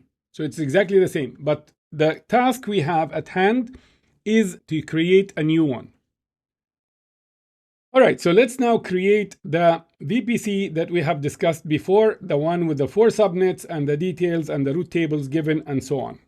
So let's go ahead and create that now. And it will be a custom VPC in US East 2, and these are the subnets. Subnet 1, 31.0.0, subnet 216.0, and then I have 3 32.0 and 4 48.0. And we're going to create root table 1, root table 2, and root table 3, 4. And these labels, we're going to use them, and this is going to be in availability zone A, availability zone B, and availability zone C. All right, let's go ahead and create the VPC, allocate the CIDR block, and then move on to creating the subnets and the root tables and do the association. All right, so let's go ahead and do this. Here we are in the console, and I have switched the region to United States, Ohio. And if you look here, you will find out that this is US East 2. What do we need to do? I need to create a new VPC. And I can do VPC only, or I can have AWS help me create subnets and create root tables and network connections and so on. That is if you need help from AWS. In my case, I want to show you how you can do it from scratch. So I'm going to choose VPC only. And the name was custom_VPC. The CIDR block given was 172.31.0.0/16. And believe it or not, by clicking Create VPC, you have now successfully created a virtual data center in AWS. And it's isolated by default from anything else. And let's see what else was created. So when you look, these are the details of your VPC. So there is a main routing table that ends, the ID of which ends with 833. This is created by default for you. There is a network ACL. We're going to talk about this later on when we get to security. And we don't have any subnets. And we have only one root table. If I look at the CIDRs, I have only one CIDR and it's associated. And that's it. So if we want to know the details of the route table, let's go and figure it out by clicking on this link. Or I can go here and from root tables, let me just refresh this page to show the new one. This is the new one. So I'm going to here give it a tag or a name, custom VPC def for default. All right. So what do we have inside this root table? I can scroll up, click on routes, and then we have the range that we have allocated. And if I want to edit the routes, I can always click on edit routes and I can add, but this one, the default one, I cannot remove it. So if I click for add a route, for example, and I add a route 0.0.0.0, send it to, let's say local for now. It's meaningless. Don't worry about what I'm trying to do. But here, as you can see, you can remove the customized ones, but you cannot remove this. So what does this one mean? It means any subnet within the CIDR block of the VPC, current subnet or future subnet, I know how to get to it locally through the implied router. That is what it means, and you cannot edit that. So let me go back. I don't need to do any changes now. So these are the routes available. What subnets are associated? I don't have any subnets in the VPC yet. That's why there is no association. So this route table is not applied to anything, but it has been created. What do we need to do now? We need to start creating the subnets. So let's go ahead. Here's the subnets that I have. These are the default ones. And how would I know? They all belong to the same VPC that ends with DE2. But if I check my VPC, DE2 is the default, and I can always highlight it as the default, so it becomes easier when I see it in the different screens. And I have the custom VPC, which is mine. So let's go ahead and create the subnets now. So I have 3, and they're all in the default VPC. These are the automatically created ones. I'm going to click on Create Subnet. And which VPC? I'm going to create it in the custom VPC. If by mistake you go and create it here, now you are creating a subnet in a completely different data center, which is not the right one. So you have to be very careful when you have multiple VPCs, which one are you choosing? So I'm going to choose the custom VPC. And what is the subnet setting? What's the name? So this is going to be subnet. We can do _1. You can do it _-1, _1, whatever you like. Which availability zone? If you remember, the assignment was subnet 1 in availability zone A. Subnet 2 in availability zone B, and Subnet 3 and 4 in availability zone C. And the ranges are 3100 for Subnet 1, 3116.0 for Subnet 2, and then 48 and 32.0/20 for 3 and 4. So I'm going to create this one in US East 2A. And the range, the CIDR block for the subnet, and I'm going to have 172.31.0.0/20 as the subnet, as given. I don't need to change anything. And I can create a new subnet, another one, subnet 2. So this is going to be subnet underscore 2. The availability zone is going to be 2B, and the CIDR block is going to be 172.31.16.0/20. And we have already put the name. And then we have 3 and 4. So this is going to be subnet underscore 3. Availability zone is going to be C. And the range is going to be 172.31.32.0/20. And last but not least, I need to have the last one, which is subnet 4. So subnet underscore 4. And this is going to be in C as well. And the range is 172.31.48.0/20. Let's say you make a mistake. So for example, let me here go back and say 30 only, for example. And I try to create, what will happen? CIDR is not within the CIDR address from VPC. So they are telling you, now you are trying to create a subnet that does not belong to the pizza. You cannot have a pepperoni pizza and you try to get a slice that has seafood. It won't happen. So here they are telling you, we are watching you. Now you are trying to configure a subnet in a range that does not belong to you and to this VPC, so please fix it. When I fix it and create subnets, now as you can see, it is creating subnet 1, subnet 2, subnet 3, subnet 4. This is the beauty of the cloud. From the dashboard, did some clicks, and if you are familiar with this, it wouldn't even take 1/10 of the time that is taking me. And if you know infrastructure as code tools like Terraform, you can have a script ready and it will do it, everything that we have done in 1 minute. So the point I'm trying to make is the orchestration and management is now doing stuff in different data centers, in the AWS different availability zones, in an AWS region, in Ohio, and I'm sitting in Dubai right now, and this is all happening without me knowing which devices, which equipment that this will be configured on. Is it software or is it hardware? What is the switch? What's the router? I have no clue. So this is the management and orchestration that sits on top of the physical infrastructure of the data center, and that is what makes a cloud called a cloud. So let's check the subnets and see if we have what we needed. So now let me just minimize this so we have more working space. Okay. So I have subnet 1, all right, and subnet 1 is assigned the range 00/20. Then 16 is subnet 2, and each one has an ID that was allocated by AWS. I did not intervene in the selection of the ID. And for the availability zone, the first one is in 2A, which is subnet 1. Subnet 2 is in 2B, as you can see here. Then I have 2 other subnets in 2C. So it looks like I've done it the right way, 3 and 4. And as you can see here, they are all attached to a route table, but I haven't created any. Remember that there was a default route table.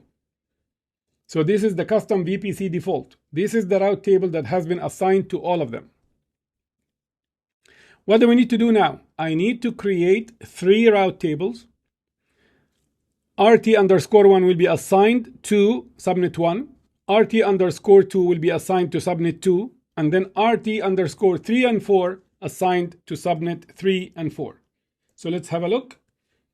RT_1 for subnet 1, RT_2 for subnet 2, and RT_3, 4 for 3 and 4. So let's go ahead and do this.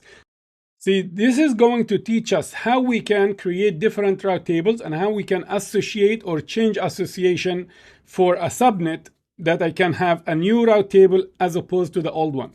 For now, all of them associate with the same route table, which we need to change now. But we need to create the route tables first. So let's click on route tables. And we have the default one. This is the default for the custom VPC. So if we look at the subnets again, subnet 2, 3, and 4, they are attached to the route table. So as you can see here, they are all attached to the route table for the custom VPC default, which is this one. So what is this route table? This is the one for the default VPC. How can I confirm?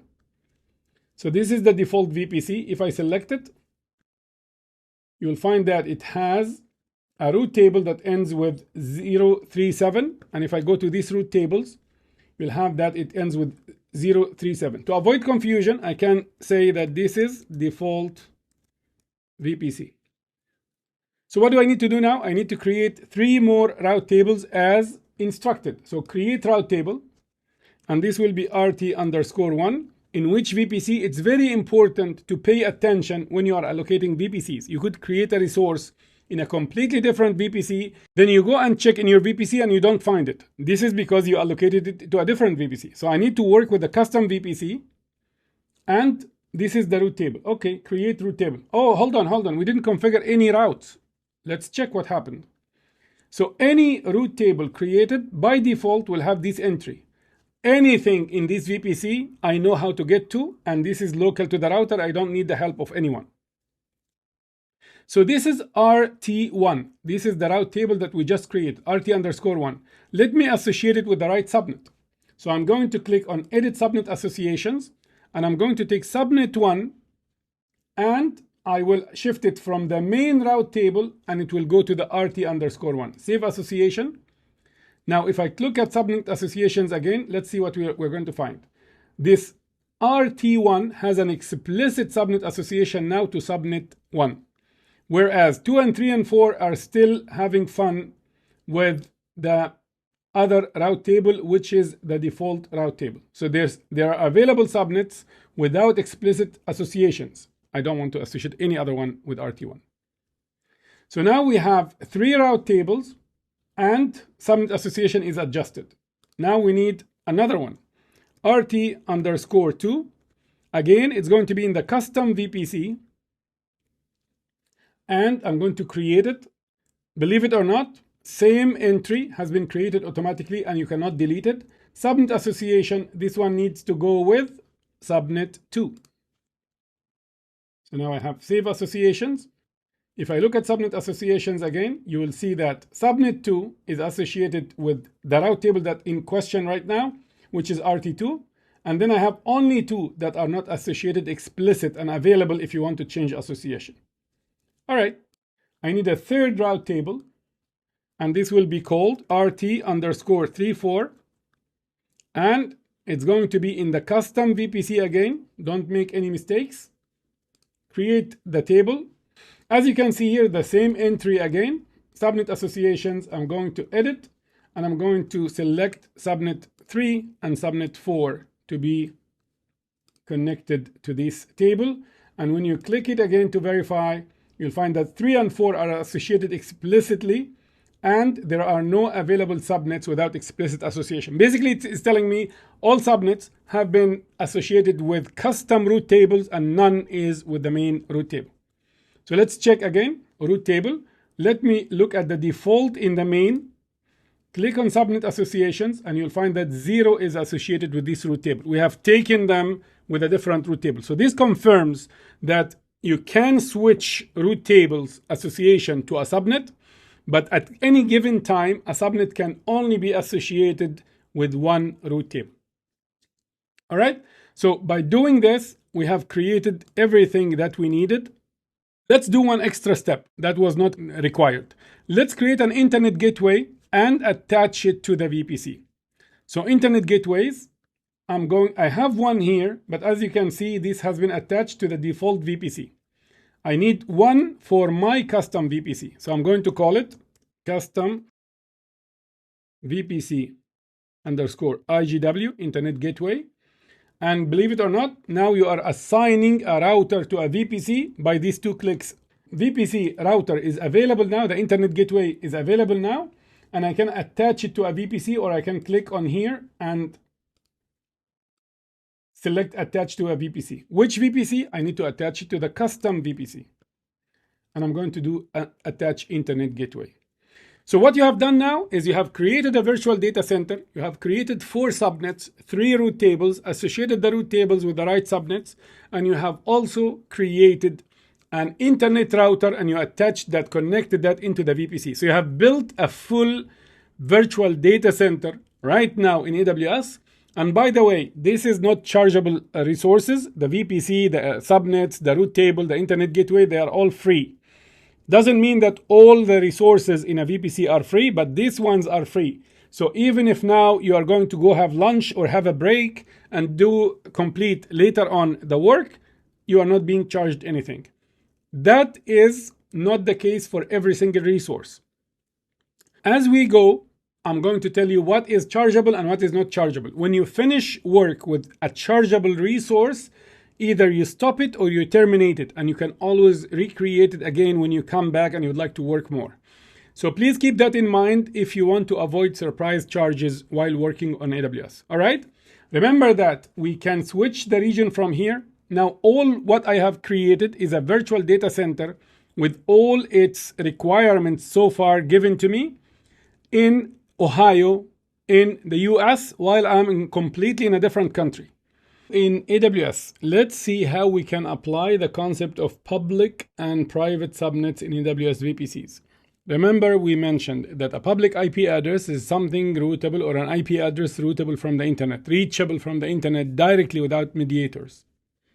And private IP addresses are the ones like that we use at our homes, and the internet cannot see us from the outside, cannot reach us from the outside. One might ask, okay, so how come I can connect from my home, from my private IP address through Wi-Fi, can get to the internet, and the internet can get back to me? Remember, there was something called network address translation that is done on the Wi-Fi router, and we're going to discuss that shortly. So let's go ahead and see how in AWS we can do public subnets reachable from the internet and private subnets that are not directly reachable from the internet. So a subnet in AWS is considered a public subnet if it satisfies 2 conditions. Condition number 1, the subnet is created in a VPC that has an internet gateway attached. So for example, if we have a subnet 172.31.0.0/20, there is nothing when you are creating the subnet drop-down menu to select whether it's public or private. How you configure it makes it public or private. So now we have this public subnet, and implied router is there by default in this VPC with this CIDR block.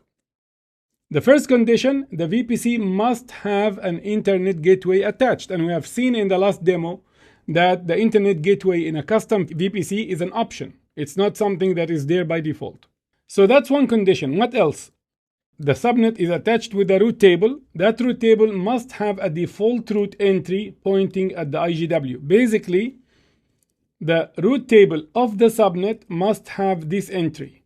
If you have noticed when we did the demo that all the root tables were created with the CIDR block of the VPC only. None of them had the 0.0.0/0 pointing at the IGW. Let's prove it. Here are the root tables that we created. Let me select any one of them. Let's say root table 2. If I click on the root table and look at the roots available, it's only one root pointing at the subnets within the CIDR block. If I choose any other one of the root tables, let's say RT1. RT1, look at the roots, same root. So none of them has any reference to the internet gateway, although we have created and attached internet gateway into the VPC. So having an internet gateway is one thing, but telling your router to use it is a different thing. How can you enforce that the router for a specific subnet is going to send traffic to the internet through the default route. So through this entry that we have seen, 0.0.0.0 pointing at the IGW. All right, so can I make subnet 1 in the VPC that we created a public subnet? Now it satisfies the first one. The VPC has an IGW. Can I make it a public subnet by satisfying the second condition? And the answer is absolutely. If I go here, subnet 1 is associated with root table 1, as we know. So let me click on this and look at the root table for this subnet. You will see that it's attached to RT_1. So what I'm going to do is I'm going to go under RT_1 and I'm going to click on routes and then edit routes. And I'm going to add a route. And in this route, what I will do is I'm going to say anything else not in the route table, please send it to the IGW. So Internet Gateway. It will ask me which Internet Gateway, and here is the custom VPC Internet Gateway. So this integration and AWS knowing the orchestration and management layer, knowing what resources are in my VPC, and it's a pull down menu and I can select them, and that's how easy it is to configure routers to point at internet gateways and attach the internet gateway to the VPC and create subnets and create route tables. So that's the beauty of the cloud. That's why you need to learn the cloud. This is the modern IT. If you are planning for the future, plan it from now. Don't take transitional careers and in 3 to 5 years you realize that I wish I have done like my friends did and I got into cloud and automation and machine learning and AI and all that stuff. So you need to see the difference. You need to appreciate how easy this is becoming compared to traditional IT. All right, so let me choose the internet gateway and save changes. So now let's look at the routes, and now we have two routes, 0000 default route pointing at the IGW and the entry, the first one. So now we have managed to make subnet 1 a public subnet. So let me go back here, and what I will do just to make my life easier is I'm going to put here an underscore and I can say public. It becomes much easier for me when I'm creating to identify my subnets as opposed to if I don't have any tags. These are called tags, name tags, location tags, building tags, production, development, testing, and so on. So now I have managed to create subnet 1 as a public subnet. All right, so this is clear on the public subnet. How about the private subnet? A private subnet is the one that does not satisfy the two conditions, or at least one of them. So this subnet, for example, 172.31.16.0/20, it has a routing table like this. Let's say this is RT_2 or even RT_34 that we created, because all of them, they only have this entry. So these are all 2, 3, and 4 are all now private subnets. Why? Because they don't have this entry. So they satisfy the first condition. They are in a VPC that has an IGW. Okay, fair enough. However, there is no instruction to the implied router to take that traffic from here that needs to get to the internet and deliver it to the internet gateway so it can make it out to the internet. So if you lose one of the two conditions, that subnet is immediately private. Now, if you would like to have your website virtual machine, then you have to launch it in a public subnet, because that's the only way the internet will know about it and it will reach the internet directly. Whereas if you have some sensitive data, like for example a database, some credit card information, some order information, payment information, patient health records, and so on, this is sensitive, should not be exposed to the internet, and then hackers are going to try to break into it and steal that critical information. So in that case, you need a private subnet, and you can hide it in a private subnet. And as we move on and we learn more about the cloud, you will know that how applications are deployed, and we'll talk about that later in the course. All right, hopefully this one is clear and you do now understand the difference between public IP addresses and public subnets in the cloud, and also private subnets in the cloud that are hidden from the internet.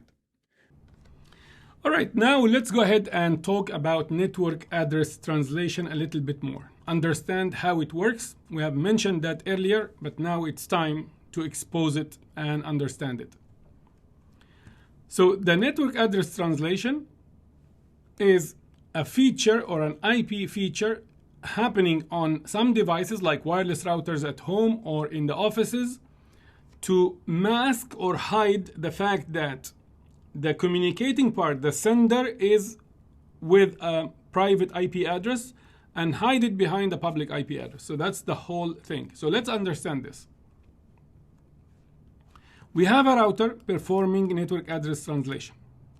The router connects this local area network, the mini local area network we have on the drawing, and connects that to the internet. The local area network has this range, 172.31.1.0/24. .1 is configured on the router LAN interface, and the router is connected to the switch. And we have a laptop that has an IP address 172.31.1.118.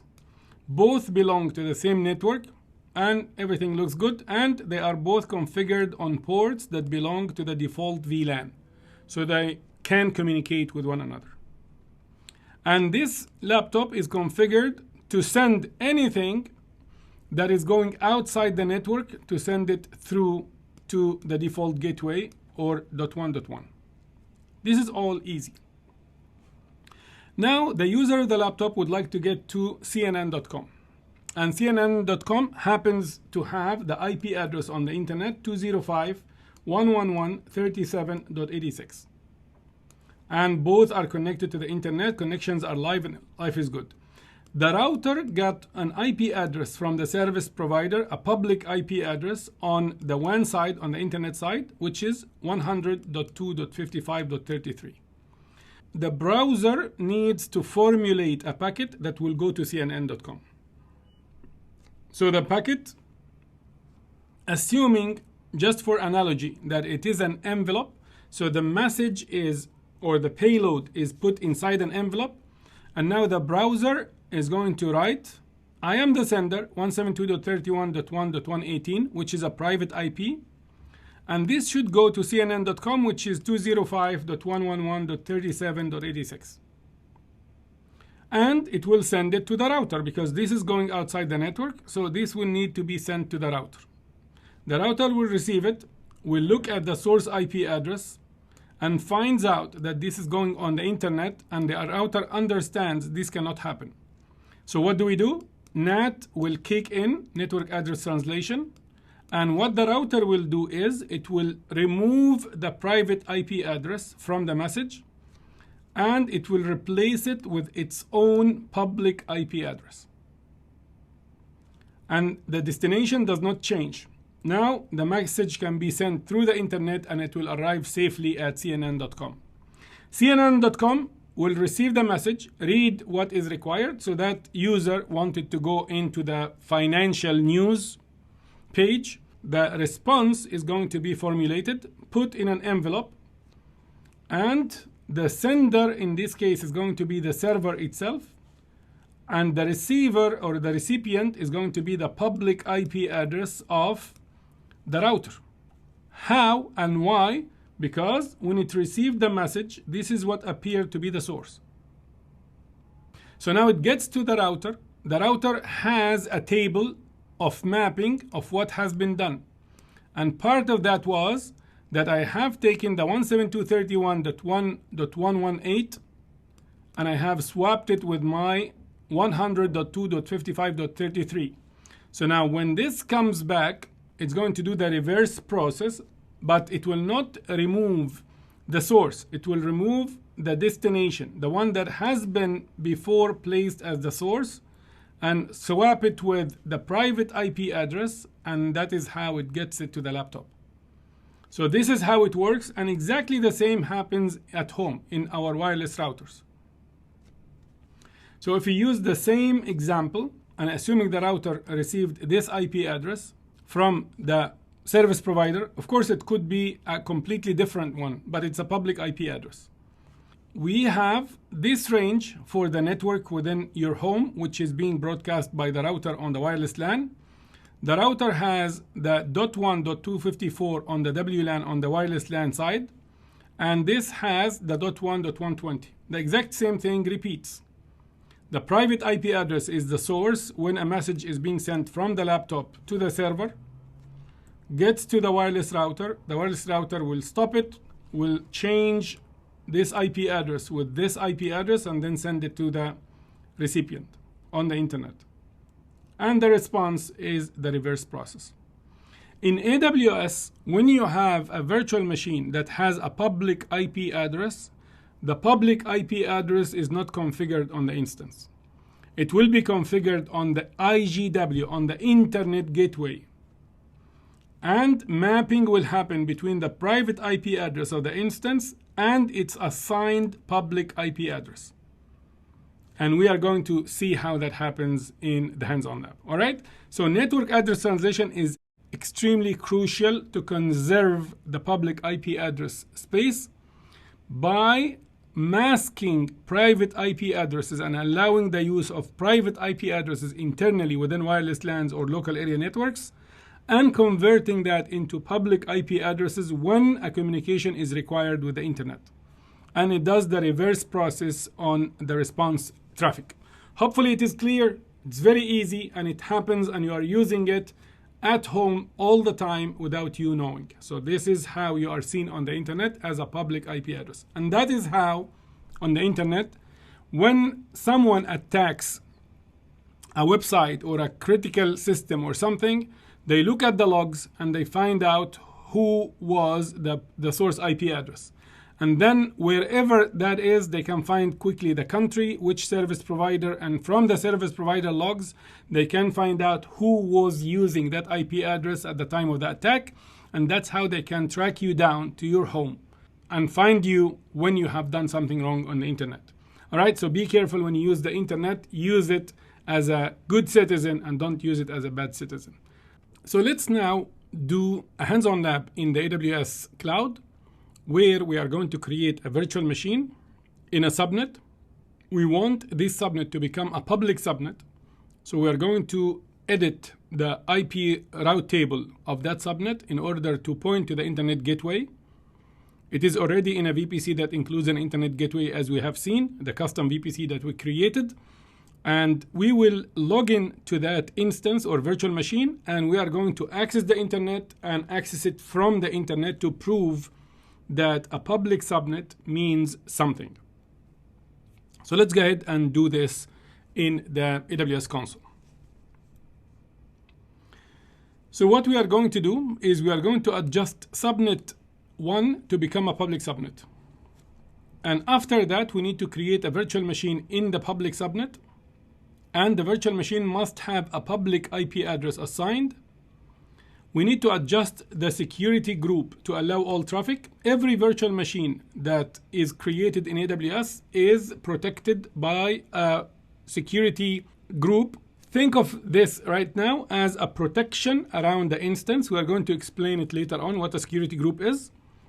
But for this one, in order to void the security group, we are going to force it to allow all traffic. So to do no filtering whatsoever, because we need to test the public IP and we need to focus on that. Once we connect to the machine, we are going to try from the machine to access something on the internet to find out if this is working or not working. And then we are going to ping from the internet to the instance. So from my laptop, I'm going to send messages requesting a response from the virtual machine, and I'm going to direct that request to the public IP address of the virtual machine, and we'll see what happens. Of course, after doing this, we can do some additional step where we are going to remove the part that allows subnet 1 to communicate with the internet from the route table, and we'll try the same tests again, and at that time the communication should stop, which indicates that the public subnet was key to be able to access and communicate with the virtual machine. So let's go ahead to the console and do this. It's very simple. We're going to take the very first subnet, subnet 1. We're going to convert it into a public subnet by adding this entry into RT_1, which is the route table for subnet 1. And we're going to continue our testing as mentioned. So let's go ahead and do this. So here I am in the VPC in Ohio, the same one that we created before. So it's the custom VPC. I'm in the VPC dashboard. I'm going to go into subnets. I'm going to pick subnet 1. Let's look at the route table of subnet 1. It has only the entry that states I can route anywhere within the VPC to any subnet without the aid or help of anyone. So this is the route table. We're going to go to the route table, and we're going to edit routes, and we're going to create a new route that would state anything else other than the subnets in the VPC. Please send it to the internet gateway. And which internet gateway? The one in the custom VPC. Save changes. So now we have forced subnet 1 to be a public subnet. If I go back, let me now label it as such. So I'm going to label this as public. Save. And just to check one last time, here is the entry that made it a public subnet. So what else do I need to do? I need to have a security group that is going to have all traffic allowed in from anywhere. So we can do it separately right now. So under security, I'm still in the VPC dashboard, scrolling down to security groups, and I'm going to create a security group. For now, please don't bother what is a security group. We're going to explain that carefully. So this is the outbound rules, and it shows that all the traffic is allowed to anywhere outbound. I'm going to call it testing _ security group, and description testing VM public subnet. So just a reminder, if I look at it later on, I'll find out what this is all about. And we have to make sure it is in the proper VPC. Inbound rules, I'm going to add a rule that would allow all traffic. We said make sure that it's not going to filter anything. So all traffic from anywhere, and in the outbound, all traffic to anywhere, and create security group. So the security group for me is called testing SG. This is the one we are going to use. So what do we need to do now? So we adjusted the public subnet. We adjusted the security group. Now we need to create a virtual machine in the public subnet. So I'm going to click here and then write EC2. EC2 is the service for the virtual machines in AWS. And I'm going to right click here and open it in a new tab. So I will have the VPC tab and the EC2 is going to be next to it. So instead of jumping on the same page between dashboards, I will have the required dashboards open in separate tabs in front of me. So now we are going to go here, click on instances, launch instance. I'm going to call this testing _ public subnets. Of course, you can call it just testing, call it anything. The name is irrelevant. And I'm going to have it as Amazon Linux 2023. And I'm going to leave it to the size T2 micro. For the key pair login, I'm going to proceed in this case without a key pair, doesn't matter. Network settings are important. I want to make sure that it's going to be in the custom VPC. And I want to make sure it's going to be in the public subnet.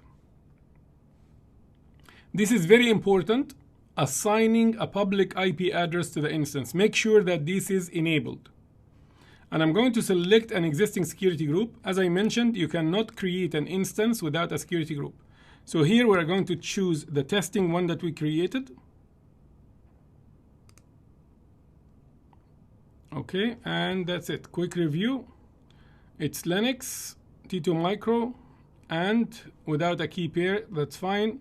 Custom VPC, and subnet 1 public, and has a security group testing that allows everything. Launch the instance.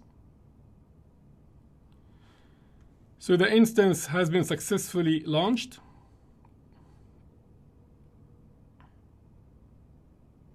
And I can click on connect when it is a blue color. And I'm going to choose EC2 instance connect. Scroll down, click on connect.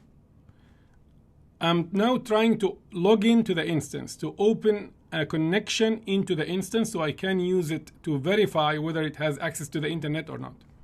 As you can see, we are in the instance right now. The instance has a public IP address and has a private IP address. So let me do sudo su.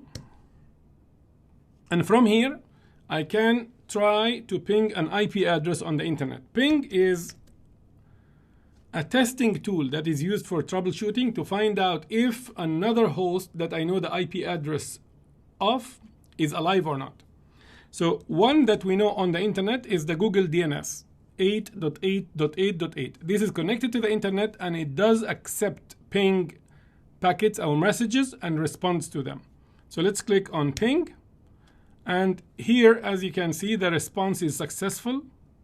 How do I know? If I do Control-C, stop it, you'll find that 7 were transmitted, 7 were received, 0 packet loss, and the time. That means the virtual machine on a public subnet can access the internet. All right. Can I access it from the internet? So let's take the public IP address. And I'm going to go into my terminal on my MacBook, on my laptop. In your case, you are going to open Windows command prompt, and you will do exactly the same. OK, so here we go. I'm going to do ping, and then Control-V to paste the public IP address. So the 3.146.178.137 is the public IP address I grabbed from here, from the instance. And if I do ping, as you can see also, it is successful, and I'm getting responses. How can I know? Control-C. 6 packets were sent, 6 packets received, 0 packet loss. This indicates that by having the instance on a public subnet with a security group that allows communication out and in, we were able to communicate from the virtual machine outbound to the internet and from the internet inbound to the virtual machine, which confirms that a public subnet is key into this. Now, how else can we confirm? Okay, let's go ahead into the VPC again. And let me go into the root tables. And on root table 1, here are the roots. I'm going to remove this one again. So edit, and I'm going to remove this. And I'm going to save it. Now let's go ahead and try from my laptop if I can get to the instance. So here I am. I'm going to repeat the same command. And now, as you can see, there is timeout, timeout, timeout. Why? It's the same virtual machine. It has a public IP address. And I was able a second ago to ping it from my laptop. What happened now?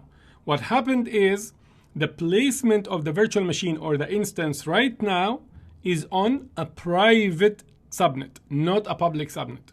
So despite the fact that it has a public IP address and the public IP address still exists on the instance or the virtual machine, it is unable to get this traffic, and even if it gets it, it will not be able to respond.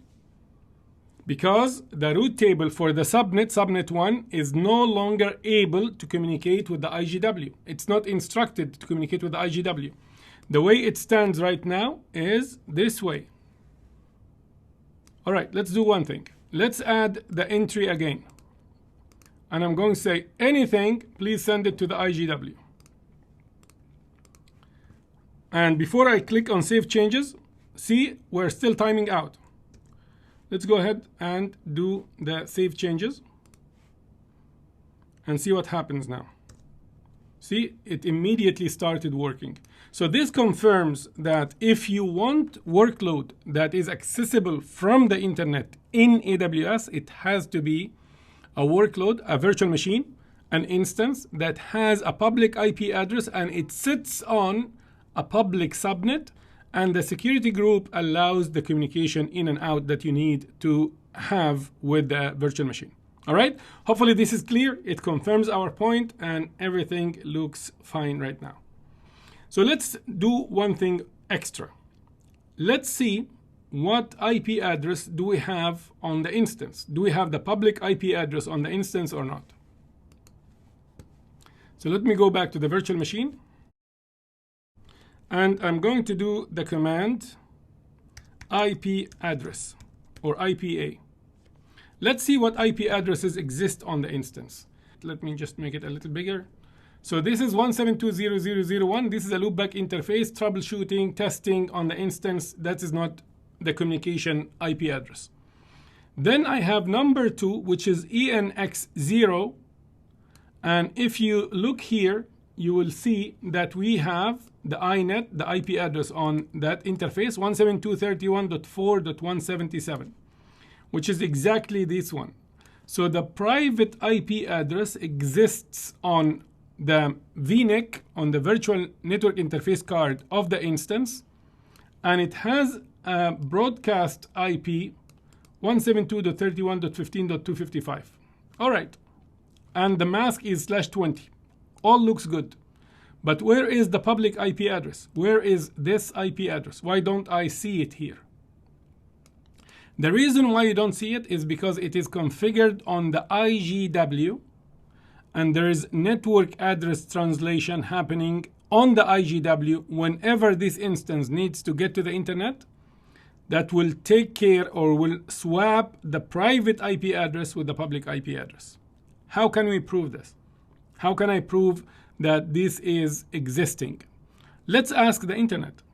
So on the internet, what we can do, so we did the IP address and we saw that we only see, or we only have the private IP address of the virtual machine configured on its VNIC. You could have used this one as well as a command. If you are on Windows, all you need to do is ipconfig only, without get interface address and all that. So open the command prompt and do ipconfig. If I do curl interfaceconfig.me, this command, if I use it now on the virtual machine, it will tell me how does the internet see me from an IP address perspective.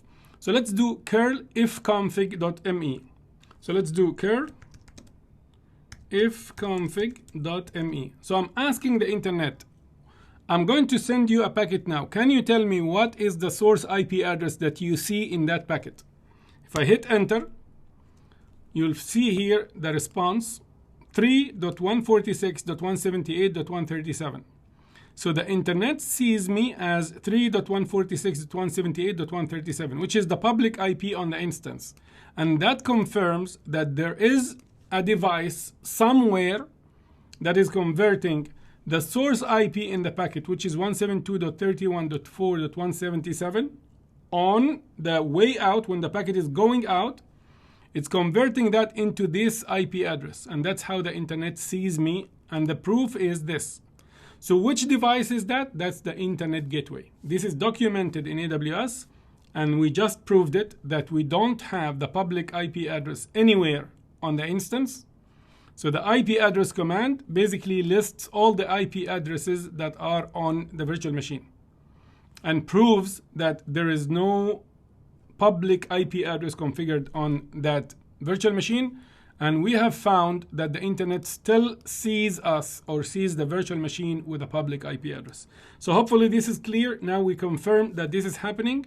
You could use the ifconfig or the curl ifconfig me as well on your Windows laptop if you have one, direct from your laptop to the internet and see what will be your public IP address. But in your case, that will be the one from your office router or from your home wireless router.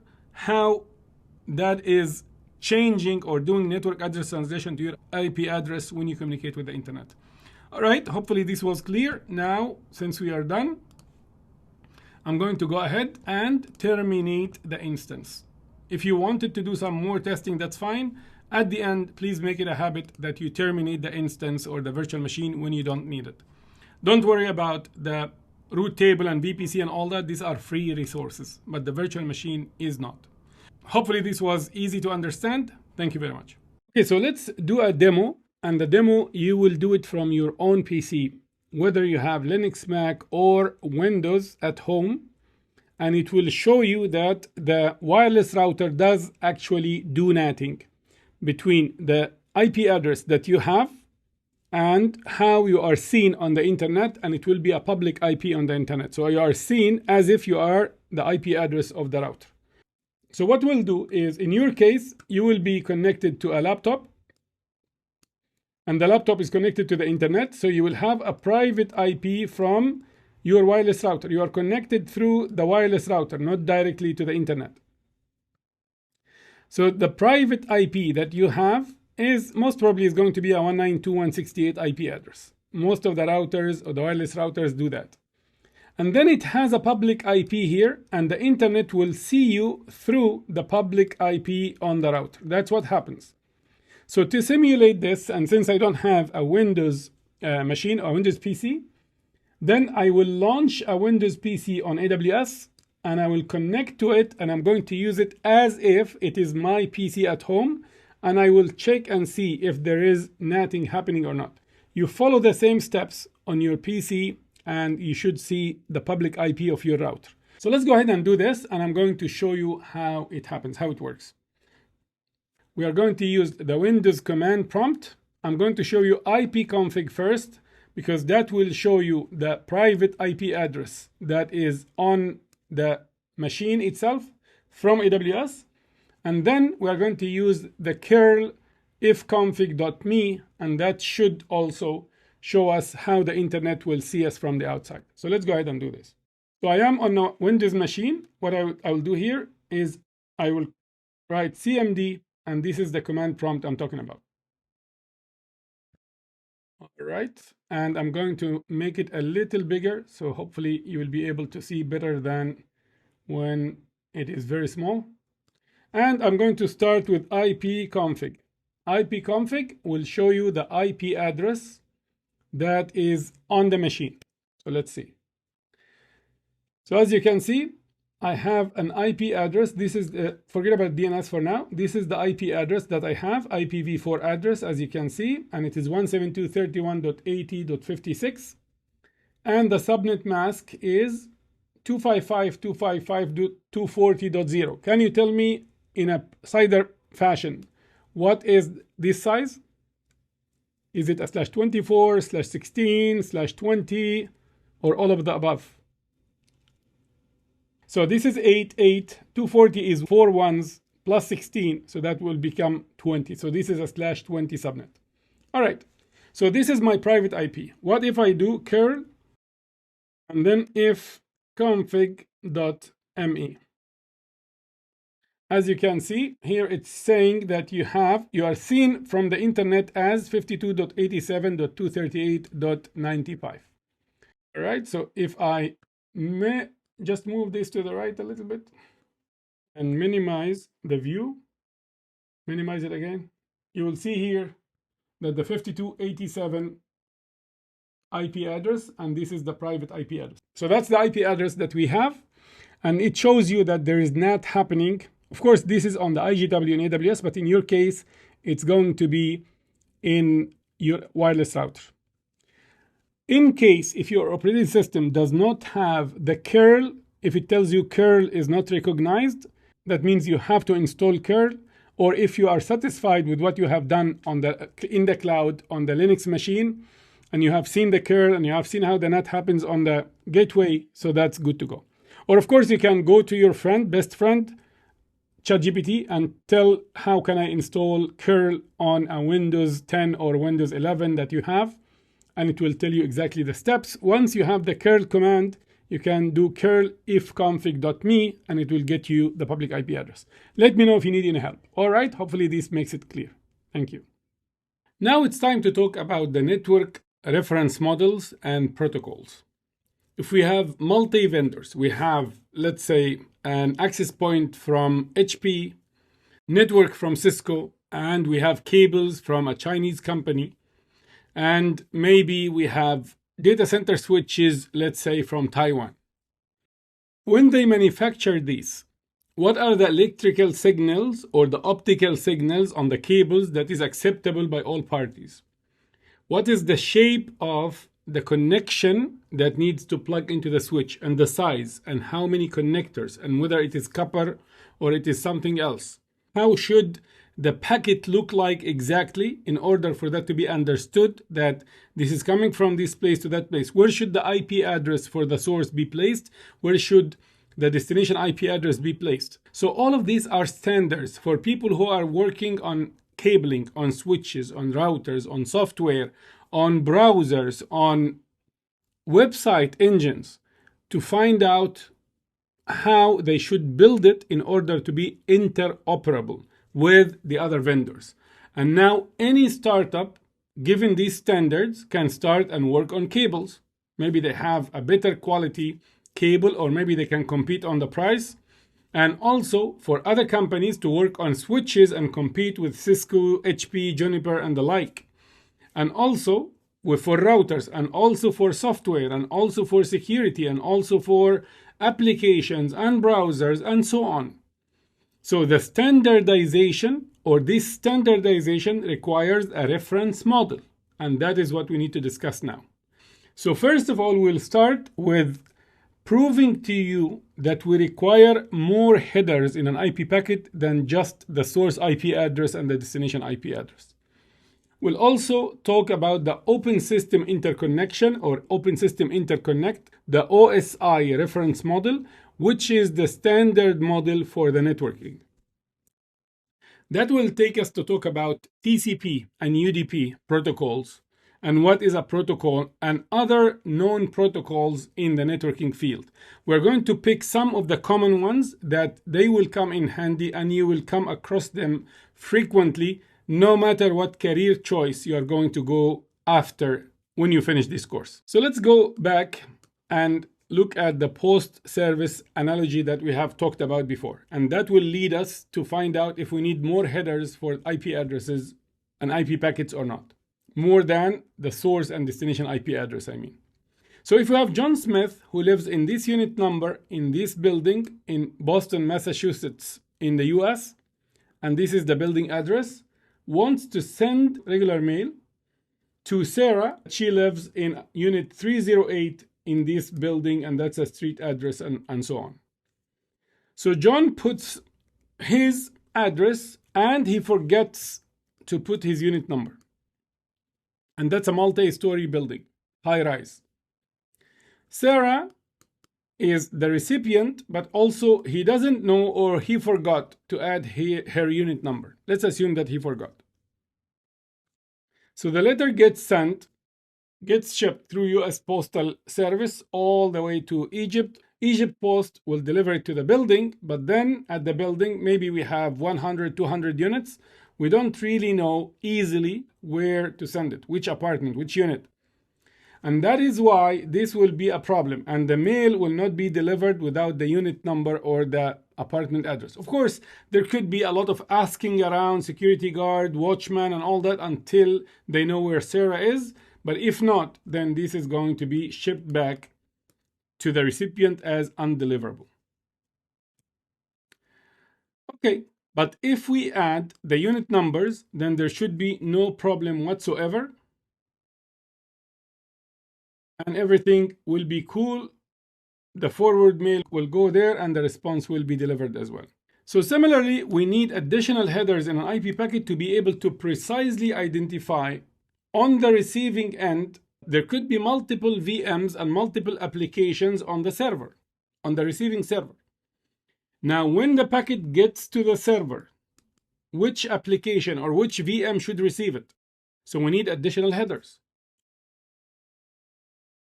Also, which application on the source sent the request? Was it Chrome? Was it Safari? Was it Firefox? Was it mail, email? Or was it Zoom? So on your laptop, you might be running a lot of applications. When the response comes back, which one should receive the response? They are all on the same laptop. The laptop has the same IP, but then we need to distinguish between the different units in the building. Your laptop is the building, and it has many applications open. So which one should the software send it to? This tells us that we don't have enough information in the IP packet if we only confine it to the source and destination IP. Because of the fact multiple apps can be running, or multiple VMs on the server side and multiple apps on your phone or client side. So what is that header that we need? We call it the ports, the IP ports. So let's try to understand the source and destination ports a little bit more. So source and destination ports are required headers in a packet, and this is in addition to the source and destination IP address. If we look here and we try to do the analogy of an envelope, if this laptop is in Germany and it has an IP address, and this is not a private IP address, this is a public IP address, opens a browser, and now it's trying to send a request or a message or a login or whatever that is, let's say to a bank in the US or a corporate in the US. And this is the server IP address, and it is a public IP address as well.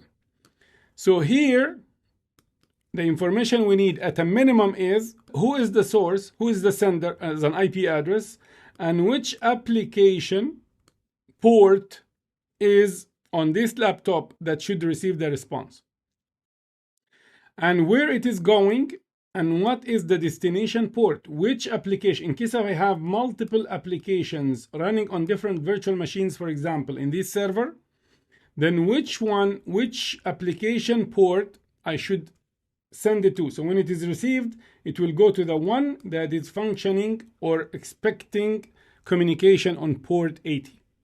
What is a port? We'll talk about that. So think about it as a unit, and it has a door.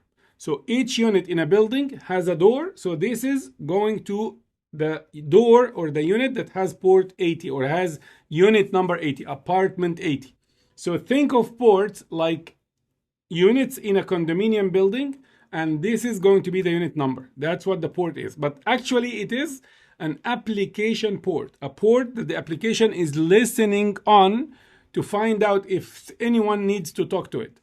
Think about it as a local extension in a phone system inside the building. So extension number 80 should receive this message. So it gets here. Now the server knows which one should receive the communication for port 80, and it will send it to it. If this is listening on port, let's say 443, and this is listening on port 22, these are all legitimate ports, but we are going to talk about them later on. So in that case, this server, the software in this server should be able to tell which one is the port 80 application and send the traffic to it. Now, if it is to respond, what will happen? It will be from, and in this case, it will be the IP address on the server, which is this IP address, the port on the server, that's the sender now, because now we are talking about the response, port 80 on the server, and it will be going to 100.2.55.33, which is this IP address, and to which port? To the original port that sent it, which was 55,000.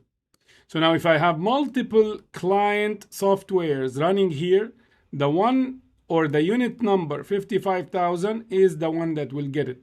So the others are not going to get the response by mistake. And this is exactly how, when you open your browser and you have 10 tabs open and each one is going to a different website, you will never find that the first tab, for example, is going to CNN.com. When the response comes, the page of CNN.com, you will never see it on the second or third or fourth tab. You will always get it in the right tab. Even if you are working on a different tab, you will find the data of CNN.com in the same place, in the same tab that you have opened. This is because of the ports. A quick recap. Source IP and destination IP are not enough headers to be sent with the packet. We need source port and destination port as well. All right, so let's talk now about the first model, or the main model when it comes to networking, the Open System Interconnect or interconnection, or the OSI reference model. What is that? Oh my goodness. This is not my drawing. This is the source for the drawing. But this is a 7 layers model. All right, it looks like a building to me, or at least the skeleton of a building. But what is that for? So the OSI model is just a framework, a collection of standards that breaks down how data travels across a network from the user using an application, let's say Chrome, for example, until it reaches, so if this is on this side, until it gets to the server on the other side. So from the user, from the application, the client application, through the network, through the LAN and WAN until it gets to the other side and it is received and comprehended by the receiver. That's what the OSI layer defines. So the different layers will define things like what are the standards for cabling. So that would be the first layer. The physical layer will identify that.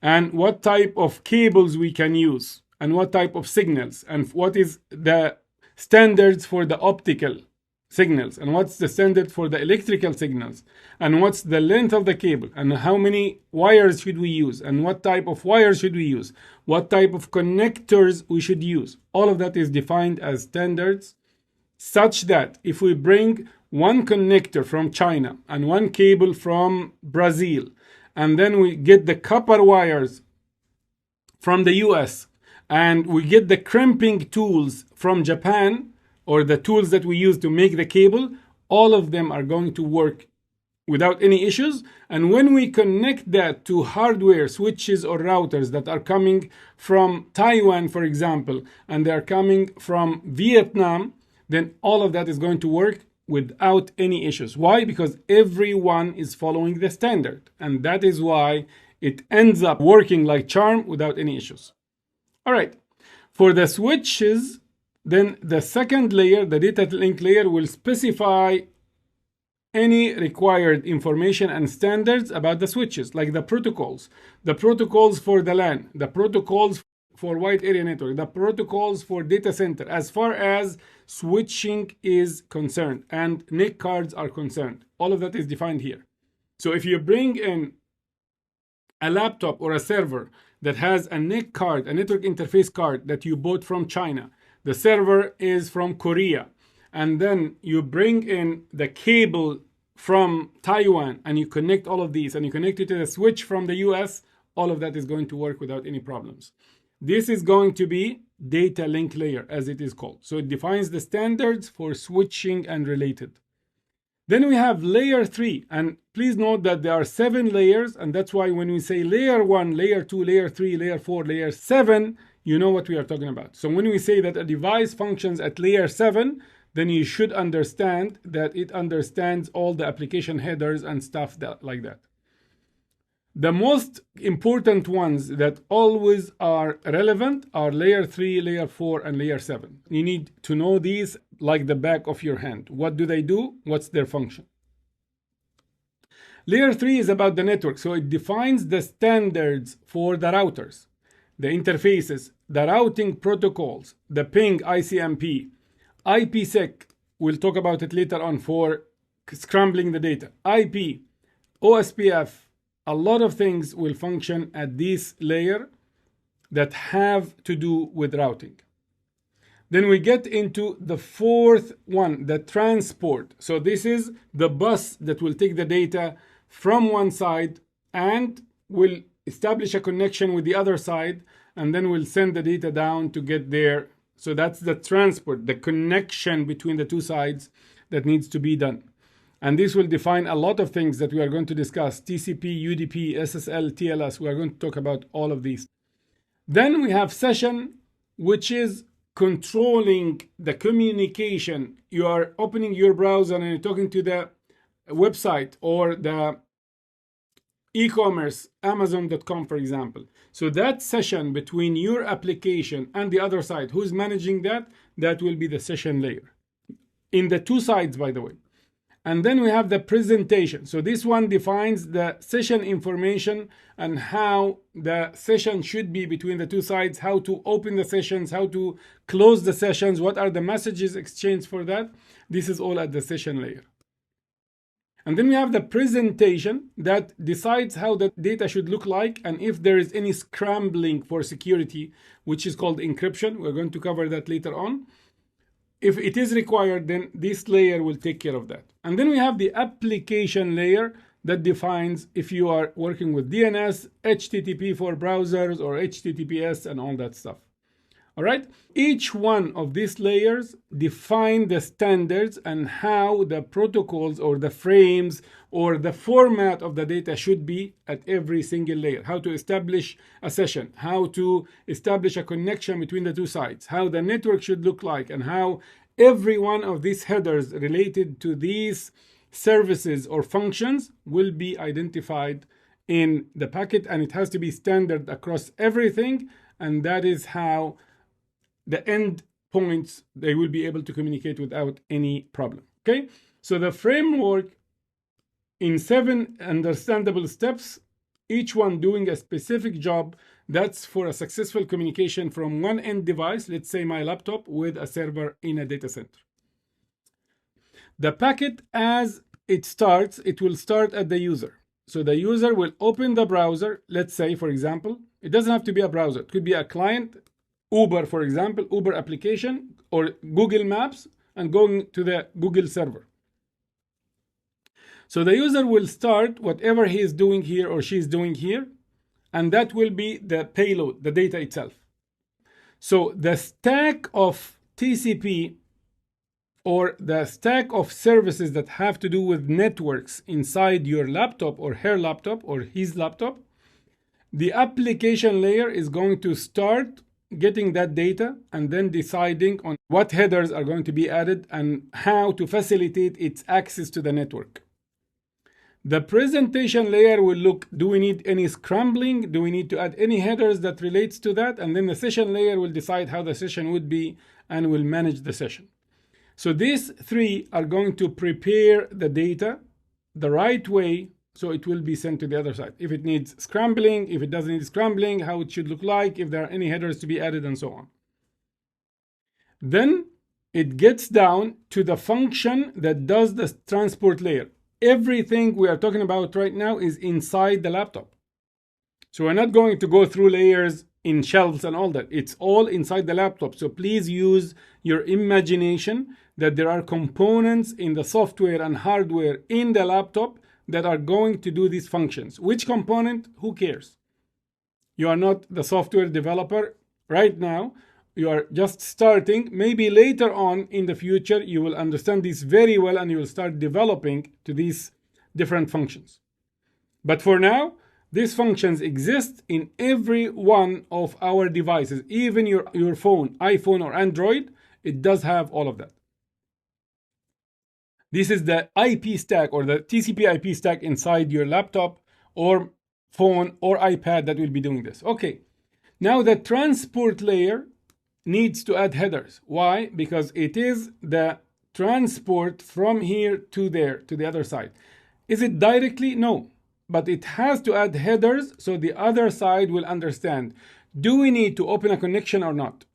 Do we need to follow the sequence of each packet? So if one is missed, then I need to tell you. Do we need to have flow control? So if you're sending too much, I need to slow you down. Do we need to have extra communication basically to ensure that there is nothing missed, nothing is received in error or out of sequence, and if anything is missed, then we can talk and you can resend it again? If we need to do that, or just I will send you whatever I will send, receive it, and if we miss anything, who cares? And both of these are valid options when it gets to a transport layer. So the transport, it's going to add its own headers, the bits and pieces, and we'll deliver it. Okay, now it's time to ship it through the network. So what do we need to do? We need to give it to the layer that understands routing and understands IP addresses and understands BGP, for example, if that's required, and other stuff. So network address translation also happens at this layer. Do we need to add headers? Of course. That header exists, and here's our original data. And now an IP header is added. Source, destination, IP addresses are added, and if anything else is needed. At the transport, this is the source port and destination port will be there as well. Goes through the switch. For the switch to deliver to the different ones in the same local area network, then probably headers are going to be added also. These are called data link or link layer or link to headers. Once this is done, it is ready now to go out on the NIC card to the network, to the local area network, and then possibly to the another router or something. So it will filter down to now, if you are holding your iPhone connected through Wi-Fi, then this has to be converted into frequencies in the wireless LAN. If this was a wired copper port into a switch, then it will be converted into electrical signals to be sent through the copper wire. If it was optical cable, fiber optic cable, then it will be converted into light signals to be sent. Who is going to do that? That is the physical layer. So this path from the source, from the application until it gets to the physical layer is called encapsulation. Why is that? Because we have the data, and imagine how many times we have added things around it as if it is a capsule at the end. We are encapsulating the data. We are including the data, but adding a lot of headers around it. Now it gets as a series of binary zeros and ones, either presented as electrical signals or light signals or however. It gets to the other side. The physical layer here, it needs to do the reverse process, de-encapsulation. So the physical layer here is going to translate that into what is acceptable for the data link layer. So the data link layer will be able to read any information required for the data link and comprehend it and find out if it is for me or for someone else. Then it's going to remove layer 2 headers and it's going to pass it on to the network layer. The network layer would look at the source and destination IP, where this is going. If it is to me, I will process it. Else, if I'm a router, then I'm going to send it. If it is a router, it will end at this layer and it will not have a lot of information above. Now, if this was the server as we are showing here, then it will pass it on to the transport layer to understand, okay, was that supposed to be a connection-oriented communication or connectionless?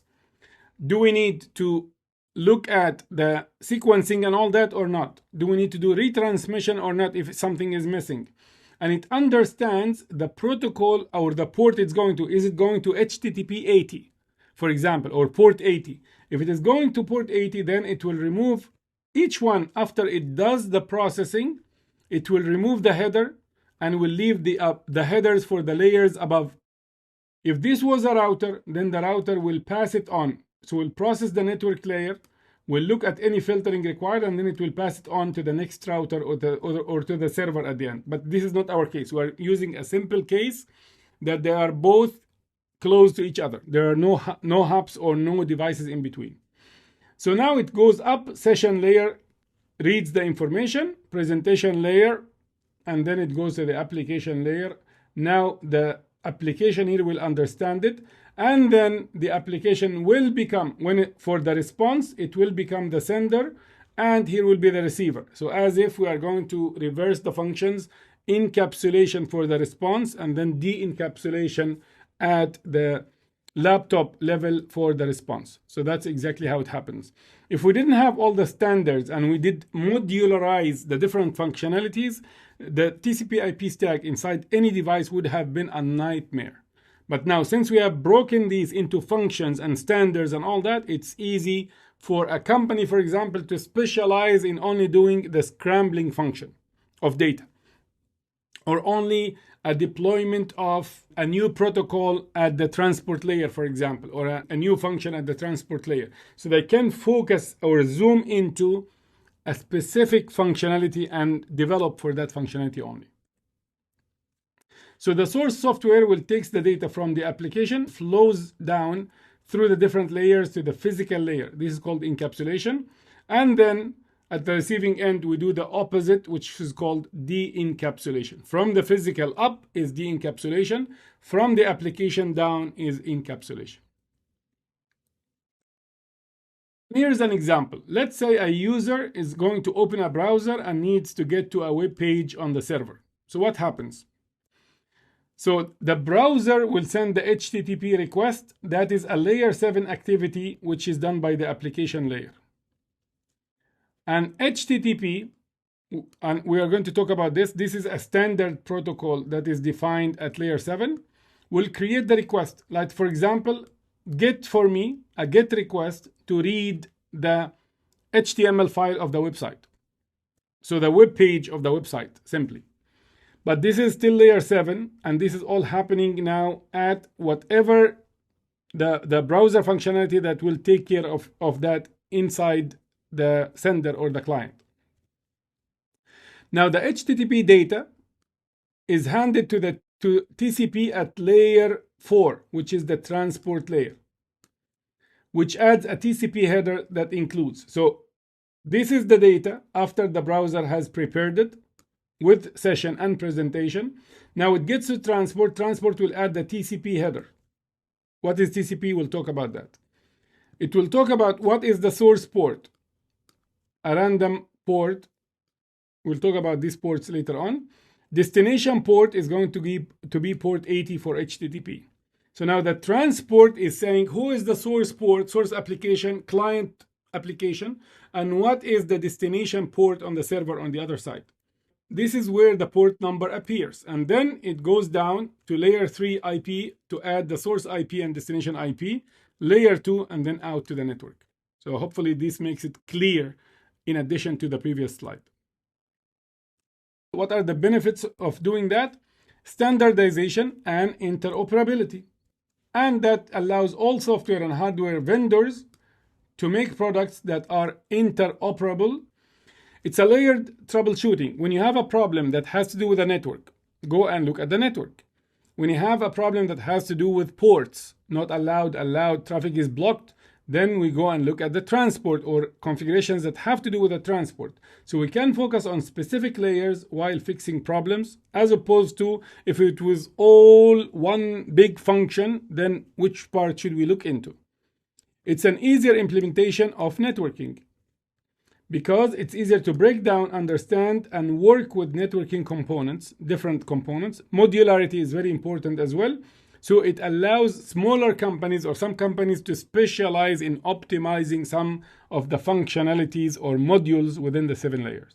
Let's now zoom into some of the important layers, and we'll focus on layer 7, 4, and 3, because these ones are very critical and you will deal with them a lot in your career, regardless what that is, and especially if you are into cloud engineering, network security, or network engineering.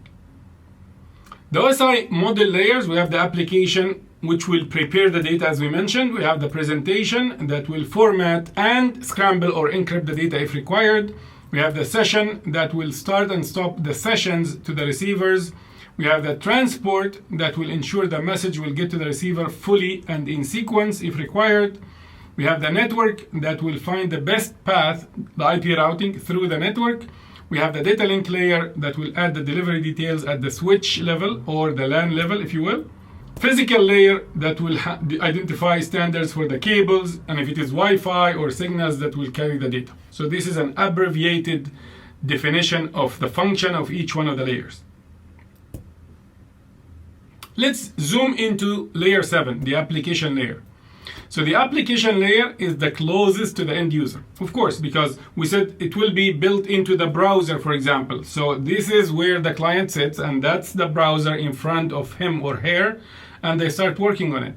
So this is where the users will interact with the applications, and this will provide, the application layer is not the application itself, it's a functionality within the browser that will take the data that you want. You want to go to CNN.com. So it will take that and it will translate it into how should the data look like when I want to go to CNN.com. So it will provide network services to the applications like browsers or email clients and file transfer. And it's not the application itself, but provides the services to allow the application to use the network or to work over the network. And it will handle the requests and the response operations between the sender and receiver or the user and the other side by handling the lower layers. So between the user applications and the lower layers that are available at the user side, so it can get to the other side correctly. So think of the layer 7 as the layer that will let the applications like Chrome or Outlook use the network through the laptop or the iPhone or the Android phone through the network until it gets to the right place. That's layer 7. Any device that has the intelligence of understanding what's happening in layer 7 is usually an expensive device, and it's an advanced device. Next one, we're going to discuss transport layer, layer number 4. This layer creates the end-to-end transport between the two communicating hosts, between the sender and receiver. The ports are added and interpreted or read here. So when one says I'm from port 55,000 as a source, the port will be added at the transport layer. And also where it is going, it's going to cnn.com on port 80. Then the destination port is going to be also identified here and then added in the TCP header. Then we have the third layer that we need to zoom into, which is the network layer. And as we understand, it's the IP layer basically. This is the main protocol that operates here. And it will move the data between the two hosts that are not physically connected. So it will do the routing decisions, what to do. Is it in the same network or in a different network? Do I need to send it to the router or it will be reachable through the switch? All of that intelligence happens at this layer. And it uses the logical IP addressing. So the source and destination IP addresses are going to be added here. And we have the source port and destination port from the transport layer. Examples of what functions here also is IPsec, network address translation, and dynamic routing protocols. Hopefully that was easy to understand. The OSI layer is very, very important. And if you don't get your head around it for whatever reason, know what layer 3, layer 4, and layer 7 are for. Because these ones are going to come and, as bumps in your way if you don't understand them very frequently. So the OSI model that we have discussed, how is that related to the TCP/IP model? There is a model called TCP/IP. What is the relation of the OSI model also to the network devices? So for networking devices, where do they function at the OSI layer? So routers will operate at the network layer, and switches will operate at the data link layer, which is layer 2. Okay? And we'll see later on when we talk about firewalls, they could be functioning here or they could be functioning here as well. We'll talk about that later on. The TCP/IP model is also built for the same purpose. But the TCP/IP model combines these three layers into one layer called the application layer. And then we have the transport, we have the network, and the physical and data link layer are called the network access layer. So here we have 4 layers, here we have 7 layers. Now let's start with TCP/IP protocols. Let's understand what is a protocol and why is that important, and some common protocols that we are going to come across frequently in your career, whether it is network or anything else. So first of all, what is a protocol? A protocol is a standard set of rules. So there are a number of documented rules agreed upon. For what? In networking, for formatting and processing data that computing devices need to know how to send messages. So this set of rules or protocols agreed upon in a protocol that is known and standardized across the globe will allow the computing devices understand how they should send messages. So how to create them, which headers, what is the length of each header, which one to put before the others, which one to put after the payload, which one to use before the payload. This is the set of protocols such that developers who are creating applications that will use these protocols or need to communicate with others. For example, if someone is developing a new browser, so let's say Chrome, Safari, and Firefox, there is one that is coming up and it's much better than them. However, that browser needs to communicate with existing websites. The existing websites are using a protocol called X. That browser needs to understand the details of the X protocol and then develop according to that, such that the browser will format or create the proper format of messages. And when it receives messages as well, it will be able to understand them. And if anything goes wrong or something sent was not as per the protocol, then there should be some errors exhibited, and that should be all agreed upon. So for example, with websites, whether you know it or not, we all use HTTP and HTTPS, the hypertext transfer protocol. So that is a standard. Even if you bring an application from Taiwan, from China, developed in Vietnam, and then you use it with websites in the US, in Germany, or in India, it will work, because they are following a standard formatting of the protocol. When would the problems arise? When the format is not per the standard.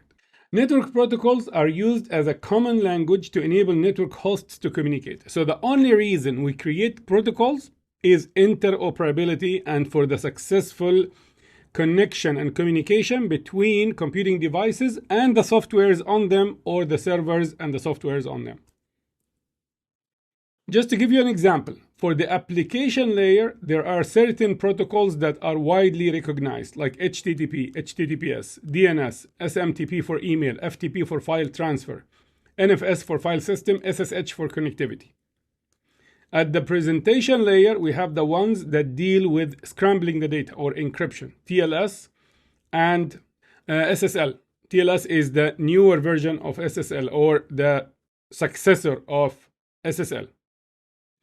Then, if we look at the transport layer, we'll find that we have TCP, UDP, and some functionality of the encryption or scrambling also happens here.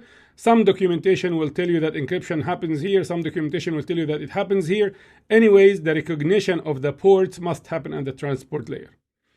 At the network layer, we have IP, Internet Protocol, ICMP, the Internet Control Message Protocol, Network Address Translation, Address Resolution Protocol, IP Security. This happen at the network layer. So these are examples. TLS and SSL, that's why we have the star here, that it has functionalities across layer 4 and layer 6, the transport and the presentation. So we mentioned TCP and UDP at the transport layer. So what is that? TCP is Transmission Control Protocol, and that is the TCP in the TCP/IP keyword.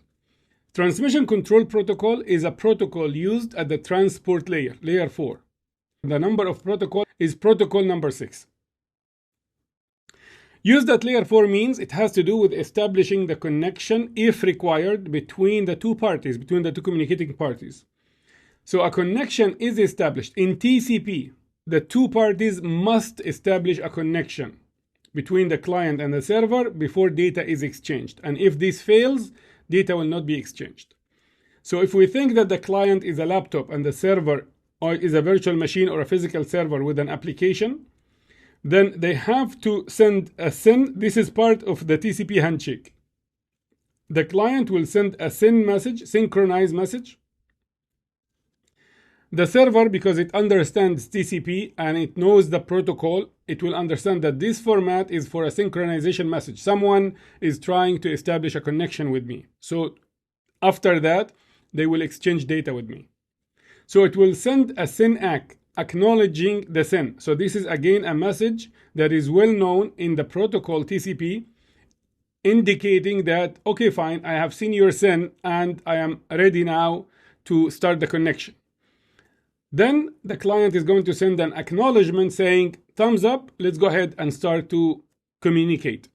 In this connectivity, on this connection, now they will maintain the sequencing.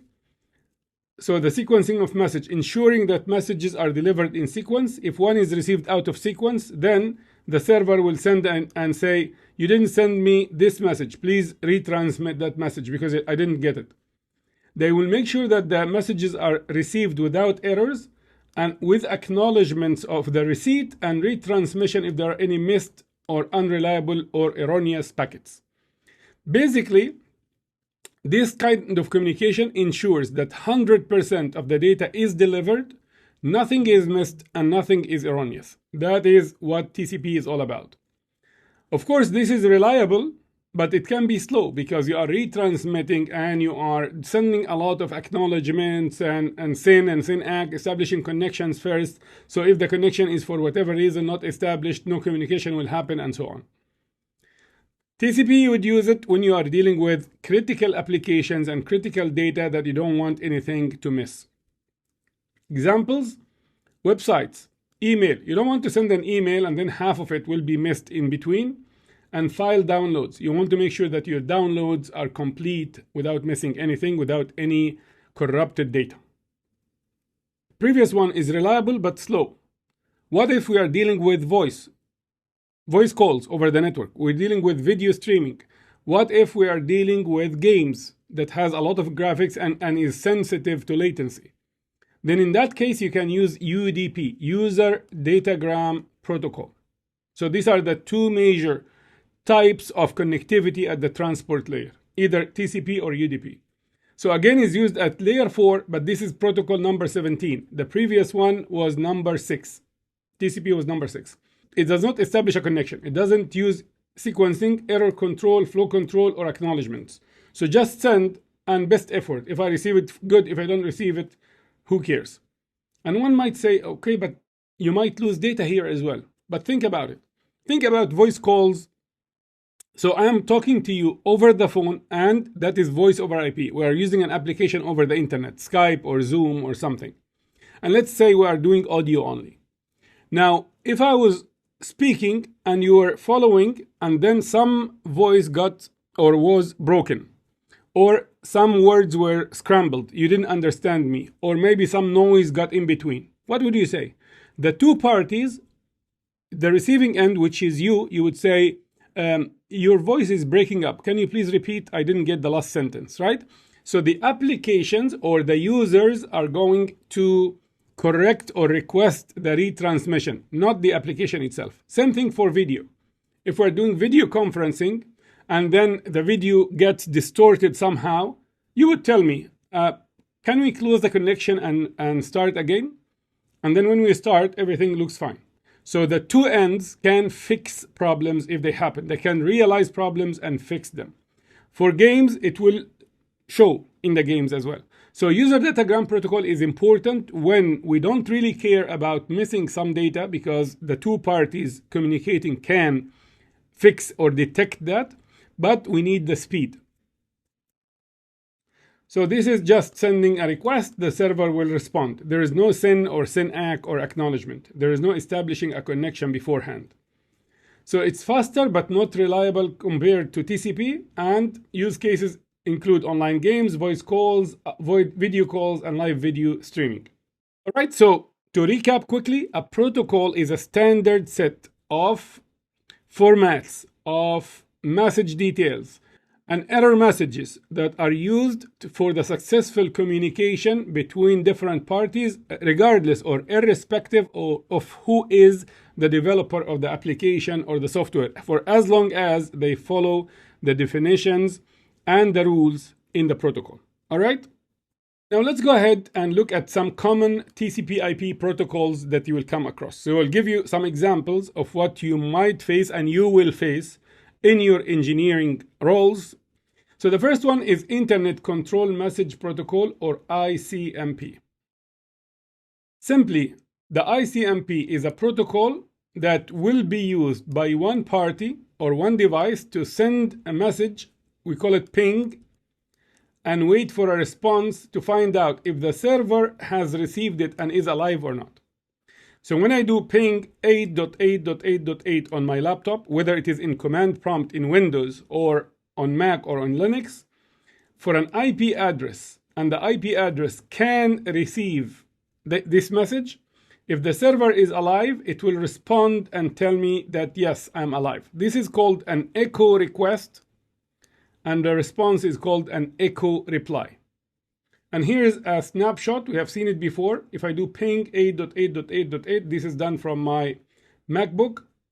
Then I'm pinging this IP address. So 8.8.8.8 is the domain name system or service for Google. So one server in Google that is alive and accepts pings and responds to them. And this indicates a successful receipt of responses. And this is the time it took from when I sent it until I received it, in milliseconds.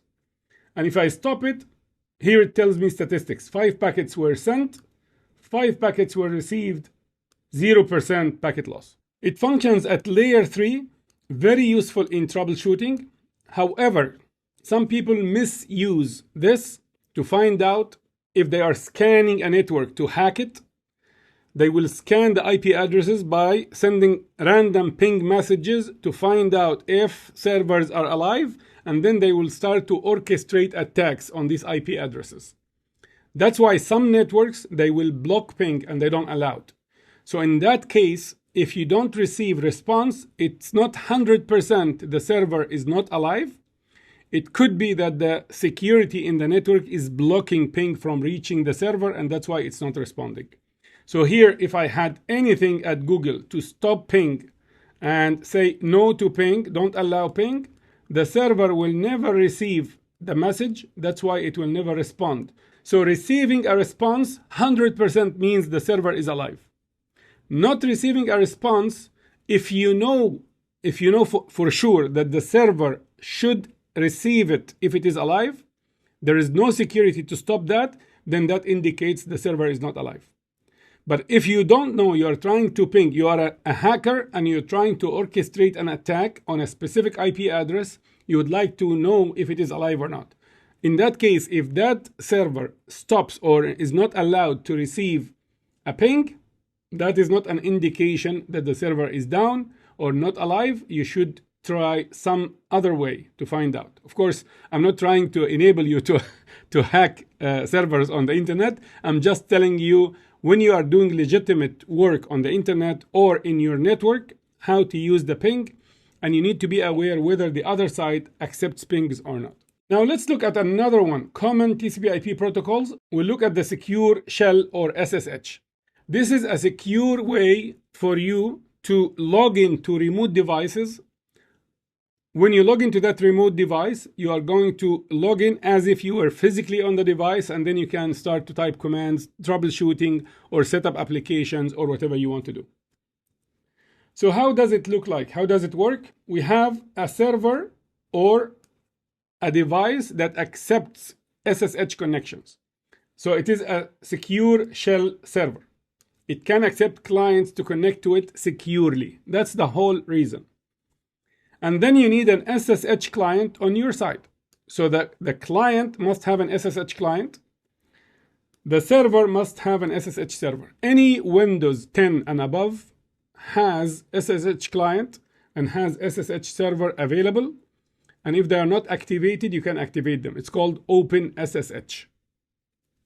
All right. So what happens in the handshake? SSH is a connection-oriented protocol. So it runs on TCP. So there has to be a connection and SYN-ACK acknowledgement happening between the two sides. So the client will initiate the connection to the server.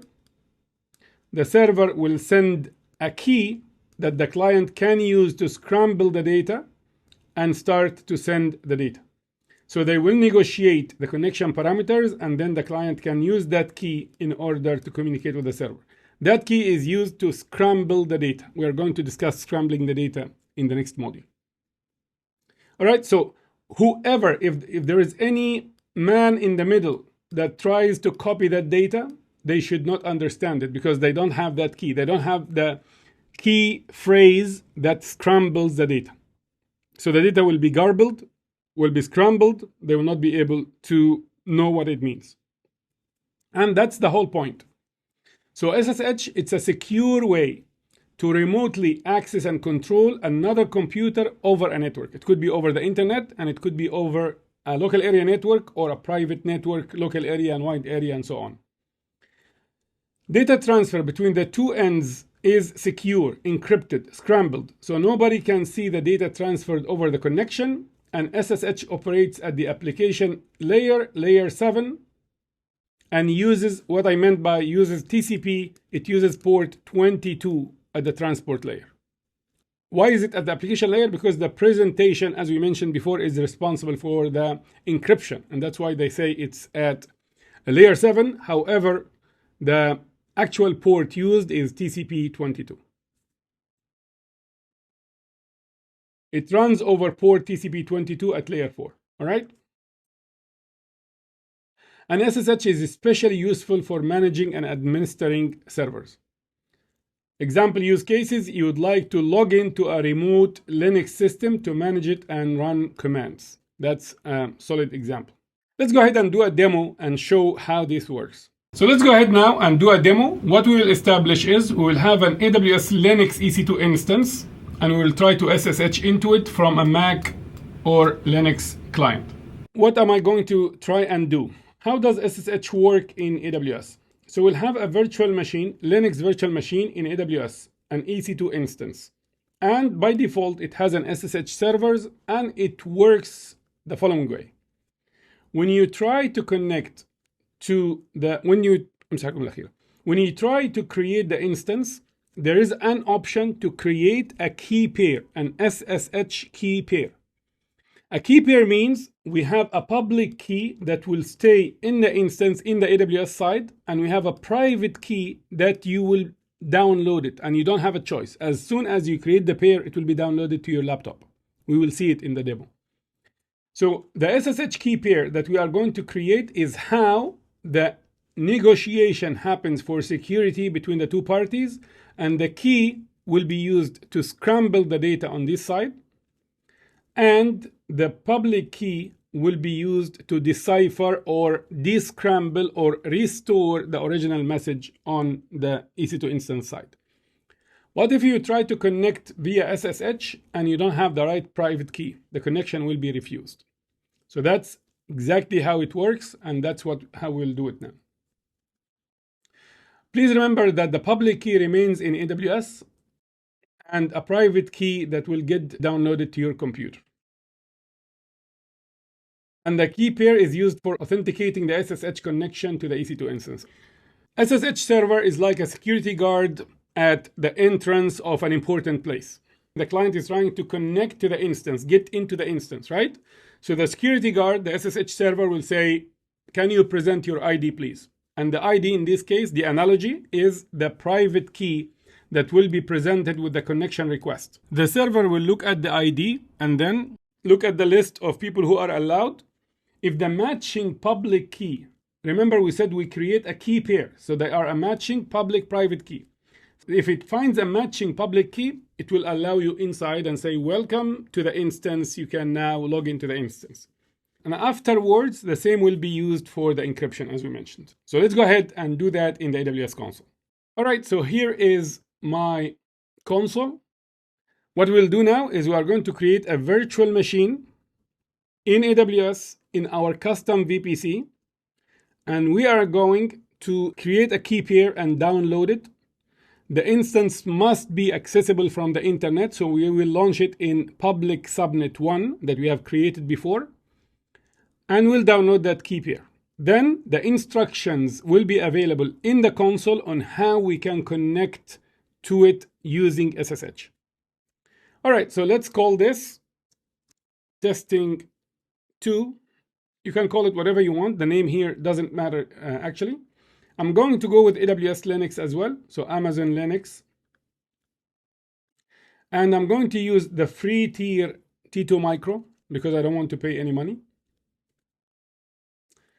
Key pair for login. We can use a key pair to securely connect to your instance. Then absolutely, I would like to create one. I don't have any created, and I'm still in United States, Ohio. Please pay attention to where you are exactly. And I'm going to create a new key pair.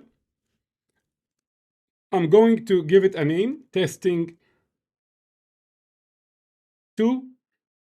You can call it SSH test, SSH lab, SSH demo, whatever you like. Or let's do it a meaningful name, SSH demo. I like that one more. And I will leave everything else to the default. It's .pem. It has to be .pem, and I will leave it to RSA, and then click on create key pair. Notice what will happen now. See, a download has happened, ssshdemo.pem. So I have that right now on my computer. And if I click on where it ended, right, as you can see that this is the file, ssh.pem, and it's asking me for key access. So you can find information about it, and here it shows that this is a certificate standard. Please make a note. This is extremely important. Now I know that it has been in my downloads folder. In your laptop, you need to find out when you clicked on the file, it will show you where exactly in your laptop it is. This is very important to know. Is it in the downloads folder? Is it in a user folder? Is it in a temp folder? You need to find out where that file is because you are going to use it. We are going to go into that folder and then try to connect. Or at least we need to know the path, how to get to it. So let me now continue this, and then we'll come back to the key. So I'm going to click on edit because I want to make sure that it's going to be in the custom VPC. And I would like to make sure that it will enable a public IP address. And for the security group, I'm going to use the one that we created that is wide open for now, testing 1 VPC, because I don't want it to filter or block any traffic. And that should be it for now. So let me just quickly look at this again. So we have an Amazon Linux. We have a T2 Micro free tier. The key pair login, we have already downloaded that. Remember that this is a key pair. So the one I have on my machine is the private key. The one that will be in AWS on the instance or related to the instance is the public one. In any other documentation, they will tell you the other way around, that the public key will be with the client and the private key will be with the server. Understand the concept and don't stick into the documentation differences, but AWS for sure keeps the public and gives you the private. All right, and it is in the right VPC and it is on the wrong subnet actually. It's good that we have reviewed it and I need it in the public subnet. If I put it in subnet 2 or 3 or 4, these are private, so it will not work. And we have a public IP address. So now I'm good to go. Let me go ahead and launch the instance. Please always do a revision before you create, because I overlooked the subnet. Although I went into the network, but while chatting with you, I did not notice that I had it on the wrong subnet. So this is very important to do. So the instance is created, and here's the ID. I click on the ID. And now I have the instance. Of course, this could be because the distance that I have between UAE and United States. Okay, so I need to connect to the instance. We have done before the connect using EC2 Connect, which is just go down and click connect. This is not what we want to try now. I want to try the SSH client. I want to use it not from the portal. I want to connect from my laptop into the instance through SSH and through the internet. So here you will find the details. So let's find what is required to connect. Open an SSH client. I have it in Mac. It is on the terminal or in the terminal program. I can access that and it's enabled by default. Locate your private key. Find out the key that was downloaded. Where is it exactly? The key is going to be used to launch this instance is sshDemo.pem. So even if you forgot the name, here you have the name of the key for this instance. The key usually has public permission, so anyone can use it. This is not acceptable. When you want to do SSH, it has to be private and not publicly viewable. So you need to use this command on the file. Where do you apply this command? You have to head inside the folder where the file is. That's one way to do it, or the easier way to do it. And then you type this command. Then you can connect to it using this command. SSH-I, I want to SSH into the instance using this key and consider that I am the user EC2-user. So EC2-user, that's me. I would like to connect to you, the server, using this key, and the connection will be SSH. So now this is going to format a packet, an IP packet from my browser that will be having a destination of 18.191.168.182. The source IP address is going to be my laptop IP address, which is a private IP because I'm using it in a Wi-Fi network. When it gets to the router at my location, the router will do NAT, will translate that. What will be the port, the source port on my side? It will be a random port created from a range of available ports. What will be the port for the destination? It's going to be TCP port 22. This is added at the transport layer. Then the network layer will add the IP addresses, the source and destination, and now the packet is ready and it's going to carry the key information along with it. This is how it will work. So let me go in terminal, and first of all, let's try and see how the key looks like. What does this key look like? I know that it has gone into downloads, and if you notice here, I am into a folder called ITF under downloads. So what I will do is I will do cd cd space ... It will take me one step up. So now if I do ls ssh demo.pem, I have the file. So let's open the file and find out what it includes. Nano sshDemo.pem. These are Linux or Mac OS commands. These are not Windows commands. I'm going to show you how to do it on Windows. And here's how the file looks like. So begin RSA private key. So this confirms it's the private key. And then as you can see here, this is the key. So very hard. It's not like a password. SSH can work with passwords as well, but that is disabled by default on EC2 instances. You can enable it if you want. But this is way more secure. This is a key, so that's a long string and very hard to predict or to find out what it is. And the public key on the other side is going to be as complicated. And since they were generated using the same generator, there is a way to check if these two form a pair or not. So that's how it looks like. All right, I'm going to exit. So I'm going to do Control X. And now what I need to do, I need to change the permissions on the file. So I'm going to take this command, copy. I'm going to go back into terminal and I'm going to do this. chmod, change mod 400 SSH demo pem. This will make the file a private file, not a public file. So let me, before doing this, let's try to connect and find out what happens.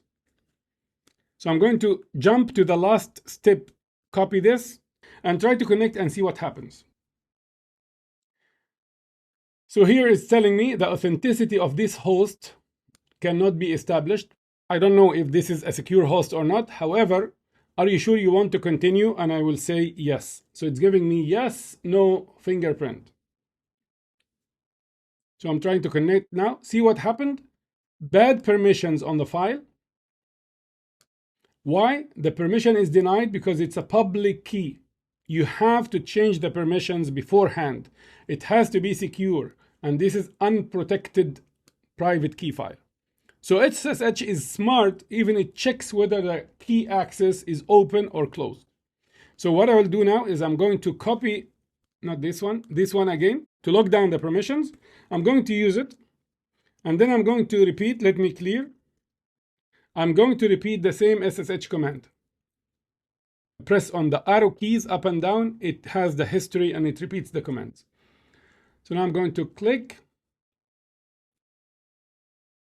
And see what happened now. I am logged into an Amazon Linux 2023. And here it shows me that I am the EC2-user, which was what I requested here. But here it's not showing me that public IP address. It's showing me a private IP address. Remember, network address translation happens, right? What I need to check to verify whether this is the right one or not, I will just go here. I'll go back to the instance page. And I will check what is the private IP. Here is the private IP, 172.31.2.144. So that's exactly where I am. We can do sudo su superuser. And I will start doing ping 8.8.8.8. Can I get to the internet? As you can see, I can get to the internet from the device without any issues. And if I do Control C to stop it, and then I'm going to copy the public IP address, which is this right here. So now I am in the instance and I can ping to the outside, to Google site. If I do exit, so now I have closed the SSH connection and I'm back on my laptop. Now, can I ping the instance? Yes, I can. So now the instance is available on the internet and I was able to connect to it, to SSH into it. What if I need to SSH again into the instance? Just use the history commands and you can click enter again and you will be connected again into the instance. So that's how easy it works. But now I have a secure connection. I am in Dubai in UAE and the server is in Ohio in the US, and all this connectivity or the communication between me and the server is protected by the private and public key pair. All the information is scrambled, it's encrypted, and nobody can look at it or understand it. They can copy it maybe, but they will not be able to understand it unless they have my private key or the public key on the other side. All right, hopefully this is clear, and this is for Linux and Mac. We will look at how we can do this on Windows, and it's exactly similar process. All right, so since we are done with the test, If you are not going to continue working right now, please go ahead and stop your instance and you can bring it up later on. All right, let's now use a Windows client. So my machine is going to be a Windows machine, and we're going to SSH into a Linux EC2 instance in AWS. So we're going to repeat the same steps we did before to create an EC2 instance, a Linux one, but we are SSHing from a Windows machine. This is going to be a Windows client. That's the only difference. So let's go ahead and do it. All right, so here's my Windows machine, as you can see at the bottom, and I'm connected to my AWS account, and I'm going to go ahead and create the Linux machine. So let me put this one a little bigger. Okay, hopefully this is better visible for you. The response will be a little bit slow because I'm using a Windows machine on the cloud. So this Windows client is in AWS actually, but it works exactly the same if you were using Windows on your machine. So launch instance. Oh, but let's do it in Ohio. So to take advantage of the previous settings we have done. All right, so I am now in Ohio. So what I will do is I will call this when testing. And I'm going to still choose an Amazon Linux, and it's free tier, as we mentioned before. And I will use T2 Micro as well because it is free. Okay, and for the key pair, I'm going to also create and download a key pair. So I'm going to create a new one. And this I'm going to call it when file or when key. And I'm going to leave it to .pem, everything as is, and I'm going to do create key pair. It's funny when I increase the size, how slow this becomes. Okay, I want to show you this. So see on the right-hand side, I apologize if the size is not appropriate. Let me try to do it from the browser. Maybe it works better. All right, hopefully you can see it now.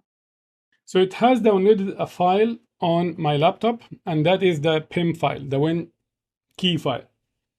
And we are going to continue our settings. So I'm going to choose T2 Micro, and that will be free tier eligible, as I mentioned. The key pair is when-key. We are going to locate the file where it is exactly. And for the VPC, as you know, we are going to click on edit. I'm going to choose the VPC custom.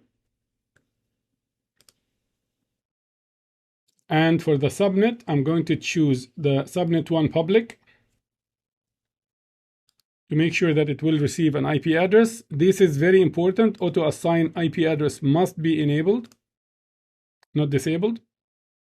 And select an existing group, security group, which is the testing group. So this one. All right, just to make sure, custom VPC, and we have subnet public, subnet 1, and everything looks good to me. So let's just make sure that we have everything. It's a Linux, and we have the key, and it's T2 Micro, right VPC, and right everything. It's always good to check rather than finding out after troubleshooting a lot that you did something wrong and you'll have to redo it again. So this will be our Linux instance in the cloud that we need to connect to, right? So we need to get some information from the Linux in order to be able to work on it, which is the connection and what's the key and all that. So I'm going to click on connect. See here, we have a private IP address, and we also have a public IP address to the instance, 18.191.252.228. So let me click on connect, and I'm going to use SSH client, and that will give me the steps that I need. So chmod 400 does not work on CMD in the command prompt in Windows. So what we'll do is this would be the one that we are going to use, SSH -i, when, and EC2 user, and so on. So let me go back now to the desktop. I'm going to minimize Edge, the browser. So let me minimize this. Okay, and I need to go back to my Windows desktop, which is this guy right here. Okay, so this is my Windows desktop. Let me just resize it so you can better see what I'm working on. And if I can relocate this, that will be perfect. I don't want to see it in front of my face all the time. Okay, so what we need to look for is where did the file go? So I can look in the file system. I click on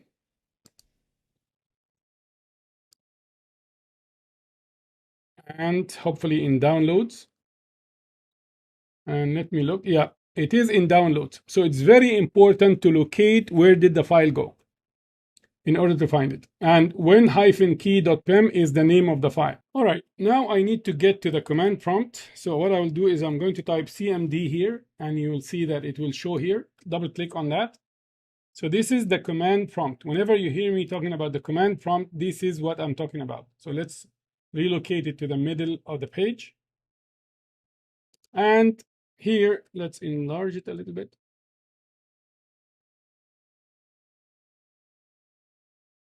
Okay, hopefully it's visible now.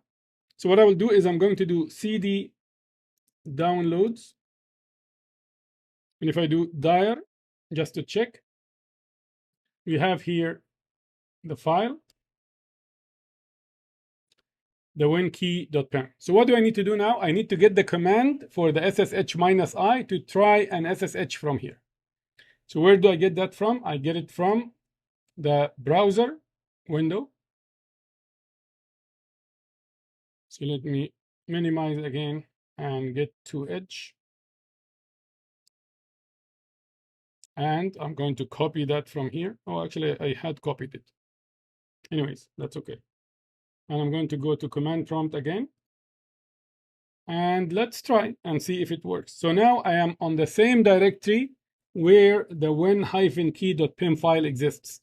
That's the easiest way. Of course, you can add the path and do it from anywhere, but the easiest is locate where that is. Use cd and the name of the directory as I did here in order to see. Let me just make this a little bit bigger. So cd downloads, as you can see here. So I went into the downloads directory. So you need to move to that directory where the PEM file exists. And then from here, I'm going to try and hit enter and see if it will connect. So I'm going to click yes. Let's see what happens. And as you can see, I am connected into the EC2 instance. Here it says Amazon Linux 2023. And here I have the EC2 and the IP address and so on. Now I can do sudo su and do ping 8.8.8.8. And that would be responding from the Google server. So we can do this and we can reach the internet without any problems. We did SSH, the SSH is working, and now we are typing commands from the instance to Google and everything is working fine. That means the forward path to Google is working and the response is coming back as well. So life is good. Do Control-C and it stops it.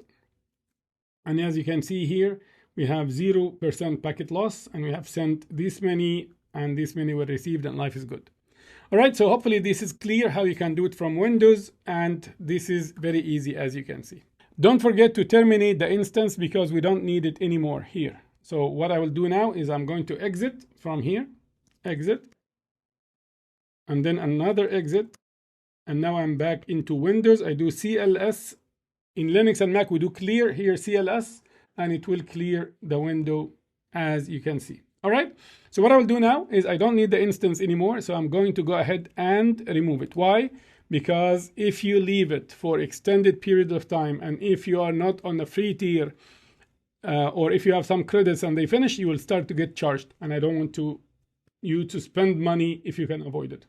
So what we'll do now is I'm going to go into instance state, and I am going to go ahead and terminate the instance. Thank you so much. Resize it back and click on terminate and delete. I need to check that it is shutting down, and that means it is on the way to be terminated. So now you're good to go. All right, hopefully this was clear and it is not problematic. We are still with common TCP/IP protocols, and now we are going to look at the HTTP and HTTPS. Whether you know it or not, but whenever you use your browser, be it Safari, Firefox, Chrome, Edge, whatever or whichever browser that you are using, the communication between your browser and the web server or the website or Amazon.com or wherever that you are trying to get the data from is based on HTTP, the Hypertext Transfer Protocol. HTTPS is a secure version of that, where between you and the server, between your browser and the server, everything is going to be scrambled, is going to be ciphered, encrypted, so nobody can read it or make sense of it, even if they can get a copy of that traffic. So let's go ahead and have a look.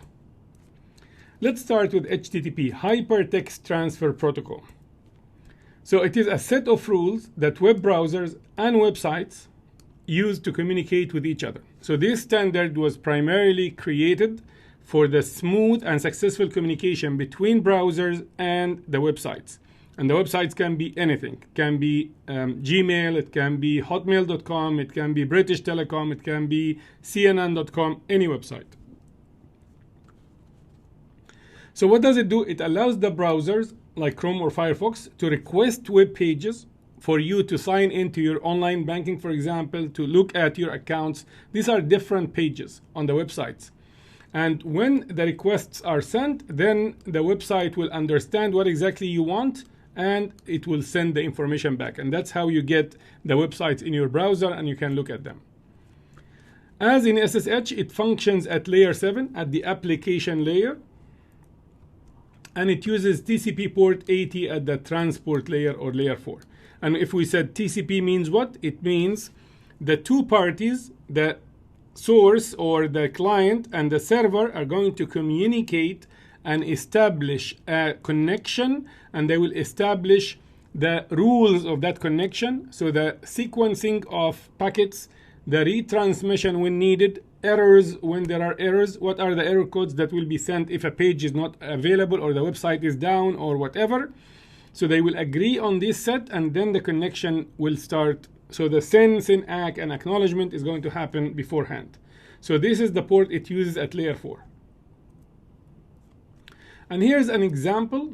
This is to show when someone is not using SSL. So it shows you that you're not using SSL basically, or not using security or not using encryption. So you're working on HTTP, and the website is funny. It's called bad SSL. So let's go ahead and look at this website. It's just a dummy page. But if you look here at the top, you'll see that it's HTTP, and next to it, it's saying that it is not secure. So this is not HTTPS basically. When we're talking about HTTP and HTTPS, the success of HTTP and HTTPS between browsers and websites led to the adoption for that language to be used even between application components. As you progress in IT, you will find that a lot of the application components that you will come across, they are communicating using HTTP. And why is that? Because it has everything. It has the rules, it has the formats, it has the error messages, it has a lot of things to do. That's one thing to note. The second thing to note is when we are talking about it functions at layer 7, that means any information that will be added because of HTTP, like HTTP headers, for example, and there are many of them, they will only be understood by devices that can process up to layer 7. So for example, the web server, it processes up to layer 7 because it has the application, and that's how it understands that. If you would like to put any security device in between, and you want to filter or check the packets or understand everything at that packet to ensure that it is secure and it's not malicious activities and it's not including any viruses or anything, then the device that will be doing that check has to understand layer 7. It has to have software components that can look at the packet at layer 7 and understand the HTTP headers and look at them and find out if it is following the standard or if it is suspicious.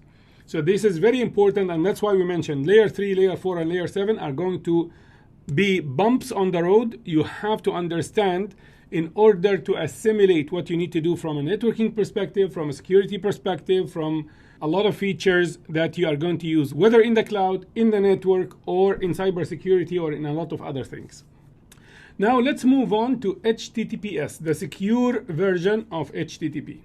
So this is a normal HTTP over TLS. TLS is abbreviation of Transport Layer Security. HTTPS ensures that anything that your browser is going to be exchanging with the server, whether it is login information, credit card information, account information, whatever that is, it's going to be secure and scrambled, ciphered, such that if anyone in the middle, man in the middle attack we call it, can grab a copy of that data somehow, they will not be able to make sense of it or understand the information included. And it operates at layer 7 like HTTP, and at the TCP layer it uses port 443. HTTP uses port 80 at the transport layer.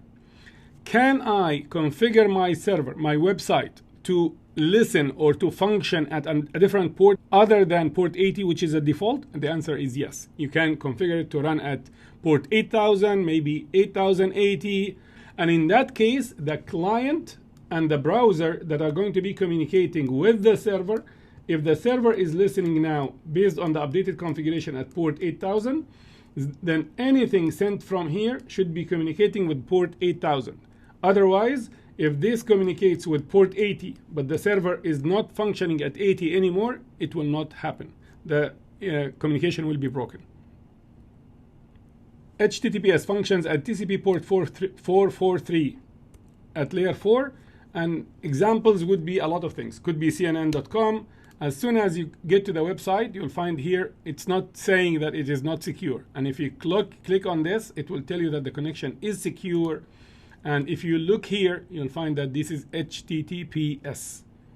Okay, so these are the difference between the two. Very common. You will come across HTTP and HTTPS a lot when you are learning in IT.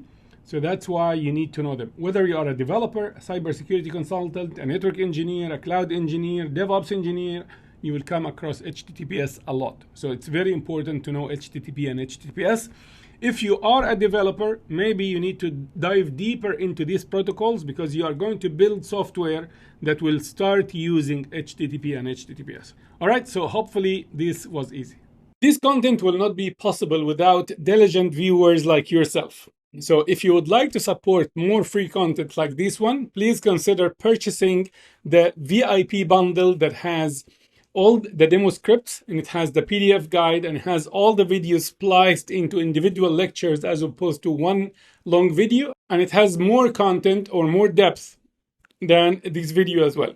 So if that is something of interest to you and you'd like to support Dolphin 8 Academy, then please do so at the link that you have on the screen, and it's also in the description box. Thank you so much for watching. Hopefully this was a beneficial course, and I'll see you in the next course.